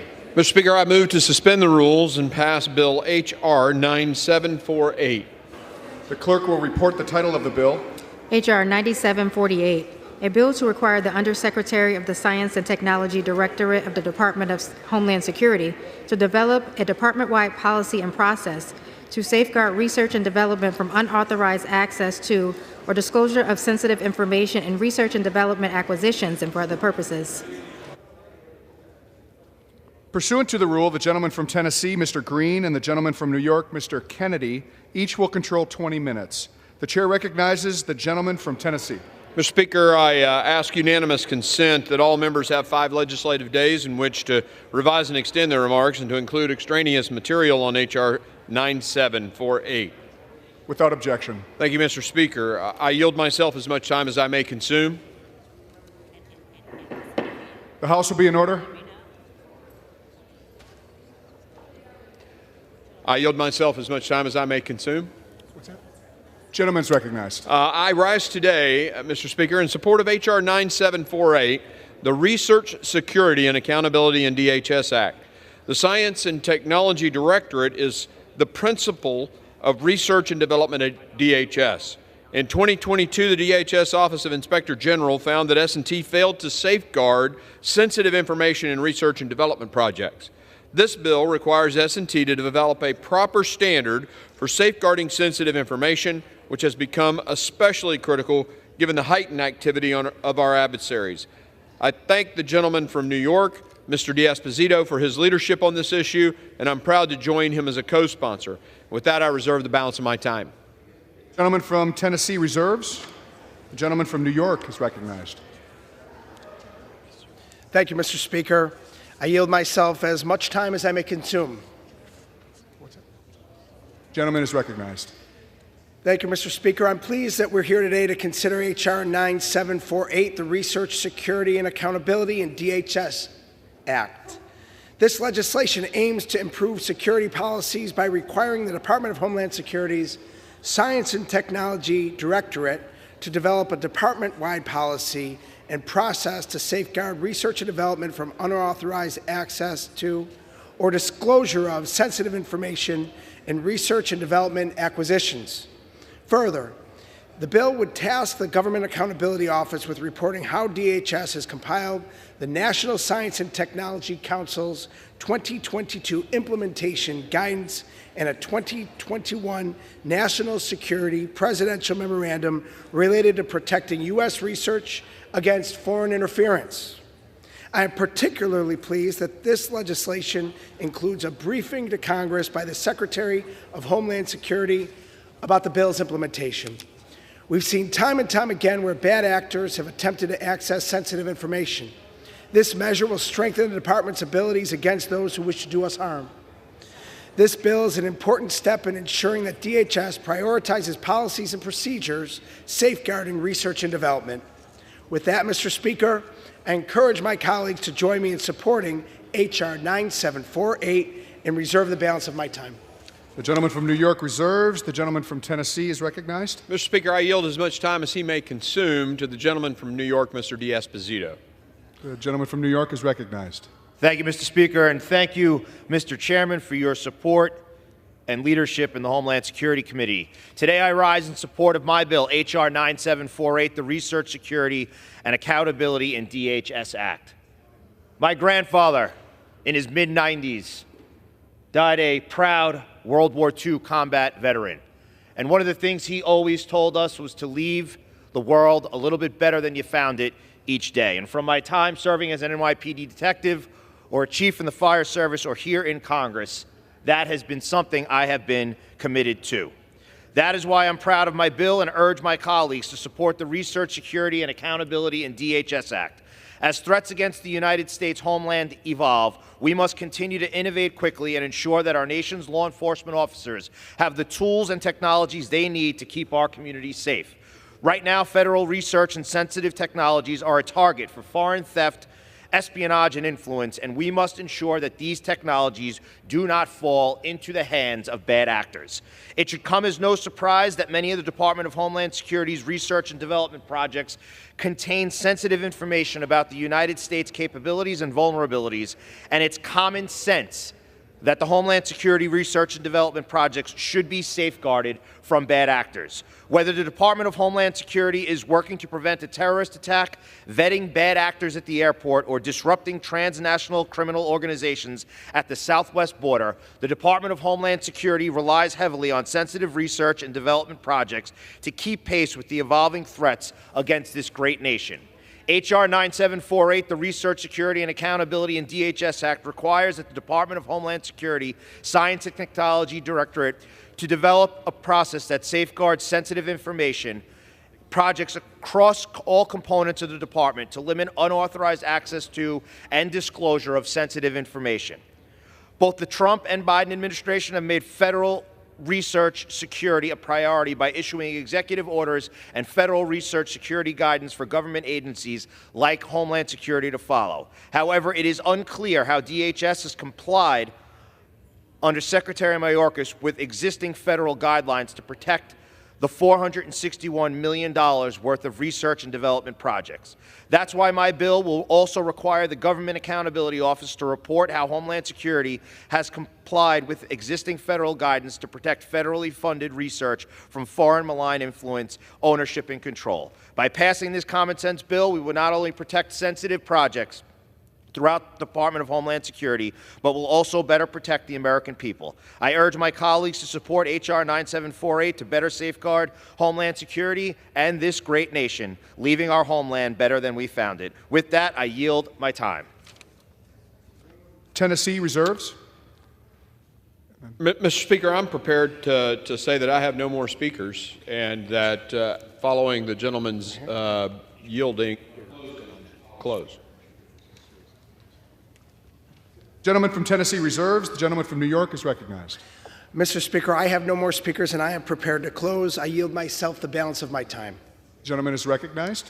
Mr. Speaker, passage of this legislation is an important step to ensuring DHS research and development capabilities are safeguarded from bad actors. With that, I urge my colleagues to support H.R. 9748 and yield back the balance of my time. The gentleman from New York yields back. The gentleman from Tennessee is recognized. Mr. Speaker, I yield myself to balance my time. I again urge my colleagues to support H.R. 9748, and I yield the balance of my time. It's right here. The question is, will the House suspend the rules and pass the bill H.R. 9748? Those in favor say aye. Aye. Those opposed, no.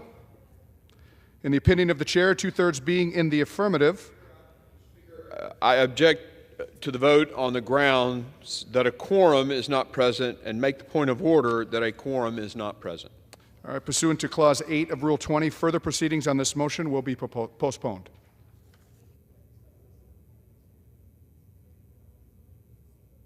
For what purpose does the gentleman from Tennessee seek recognition? Mr. Speaker, I move to suspend the rules and pass House H.R. 8664 as amended. The clerk will report the title of the bill.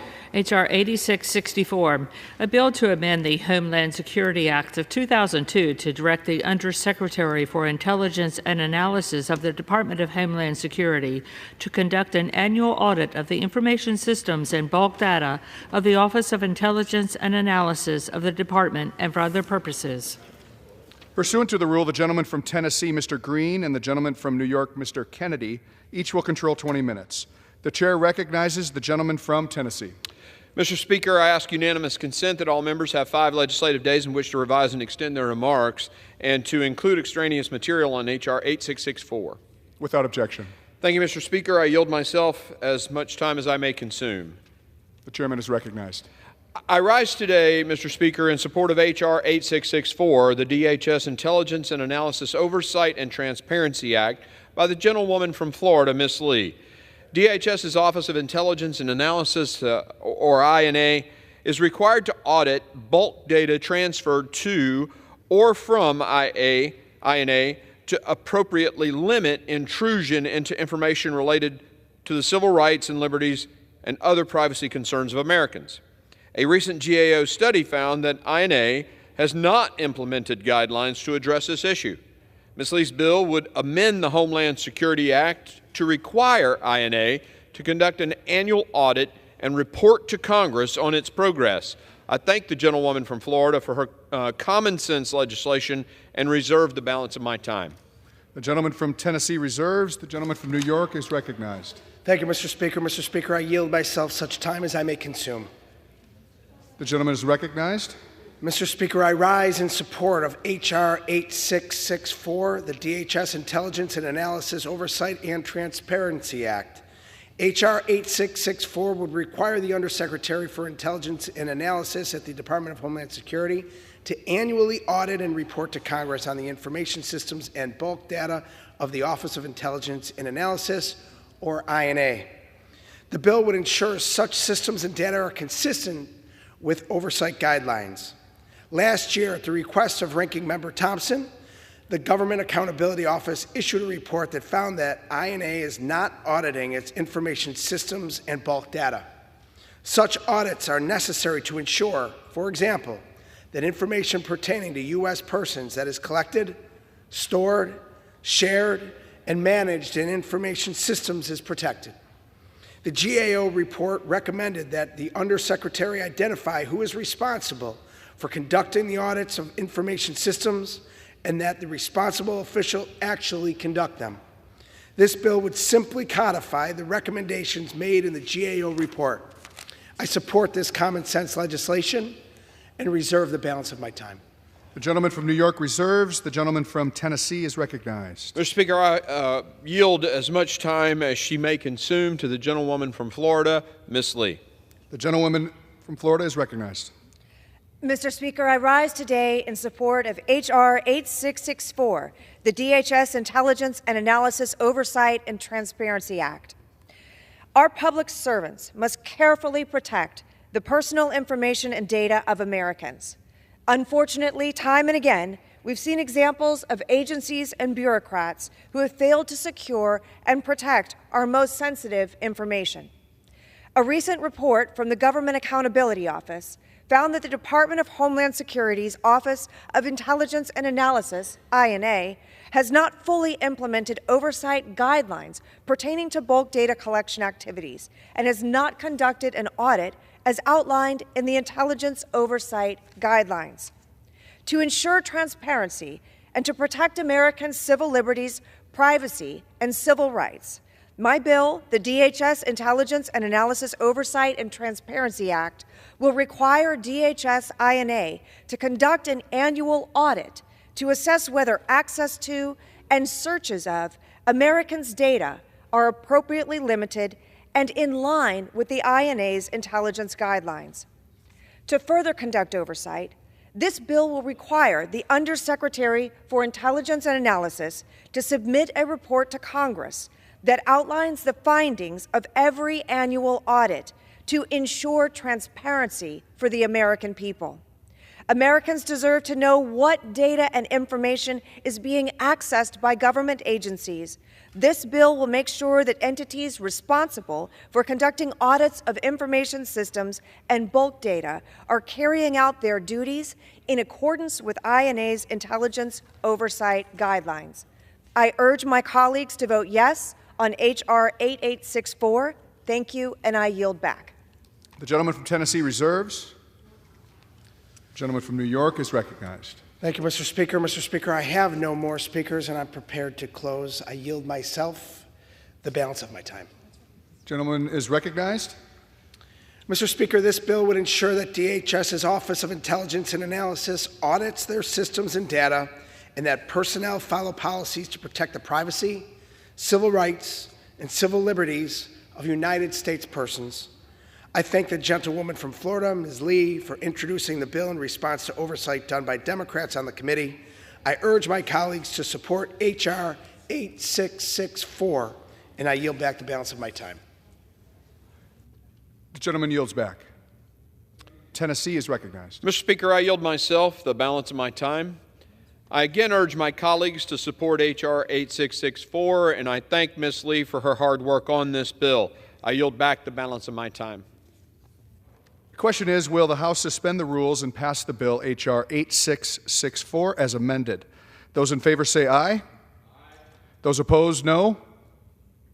In the opinion of the chair, 2/3 being in the affirmative, the rules are suspended, the bill is passed, and without objection, the motion to reconsider is laid on the table.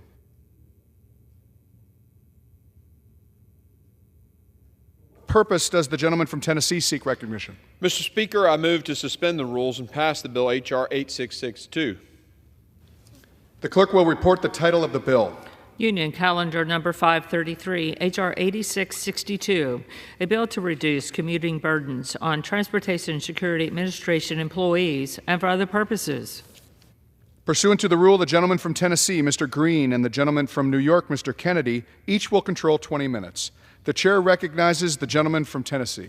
Mr. Speaker, I ask unanimous consent that all members have 5 days, legislative days, in which to revise and extend their remarks and to include extraneous material on H.R. 8662.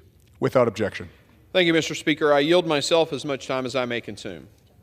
The gentleman is recognized. I rise today in support of H.R. 8664, the TSA Commuting Fairness Act. TSA often struggles to adequately employ enough personnel, and given the high cost of housing near airports, travel time to and from work may be an inhibitor for current and future employees. This bill would require the TSA administrator to conduct a feasibility study to address this issue. I thank my colleague from New York, Mr. Kennedy, for bringing this legislation forward. I reserve the balance of my time. The gentleman from Tennessee reserves. The gentleman from New York is recognized. Thank you, Mr. Speaker. I yield myself such time as I may consume. The gentleman is recognized. Mr. Speaker, over the next couple of weeks, millions of Americans will travel through our nation's airports for the holidays. Air travel is at an all-time high, with the 10 busiest days in the Transportation Security Administration's history all occurring this year. Throughout this busy travel period, the efforts of TSA employees are critical to keeping the aviation system secure. Transportation security officers, or TSOs, screen travelers as they pass through checkpoints. Federal air marshals provide an in-flight security presence, and canine handlers add an extra layer of security to the system. TSA employees face some unique challenges when commuting to work, however. Many employees find housing they can afford far from the airports, leading to long commutes with limited public transit options and heavy traffic. Upon arrival at the airport, employees often must park in an employee lot and wait on irregular shuttles to bring them to the airport terminal, where they may have to walk a long distance to security checkpoint just to clock in for work. According to the Government Accountability Office, TSOs have reported that just getting from the parking lot to the checkpoint to clock in for work can take as long as 45 minutes. If these hardworking civil servants are just a few minutes late to clock in, they can face discipline and punishment. My bill, the TSA Commuting Fairness Act, would help provide fairer conditions for these employees as they commute to work to secure our transportation systems. This bill would direct TSA to conduct a feasibility study on using mobile phones and location data to allow employees to clock in for work upon arrival at the airport parking lots and bus transit stops. Doing so would reduce commuting costs and improve quality of life for TSA employees, while allowing TSA leadership to manage the workforce appropriately and maintain order and discipline. This study will provide insight for TSA and Congress as we collectively seek innovative ways to recruit and retain top talent to help secure our transportation systems. I thank my colleagues on both sides of the aisle for working with me to develop this legislation. And with that, Mr. Speaker, I reserve the balance of my time. The gentleman from New York reserves. The gentleman from Tennessee is recognized. Mr. Speaker, I have no more speakers and am prepared to close after the gentleman from New York closes. The gentleman reserves. Thank you, Mr. Speaker. I have no more speakers, and I yield myself the balance of my time. The gentleman is recognized. Mr. Speaker, as we advance our efforts to recruit and retain a skilled and well-trained workforce to secure our nation's aviation system, we must seek new ways to compete for top talent. Studying ways to address some of the TSA's workforce greatest frustrations will allow TSA to continue to build the workforce it needs to counter evolving threats and keep air travel moving. This bill will push TSA to consider ways to improve the quality of life for its workforce, which will ultimately help our national security. I urge all members to support this measure. And with that, Mr. Speaker, I yield back the balance of my time. The gentleman from New York yields. The gentleman from Tennessee is recognized. Mr. Speaker, I yield myself the balance of my time. I again urge my colleagues to support H.R. 8662, and I yield back the balance of my time. The question is, will the House suspend the rules and pass the bill H.R. 8662? Those in favor say aye. Those opposed, no. In the opinion of the chair, 2/3 being in the affirmative. I object to the vote on the grounds that a quorum is not present, and make the point of order that a quorum is not present. So pursuant to Clause 8 of Rule 20, further proceedings on this motion will be postponed. For what purpose does the gentleman from Tennessee seek recognition? Mr. Speaker, I move to suspend the rules and pass the bill S3959. The clerk will report the title of the bill. Senate 3959, an act to require the Transportation Security Administration to streamline the enrollment processes for individuals applying for a Transportation Security Administration security threat assessment for certain programs, including the Transportation Worker Identification, Credential, and Hazardous Material Endorsement Threat Assessment programs of the administration and for other purposes. Pursuant to the rule, the gentleman from Tennessee, Mr. Green, and the gentleman from New York, Mr. Kennedy, each will control 20 minutes. The chair recognizes the gentleman from Tennessee. Mr. Speaker, I ask unanimous consent that all members have 5 legislative days in which to revise and extend their remarks and to include extraneous material on S3959. Without objection. Thank you, Mr. Speaker. I yield myself as much time as I may consume.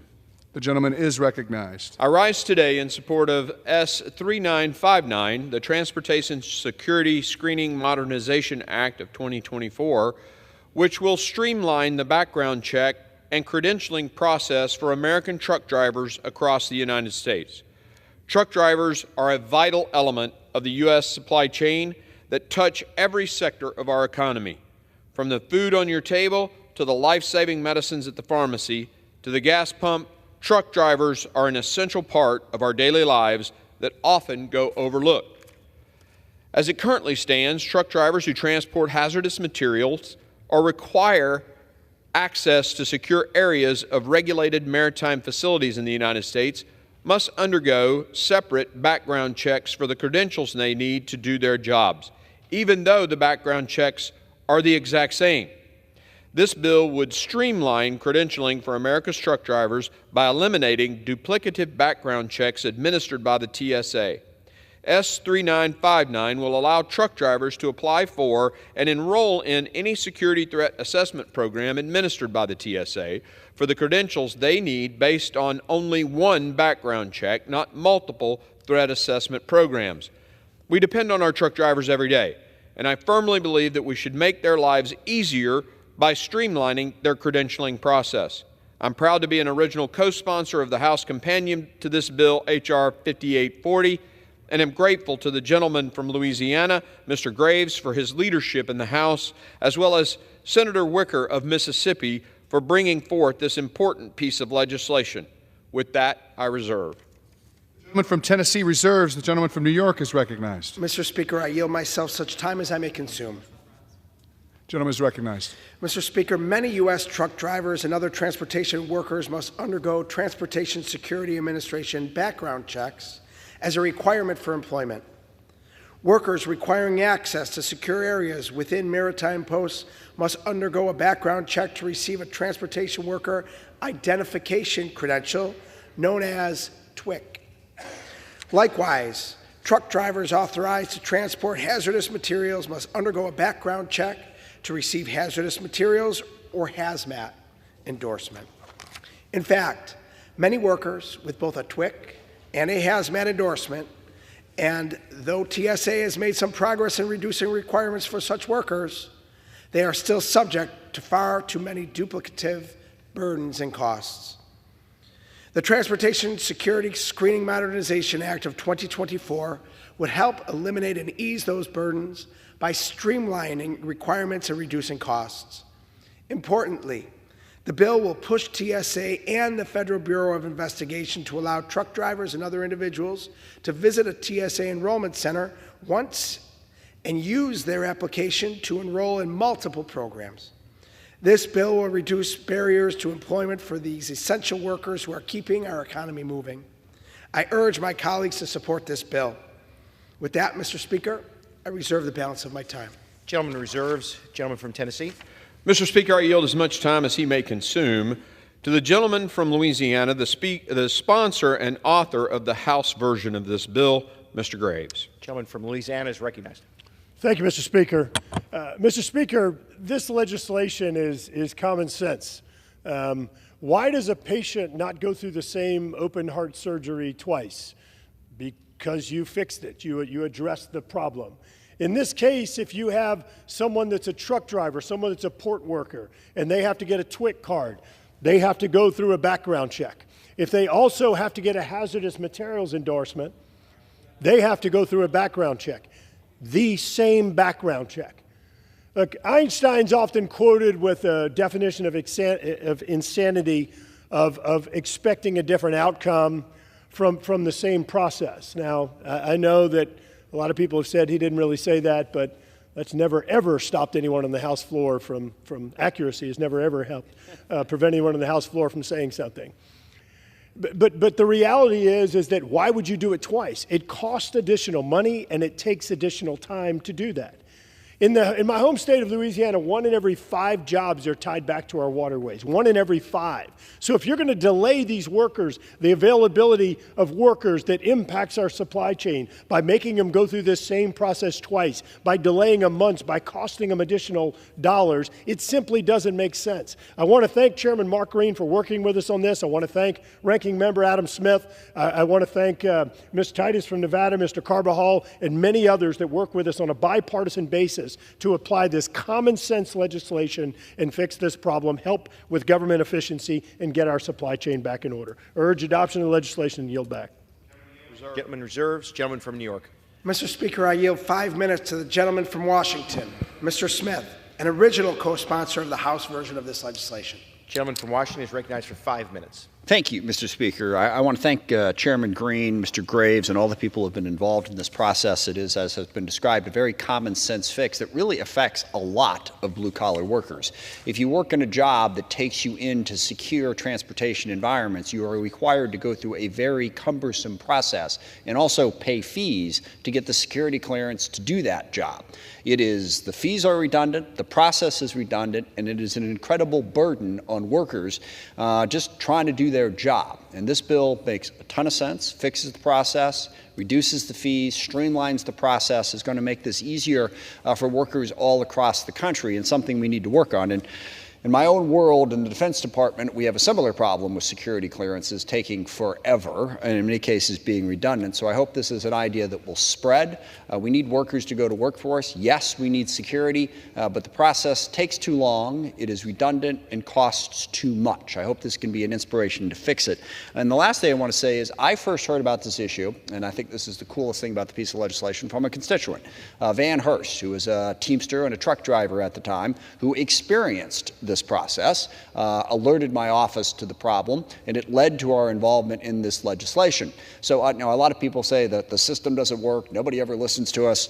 This is an average constituent, truck driver in my district, had a problem, brought it to us, we worked through the process, and now today we're about to pass the Senate bill, solve the problem, send it off to the President where it will be signed and the problem will be fixed. So for all constituents out there frustrated, irritated, aggravated about all the things that aren't happening, bring your problems to us. We'll do our level best to listen and try to solve them. Doesn't always work. It's a big, complicated democracy, a lot of people with a lot of voices, but it works far more often than people realize. So I'll just close with another shout out to Van Hurst, Teamster from the city of Kent in the 9th Congressional District, brought this to my attention, and we are now working to solve the problem. Thank you, and with that, I yield back. Gentleman yields. Gentleman from New York. Mr. Speaker, with that, I have no more speakers, and as such, I yield myself the balance of my time. Gentleman is recognized. Mr. Speaker, TSA's vetting programs are critical to ensuring the security of our nation's transportation systems. At the same time, we must ensure these programs do not place unnecessary burdens on frontline workers. The Transportation Security Screening Modernization Act of 2024 will help reduce these burdens while upholding security. I urge all members to support this measure, and I yield back. the balance of my time. Gentleman yields. Gentleman from Tennessee. Mr. Speaker, I yield myself the balance of my time, and I too want to thank Mr. Graves and Ranking Member Smith. I urge my colleagues to support S3959, and I yield back the balance of my time.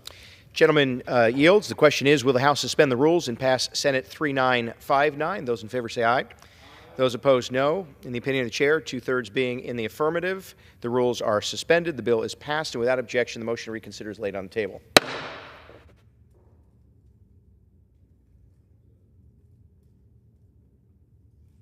Pursuant to Clause 12A of Rule 1, the chair declares the House in recess, subject to the call of the chair.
The House will be in order. The chair lays before the House sundry communications. The Honorable, the Speaker, House of Representatives, sir.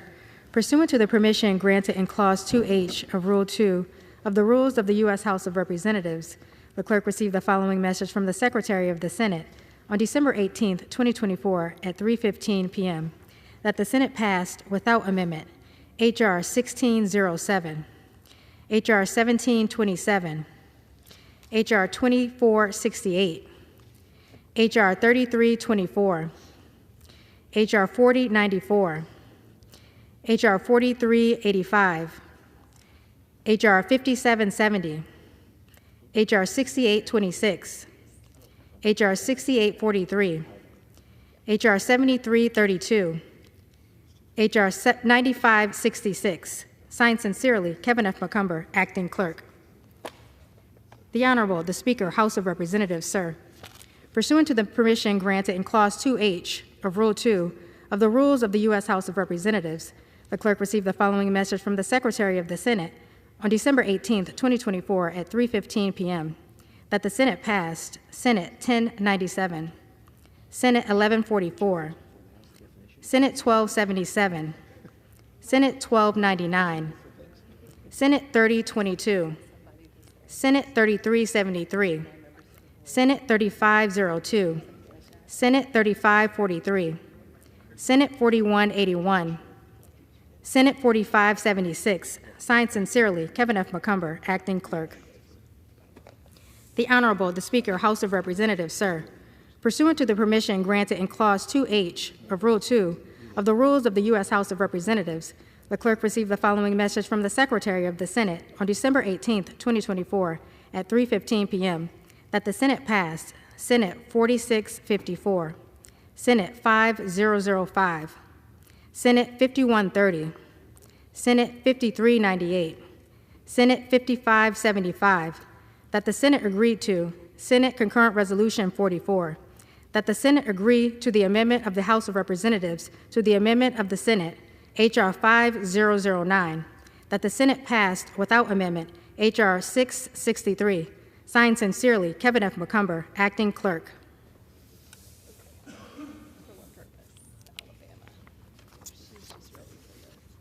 For what purpose does the gentleman from Alabama seek recognition? Mr. Speaker, I ask unanimous consent to take from the Speaker's table the concurrent resolution S-Con Res 44 and ask for its immediate consideration in the House. The clerk will report the title of the concurrent resolution. Senate Concurrent Resolution 44, concurrent resolution directing the Clerk of the House of Representatives to make a correction in the enrollment of the bill H.R. 5009. Is there objection to the consideration of the concurrent resolution? Without objection, the concurrent resolution is agreed to, and the motion to reconsider is laid on the table.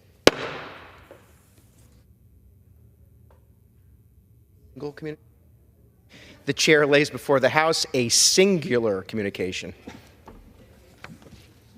The Honorable, the Speaker, House of Representatives, sir. Pursuant to Section 1092B2 of the James N. M. Inhofe National Defense Authorization Act for fiscal year 2023, Public Law 117-263, I am pleased to announce the joint appointment, together with the Majority Leader of the Senate, of the Honorable Philemon Vela of Houston, Texas, to serve as co-chairperson of the Commission on the Future of the Navy. Thank you for your attention to this appointment. Signed sincerely, Hakeem Jeffries, Democratic Leader. The chair will now entertain requests for 1-minute speeches. Seeing none, under the Speaker's announced policy of January 9, 2023, the gentleman from California, Mr. Cardenas, is recognized for 60 minutes as the designee of the Minority Leader.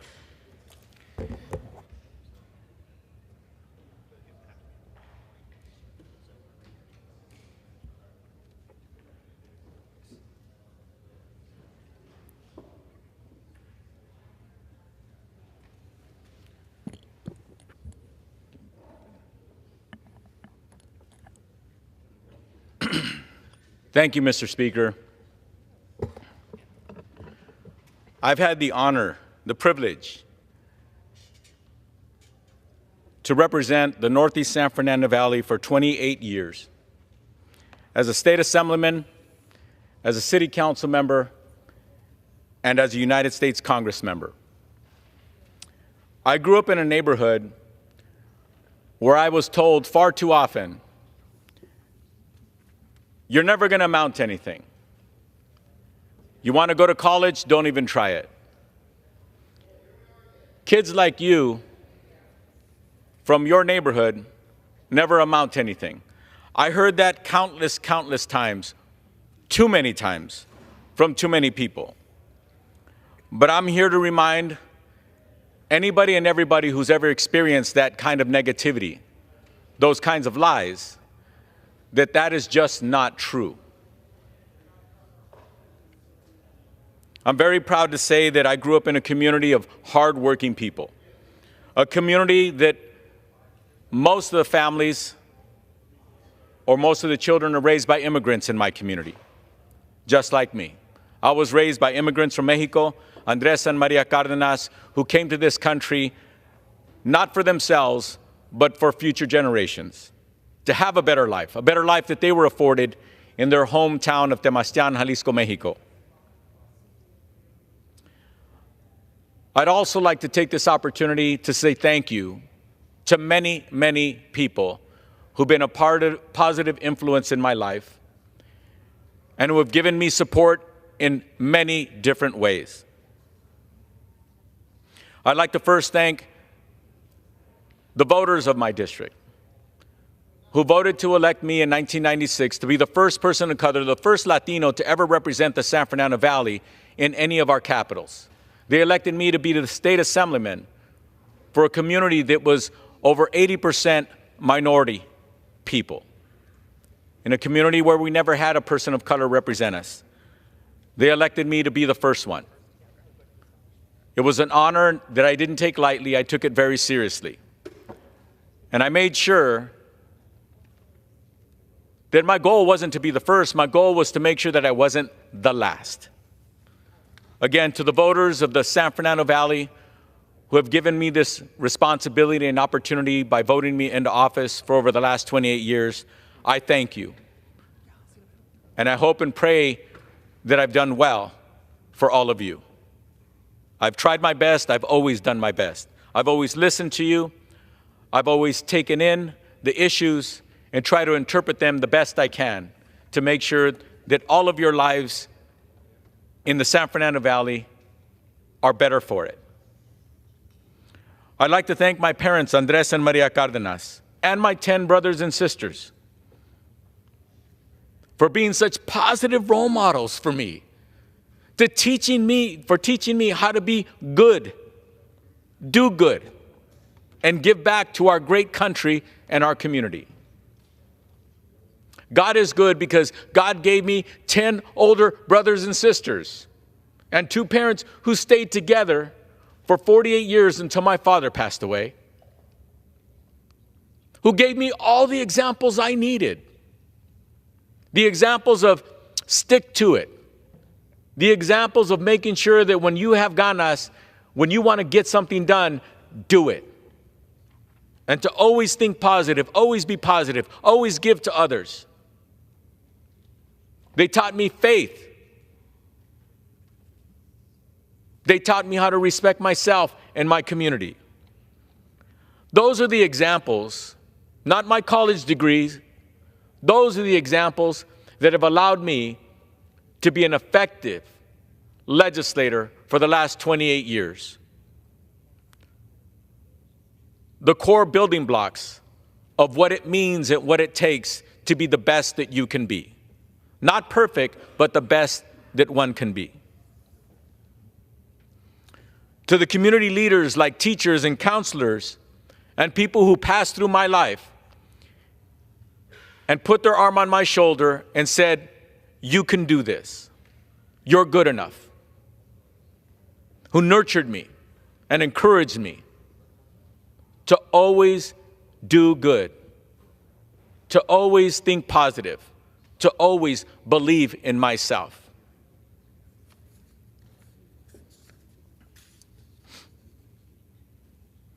And again, to those people who choose to say the opposite of that, to young people like I was, to people who grow up in, quote, bad neighborhoods, whatever that means. To the sons and daughters of immigrants whose parents don't even speak English, who raise their children here to love this country, to respect this country, and to honor this country. To the people who don't believe in people like me, like the ones that have passed through my life and told me the lies that you can't do this and you can't do that. Good always prevails over bad. Always. So to young people who have to endure that, I've endured it myself. Don't believe those lies. Believe in yourself. You're better than those who put you down.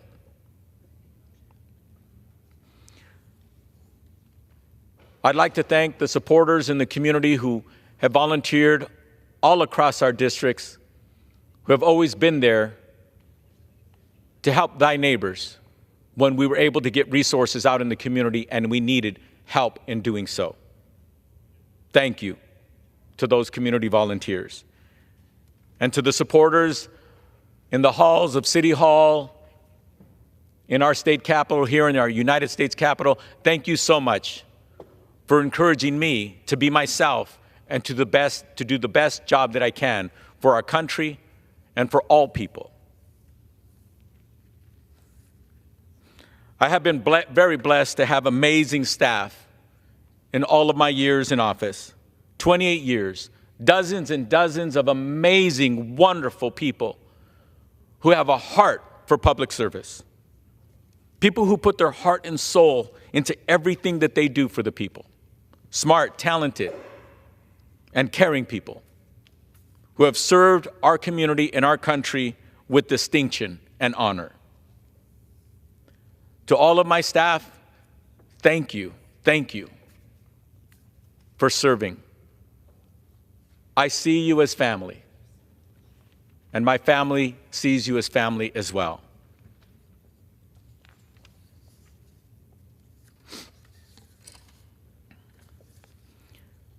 I want to also thank my mother-in-law. Yes, my mother-in-law. She loves me like a son.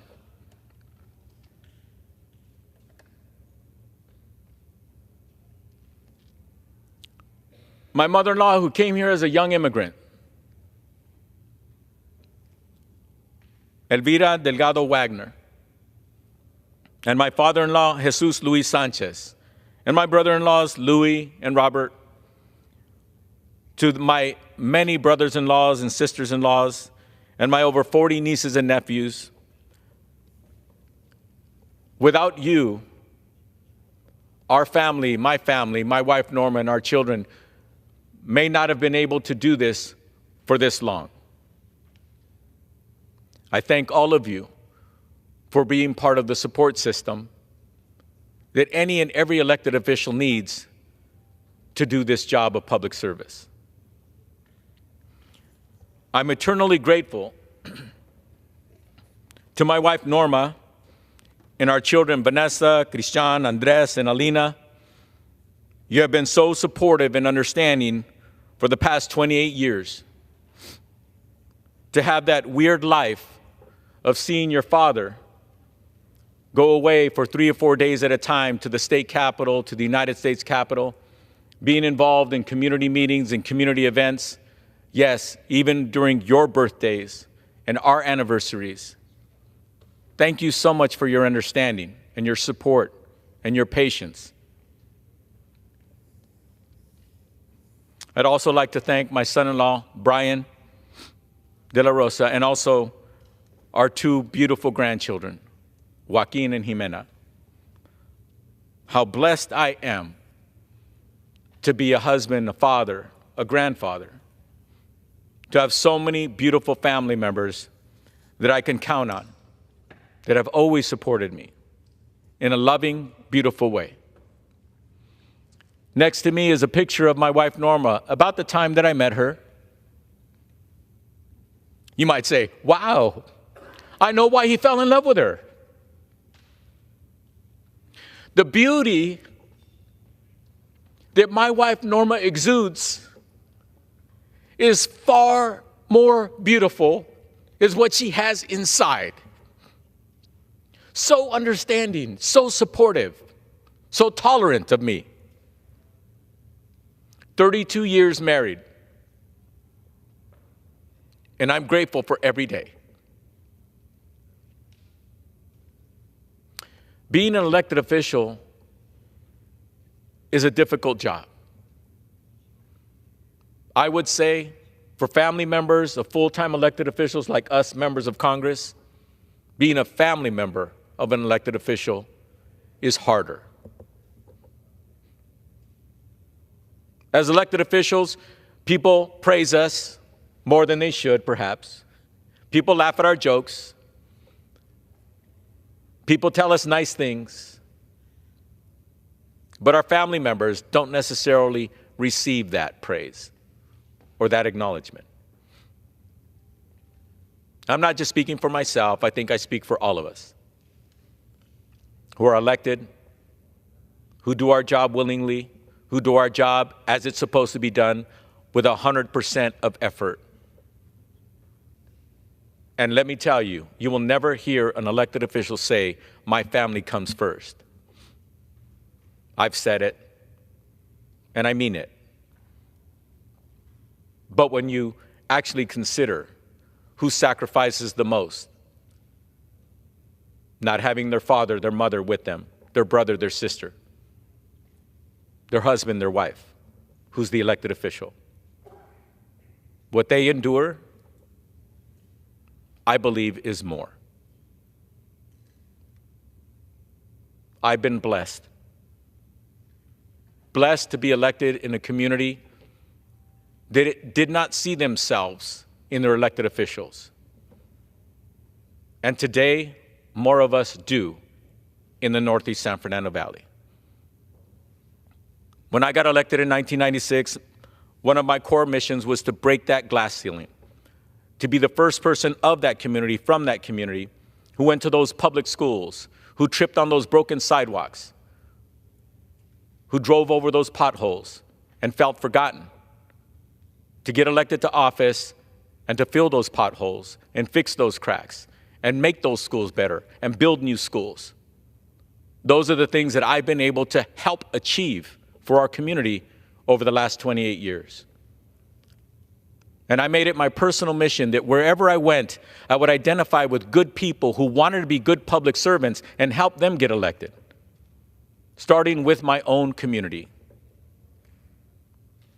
I helped a young man, an amazing young man.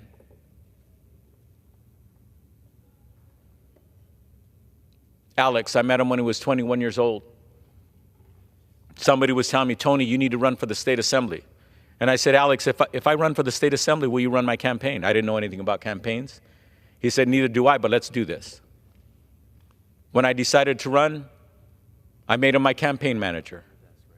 He had never run a campaign before in his life. The district was 450,000 people. Not an easy task, but we took it on.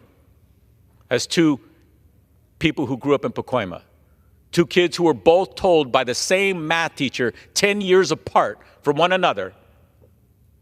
When I told my math teacher that I got accepted to the University of California, Santa Barbara, to be an electrical engineering student, he laughed in my face, told me, you can't cut it, don't even try it, they'll eat you alive. Try community college, maybe you can handle that. 10 years later, when Alex Padilla got selected to go to MIT, the #1 engineering university in the world, he got accepted. That same math teacher told him, you can't cut it.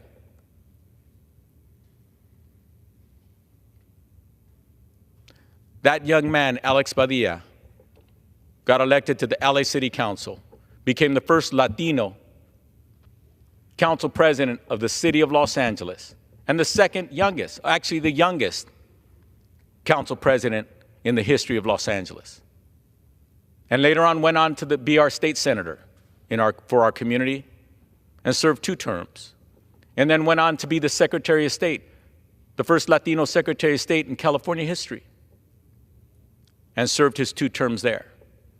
And one day, he got the call from our governor of California and was asked,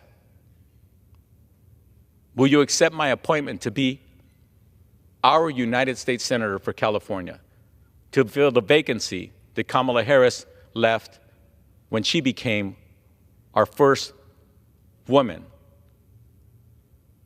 Vice President of the United States? With tears in his eyes, he said yes. The reason why Alex Padilla was brought to tears is because when the governor asked him if he would take on that responsibility, if he would accept that responsibility, he said, Mama Padilla is what I called Alex's mother. He said, what would your mother think of you becoming United States Senator? He thought about the sacrifices that his mother made, who cleaned homes for a living.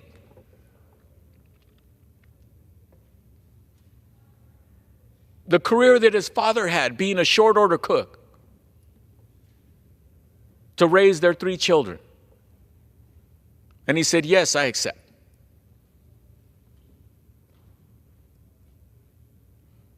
He has since been elected to the U.S. Senate twice. I'm so proud of him. The young man who grew up just a couple of blocks away from me, who endured the same lies that I had to endure from teachers and others who didn't believe in him and didn't believe in me. And unfortunately, that too many of those people don't believe in many of us. They don't believe enough of us to think that we can do what we've been elected to do, to be community leaders, to be national leaders, to make decisions that affect every American citizen and beyond.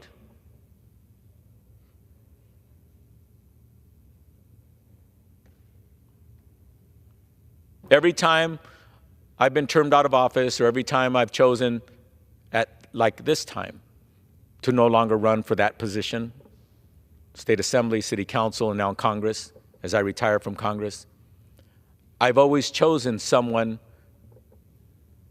to consider running in my former position. And every single time it's been a woman, a Latina, who grew up in the same community that I grew up in, that Alex Padilla grew up in.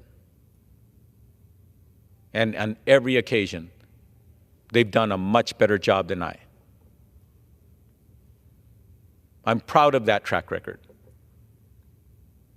To be a true public servant, one has to realize it's not about me, it's about we.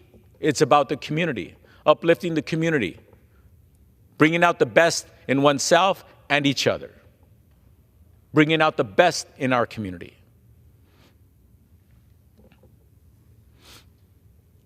When I met my wife, Norma, she looked like the first picture.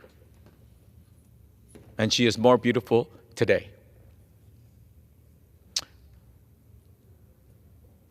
I can't take credit for raising our beautiful 4 children. She can. She says, no, it wasn't me. Yes, it was. Yes, it was. Taking care of the family when I'm away too much. Making sure that when our children cried, there was a shoulder to cry on.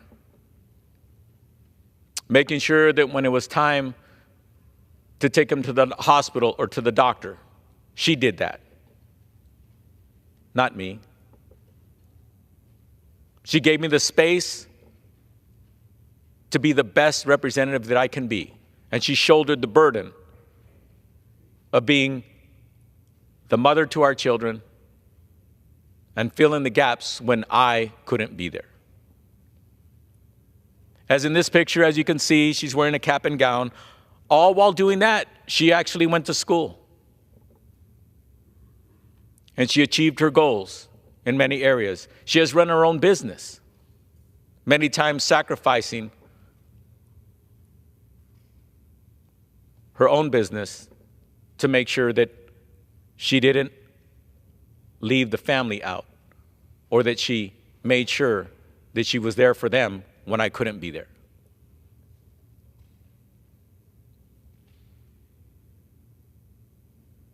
Oftentimes when we think of the people who are closest to us, we take it for granted. How much they support us, how much they give of themselves, how much they give to others. I just wanted to make sure that before I leave Congress, before I no longer can express what I feel I need to express on the House, in these chambers, because when I'm no longer a member of Congress, I'm not allowed to come and speak from the podium, to speak from that microphone. Only current members of Congress are allowed to do that, as it should be. So I would be remiss if I didn't take the opportunity to say thank you to so many people, to say thank you to my family members, to say thank you to my staff, to say thank you to the people who cared for me and loved me enough to teach me and mentor me, to help me be the person that I am today. I never cared to be the best. I always make sure that I focus on doing the best that I can achieve, to do the best job that I can.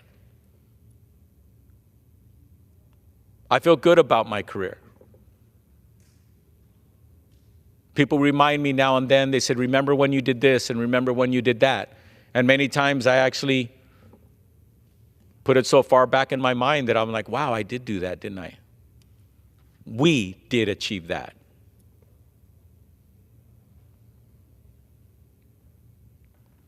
I hope that what I do in the future can give me this much satisfaction of knowing the difference that we were able to make in these chambers, in City Hall, in our state capitol. But I feel confident that I'm going to be happy because God has blessed me with beautiful children, beautiful grandchildren, amazing family members, and the most beautiful woman I've ever met, the most beautiful woman in the world, my wife, Norma. I hope that she can put up with me being around more often. When I hear from my friends who have retired, once in a while they hear from their wives when they retire, or their partner, don't you have somewhere to be? I can understand if my wife Norma says that to me. I hope she doesn't, but if she does, I can understand. She comments sometimes that being married to an engineer can be difficult. I know. I know what she means. Again, I wanted to take this opportunity to say thank you. Thank you, thank you, thank you to all the people who choose the life of being an elected official. Thank you. I want to say thank you to all of the people in my life who have helped me become an elected official, to be an elected official for 28 years, staff, friends, family, voters, everyone. It's been an honor. It's been a privilege. My interpretation of that is I think that I receive a lot of love from all of you. That's how I interpret it. I love you too. Thank you for giving me this honor. Mr. Speaker, I yield back. The gentleman yields under the Speaker's. We're good. Yep. Under the Speaker's announced policy of January 9, 2023, the gentleman from Colorado, Mr. Lopez, is recognized for 60 minutes as the designee of the Majority Leader. I ask unanimous consent that all members may have 5 legislative days in which to revise and extend the remarks and include extraneous material on the topic of the special. Without objection. But unnecessary.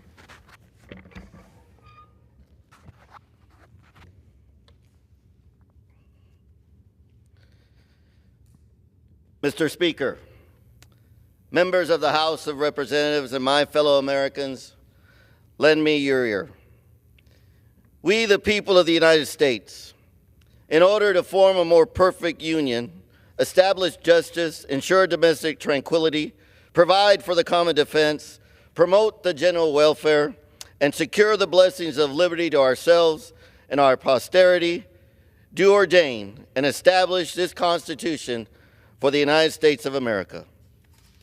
Since 1776, the people of this great nation have bestowed the responsibility of fulfilling that declaration and setting the course of the future of our nation in the collective hands of Congress, which is comprised of both members of the United States House of Representatives and members of the United States Senate. And since that time, every member willingly raises their hand and publicly makes that sacred pledge to support and defend the Constitution of the United States against all enemies, both foreign and domestic. It is my belief that the American people look for the principles of respect, collaboration, friendship, unity, and statesmanship in every member of Congress. I encourage all members of Congress to subscribe to and remember this quote from Henry Ford. Coming together is a beginning. Staying together is progress. But working together is success. The issues our nations face today are not Republican or Democrat issues. They are people issues. One issue I've repeatedly highlighted during my time here has been our national debt and the broken way in which Congress, both Democrats and Republicans, continue to support reckless spending. Spending the people's money irresponsibly has created a $36 trillion national debt, which grows by $1 trillion every 100 days. The $1 trillion national debt equates to $107,594 per person, $272,546 per household, and $493,233 per child. Quite frankly, it's an embarrassment and it needs to stop. Something must be done. I join the millions of Americans who pray that on January 20th, the President and the 119th Congress will seriously focus on the budget crisis and make the right decisions to remove this heavy burden off the backs of hardworking people of this great nation and the backs of our children. I thank my good friend Jody Arrington, Chairman of the Budget Committee, and my friends on the committee for sounding the alarm and for their efforts to help right this ship. Mr. Speaker, this evening, I rise for the last time in this hallowed chamber to bid my farewell. Even though my time here pales in comparison to the joy I find in family and faith, I proudly say that being among you all has been more than an honor. It's been a privilege. Yes, this place has its problems, but it has so much worth celebrating. I've made friends across the aisle and gotten to know a few of you through the early morning congressional football practices or prayer groups. I've been blessed to know and learn from intelligent, loyal, and long-suffering staff that guided me through my journey. I've spoken on the House floor about issues that matter to the people of Colorado's 4th Congressional District, also known as the Eastern Plains of Colorado. On January 2nd, my 6-month term as a sitting member of Congress will come to an end.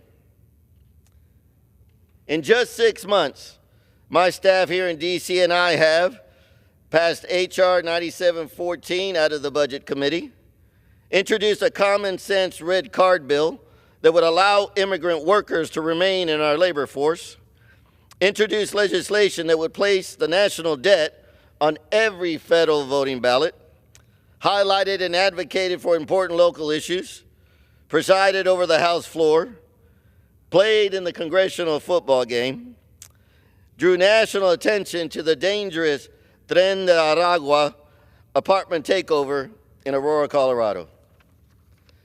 I joined the Doge caucus and worked as a constructive member of the Republican caucus to support common sense legislation that will help families in Colorado.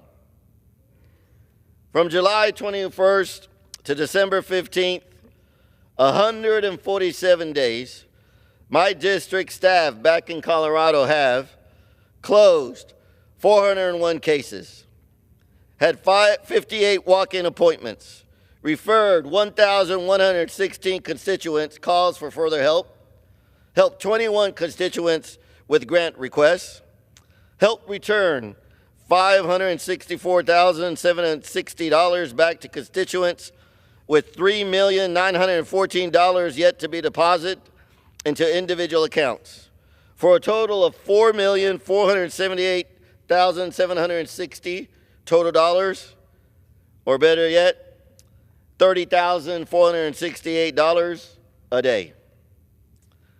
I recommended 52 individuals to the military academies. They assisted me in traveling to all 21 counties of the 4th Congressional District at least twice within the last 5 months. Arriving in Congress hasn't or wasn't a high point, and leaving isn't a low point either. It's life. You see, I describe my short time in Congress as that of a foreign exchange student. I arrived in July during the middle of the year, so I missed the yearbook pictures. No one knew me, so both sides of the aisle liked me, and I will not be coming back next year. As a veteran, I describe my time here as a TDY, or better known as a temporary duty assignment. And now it is time to return home. Mr. Speaker, I treasure Lisa, my wife, my children Michael and Christina, my service in the Air Force, and my Lord more than any amount of time in Congress. I'm proud to define my life by serving to my Lord, my family, the armed forces, and now to the people of Colorado's 4th Congressional District. To my wife, Lisa, I want to thank you for joining me in this unexpected and unbelievable opportunity of serving in Congress. Having you by my side every day here in D.C., along with your support, encouragement, and love, has made the hours in travel, the early mornings in briefings, the afternoons in meetings, the evenings with receptions, studying memos, and racing to late-night votes, made it both productive and bearable. You are my soulmate and my rock. I love you more than you will ever know. To my son Michael and my daughter Christina, I love you both, and I hope that I have made you both proud. One day, I hope to bring my grandkids here. We'll fly into Reagan Airport and fight through the afternoon traffic. I'll point out the ever-ending construction on Cannon and lead the little ones to the statutory hall before walking through the tunnels and eventually heading up at Rayburn's 4th floor where my office was. There, I'll hold them close and say that their granddaddy was a part of this. I'll say that government for and by the people isn't an abstraction, it's in their bloodline. I speak of generations because that is what the government is for, to protect, preserve, and pass along a legacy for our children.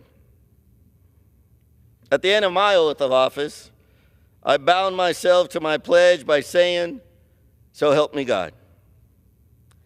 He has indeed helped me the same way that he has shepherded and guided this still young nation. As I prepare to depart, I'm reminded of my parents, Gregorio and Victoria Lopez. They taught me the value of hard work, laboring in the fields under the Texas sun. When the day was over, the foreman would come out and yell, "Ya vámonos, ya acabamos de trabajar," which translated means, "Let's go, our work is done." Then my parents would finish up and head home. Now, Colorado is calling me home, and I must answer. My work here is done, and I now depart. With immense gratitude to God, my family, Colorado's 4th Congressional District, the friends I've made here, my staff, and its institution, I bid you all a fond farewell. In my story, this is just a chapter, and every chapter ends. And that's for the best, because you can see what happens next.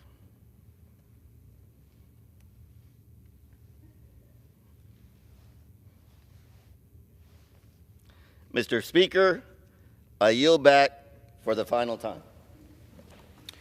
The gentleman yields back for the final time. Under the Speaker's announced policy of January 9, 2023, the Chair now recognizes the gentlewoman from Ohio, Ms. Kaptur, for 30 minutes. Sorry.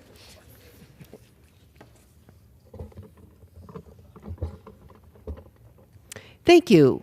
Mr. Speaker, we learned late this afternoon that the Republican leadership of this House has derailed the important appropriation bills to fund the government of the United States for the fiscal year that actually began October 1st. So it's been delayed for months and months, and now today, with legislation ready to move, again, the Republican leadership has failed the people of the United States. Why did they do this? The incoming administration, that has not been sworn in yet, called and asked them to shelve the funding of the government of the United States for the fiscal year of 2025, which, as I say, began on October 1st. Now, why did they do that? All the members were here on both sides of the aisle.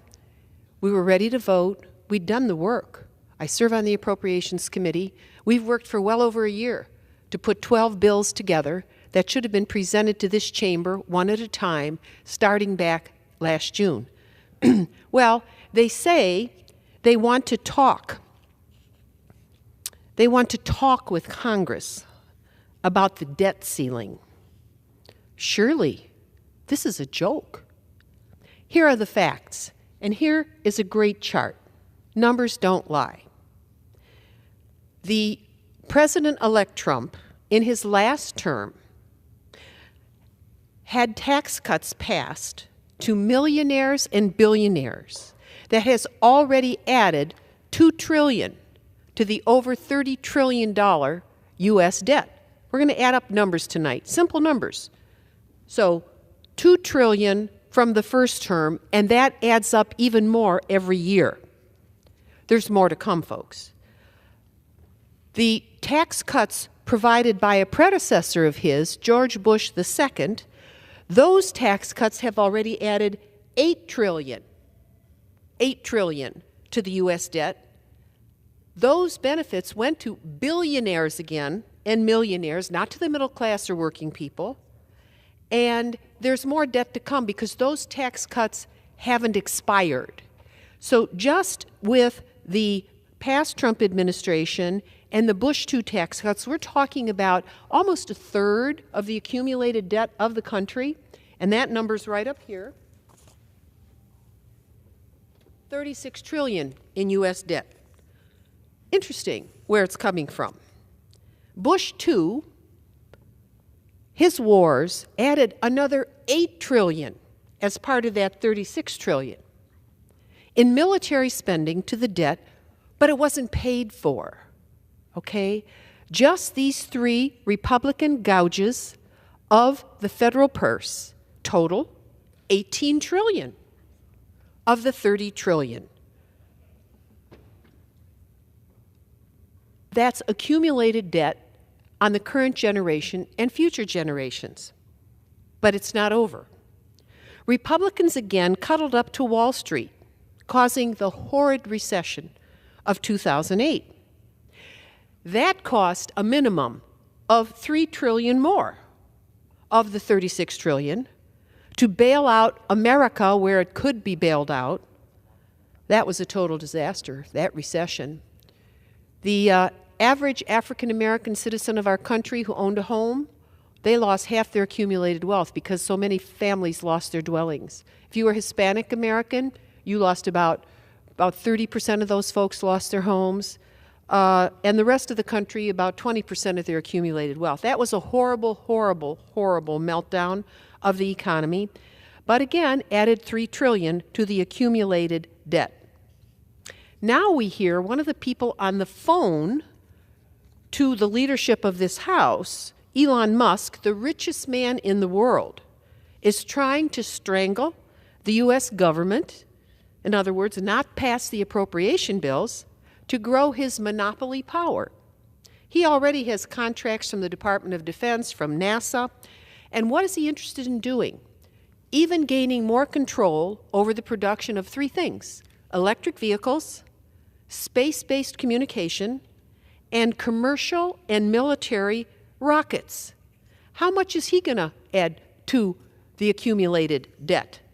Folks, this is not a pretty picture. The middle class and working people of this country have to stand up to these billionaires and millionaires strangling the U.S. Treasury and causing raids in the future on the accumulated wealth of the American people, particularly in our Social Security and Medicare accounts, the food and agricultural programs which are being held up because this body is being held back by people who haven't been sworn in yet from doing its job. Environmental cleanup? Forget about that. There's not going to be money for that. And so many critical programs to the working people of the United States. So numbers don't lie. Forget politics. Just look at the raw figures. We have a lot of accounting to do in this chamber to the American people for the chaos attending those that hold the gavel. And they better bring that bill to the floor tomorrow. The American people have been waiting for far too long. And frankly, they shouldn't be paid. If you can't bring the bill to the floor, you shouldn't be paid. I want to turn to another subject, and this regards the Army-Navy football game that was broadcast, about a week ago. For spectators watching the Army-Navy football game, the moments can be exhilarating. From either their seats in the stands or couches at home, spectators can enjoy the thrill of the game. Meanwhile, the teams on the field put their grit and mettle to the test. The trials of the gridiron are often compared to the rigors demanded of our young soldiers, sailors, airmen, Marines, and guardians in uniform. There may be similarities in teamwork, but believe me, ultimately, playing football does not compare to the sacrifices demanded of our service members in combat, including, for some, the last measure of full devotion. Our nation is protected by our military's patriots, whose motto is, "We are your defense." The veterans in our family have fought for our nation for over a century and a quarter. Most of them did not play football. All were hard workers, dedicated to service and deep patriots of the United States of America. Our Uncle Tony, who served in the Office of Strategic Services under Lieutenant General Joseph Stilwell, remarked that service in his lifetime meant kill or be killed in the lethal China, Burma, and India theater as U.S. soldiers parachuted into those killing fields and ultimately built what is called the Burma Road. Our father's oldest brother, Stepan, deployed into combat under Woodrow Wilson as a Marine against the Bolsheviks' civil war after World War I. He was sent to northern Russia in the Arctic, where frigid 40-degree below-zero temperatures and remote conditions took their toll. As Marines deployed to Archangel and Vladivostok to fight the Bolsheviks. That ultimately resulted in a civil war. The Red Army was victorious, sadly, and almost all those who served in our family on both sides, both our mother and our father's sides, have been combat veterans for this country, going back a century and a quarter. For my part, as a senior in high school, I dreamed of attending the United States Air Force Academy to serve my country. But in those days, my application was rejected because I was a woman, and thank goodness that has changed. But despite this rejection, I maintain my interest in our national security by now serving as a senior member of the House Appropriations Defense Subcommittee. And that's another reason that the leadership of this House should not hold up the appropriation bills. The defense funding for 2025 is in that bill. The work of defense ensures our men and women in uniform are supplied with the resources required to protect American interests at home and abroad. So as I watched the publicity around the Army-Navy game, I realized I could not recall any veterans in President Donald Trump's family.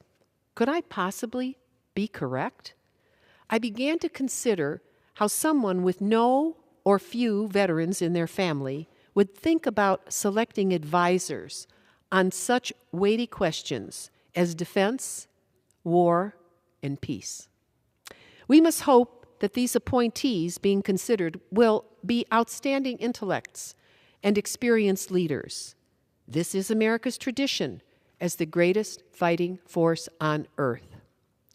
Top leaders must have exemplified lives of integrity, a serious commitment to military service, a deep knowledge of history, command of contemporary world events, and a record of managing a very large, complex organization. The Defense Department's mission is to provide the military forces needed to deter war and ensure our nation's security. Accomplishing this mission is anything but simple.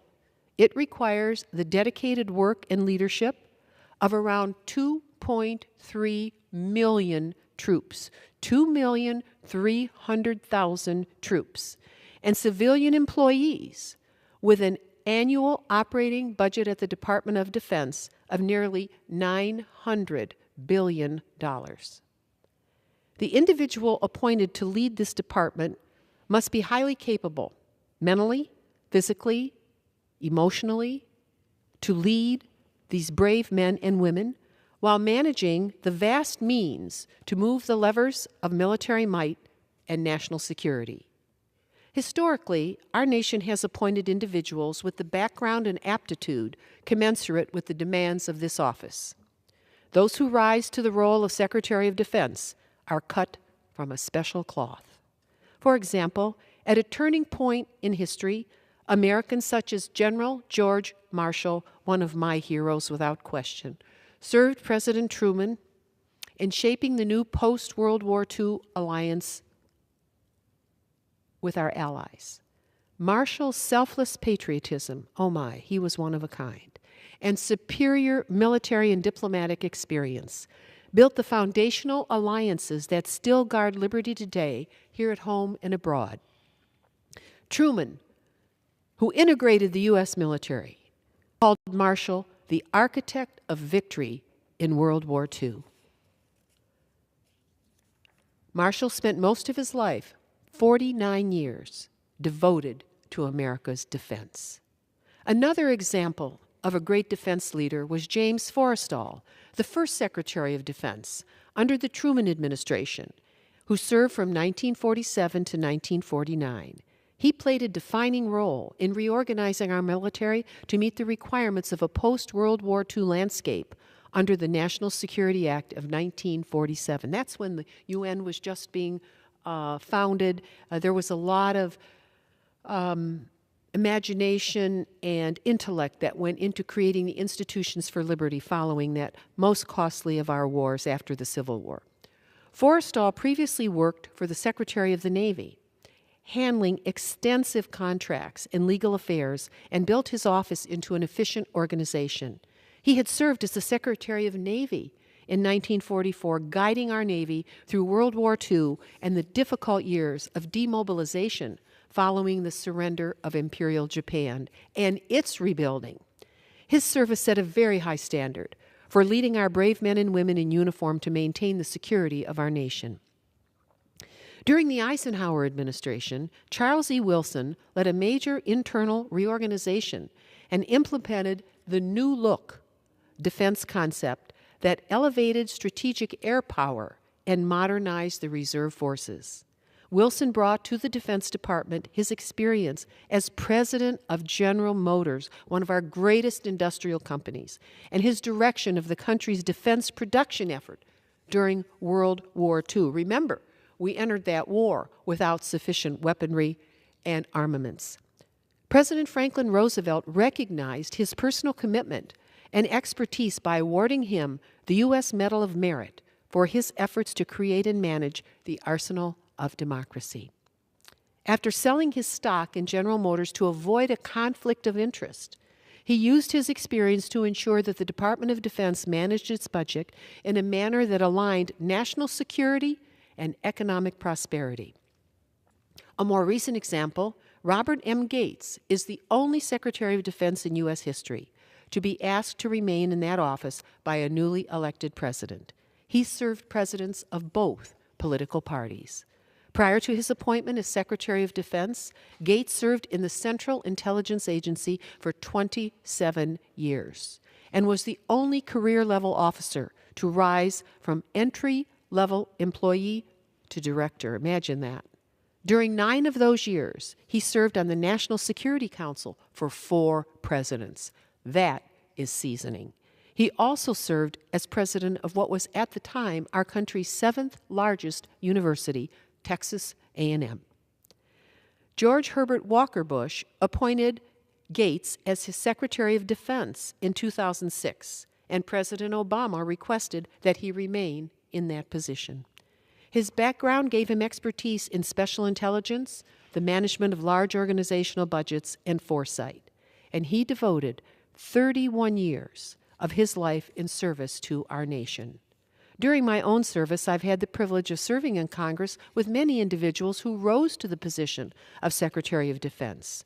These include Leslie Aspin of Wisconsin, Leon Panetta of California, and Dick Cheney of Wyoming. Though their views differed widely, they were respected as stable, broadly competent, and knowledgeable in defense and international affairs.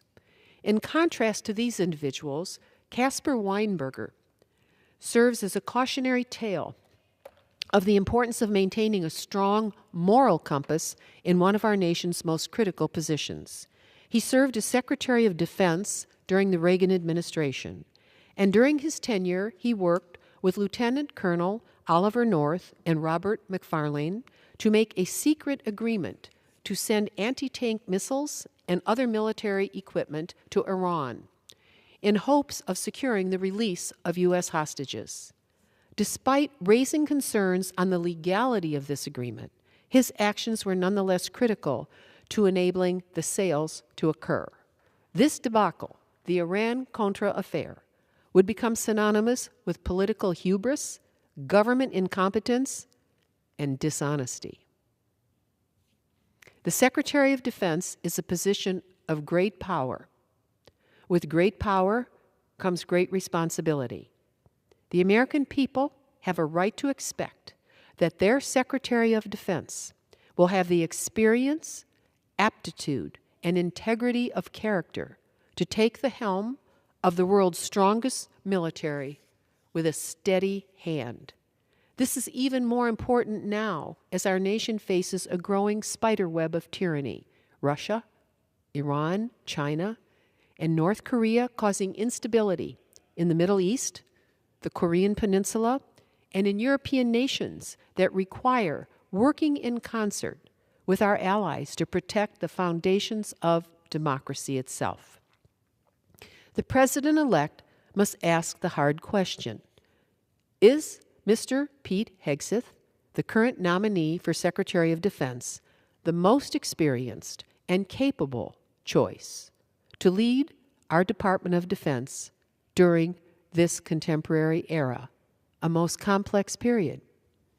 His experience appears to consist of running two small veterans organizations, both of which reportedly fell into significant debt, and working in public relations as a weekend co-host of a morning cable news program. Yes, he served in the military as a junior to mid-grade officer, for which America and I thank him. However, I cannot help but note the disparity between leading a platoon of 50 soldiers or an organization of less than 60 individuals compared to leading a department of over 2 million men and women. He has also said publicly that women should not serve in combat. This is 2024, not 1964. Nearly 20% of the U.S. military is comprised of women. President Harry Truman, on July 12, 1948, signed the bill into law that permitted women to enlist from ages 18 to 35. The American people rightly expect that our men and women in uniform will conduct themselves according to the highest standards of ethics and integrity. I have heard that Mr. Hegseth wishes to reclaim the title of the War Department for our Department of Defense, changing the title. I do not agree with him. Why? After World War II, which set the stage for modern international relations, it is my understanding that the term War Department was dropped because the U.S. did not want to be seen as the enforcer of global security. Rather, the term defense was used in recognition of the fact that other nations had been invited into a fraternity of democratic countries that would form NATO, the mutual self-defense pact of trusted allies that forms a powerful defensive shield among free nations. In addition, respected alliances were negotiated with the Virgin Islands, the Philippines, the Northern Mariana Island, Hawaii until it became a state, Guam, and American Samoa. Proposals to change the name of the U.S. Department of Defense would be subject to very serious congressional review and debate. Current threats to the United States and liberty-loving people require military alliances that can counter and defeat willful aggression by rogue states. The Secretary of Defense is in a critical position that requires a sacred trust, especially the trust of our brave service members, that they will be led capably, the trust of our nation, that we will maintain the security of the American people, and the trust of our allies and partners that America will continue to stand strong as a shield of freedom and liberty for all. The consequences of betraying that sacred trust are both dire and lasting. We must choose wisely.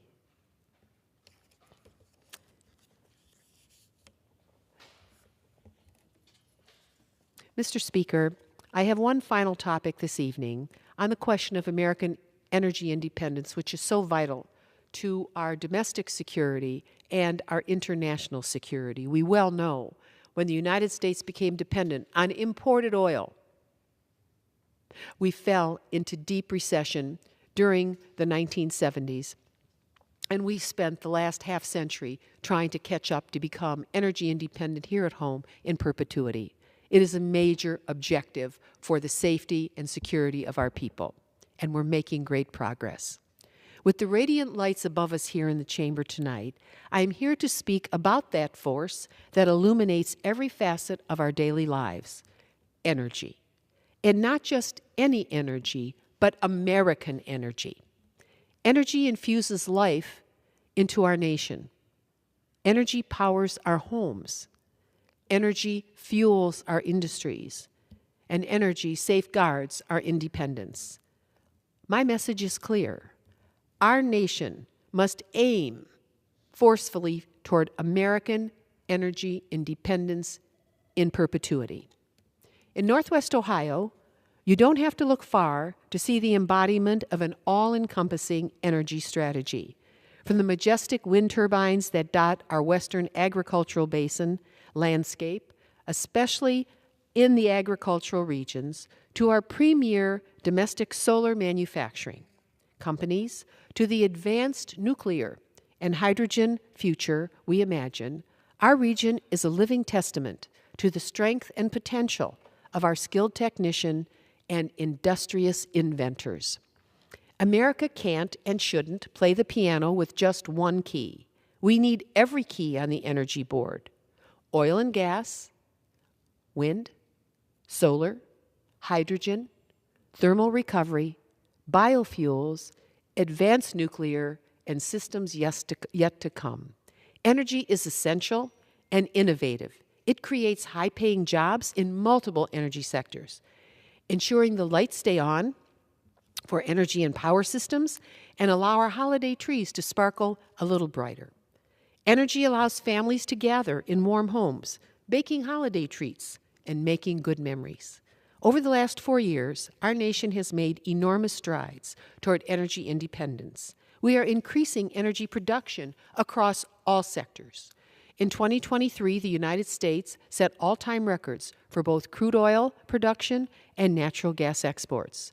But as time goes on, those resources will diminish, and we simply must invent our way forward to be energy independent forever. This is not easy, but it is the struggle we are in. At the same time, renewable energy production continues to grow, and this is a shocking statistic, with close to wind and solar power now contributing close to 15% of our electricity. That's just in modern history, and we have a long way to go. These technologies are revolutionizing our accomplishment of energy independence at the start of this 21st century's new energy age. Yet as we make strides in energy diversity and security, we face new political whims that mustn't threaten to derail the progress we've made.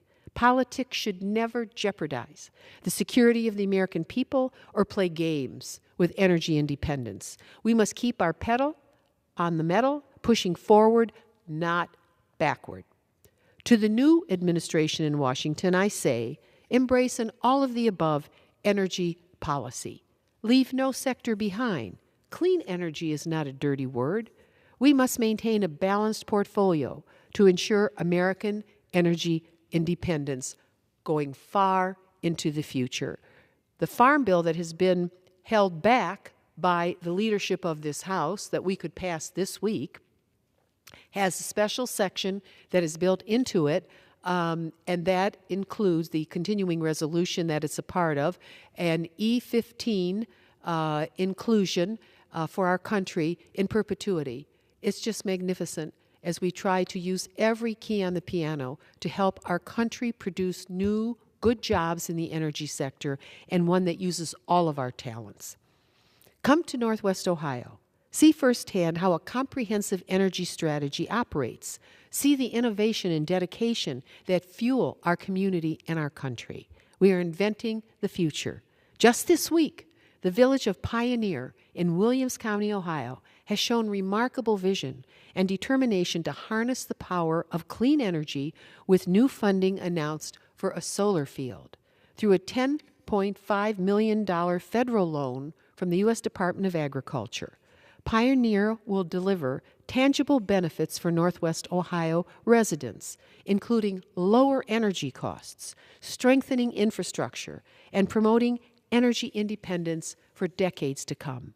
I commend the pioneer community leadership in pursuing this opportunity to power its future with better and lower costs through renewable energy. Northwest Ohio is the solar capital of America, and I encourage other communities across our region to follow the pioneering lead of Pioneer Ohio in building solar fields that can harness the renewable energy of the sun that shines bright over our region. Let's not throttle down on American progress in any sector. Instead, let's do what America does best, invent the future and adapt to changing conditions. Let's accelerate energy innovation. Let's champion it. Let's support it and propel it into the future. We have a duty to safeguard our energy independence, to ensure security so that every American family, community, and business can continue to thrive. Thank you, Mr. Speaker. I yield back. The gentlewoman yields. Pursuant to Clause 12A of Rule 1, the House will stand in recess, subject to the call of the chair. I just like doing that.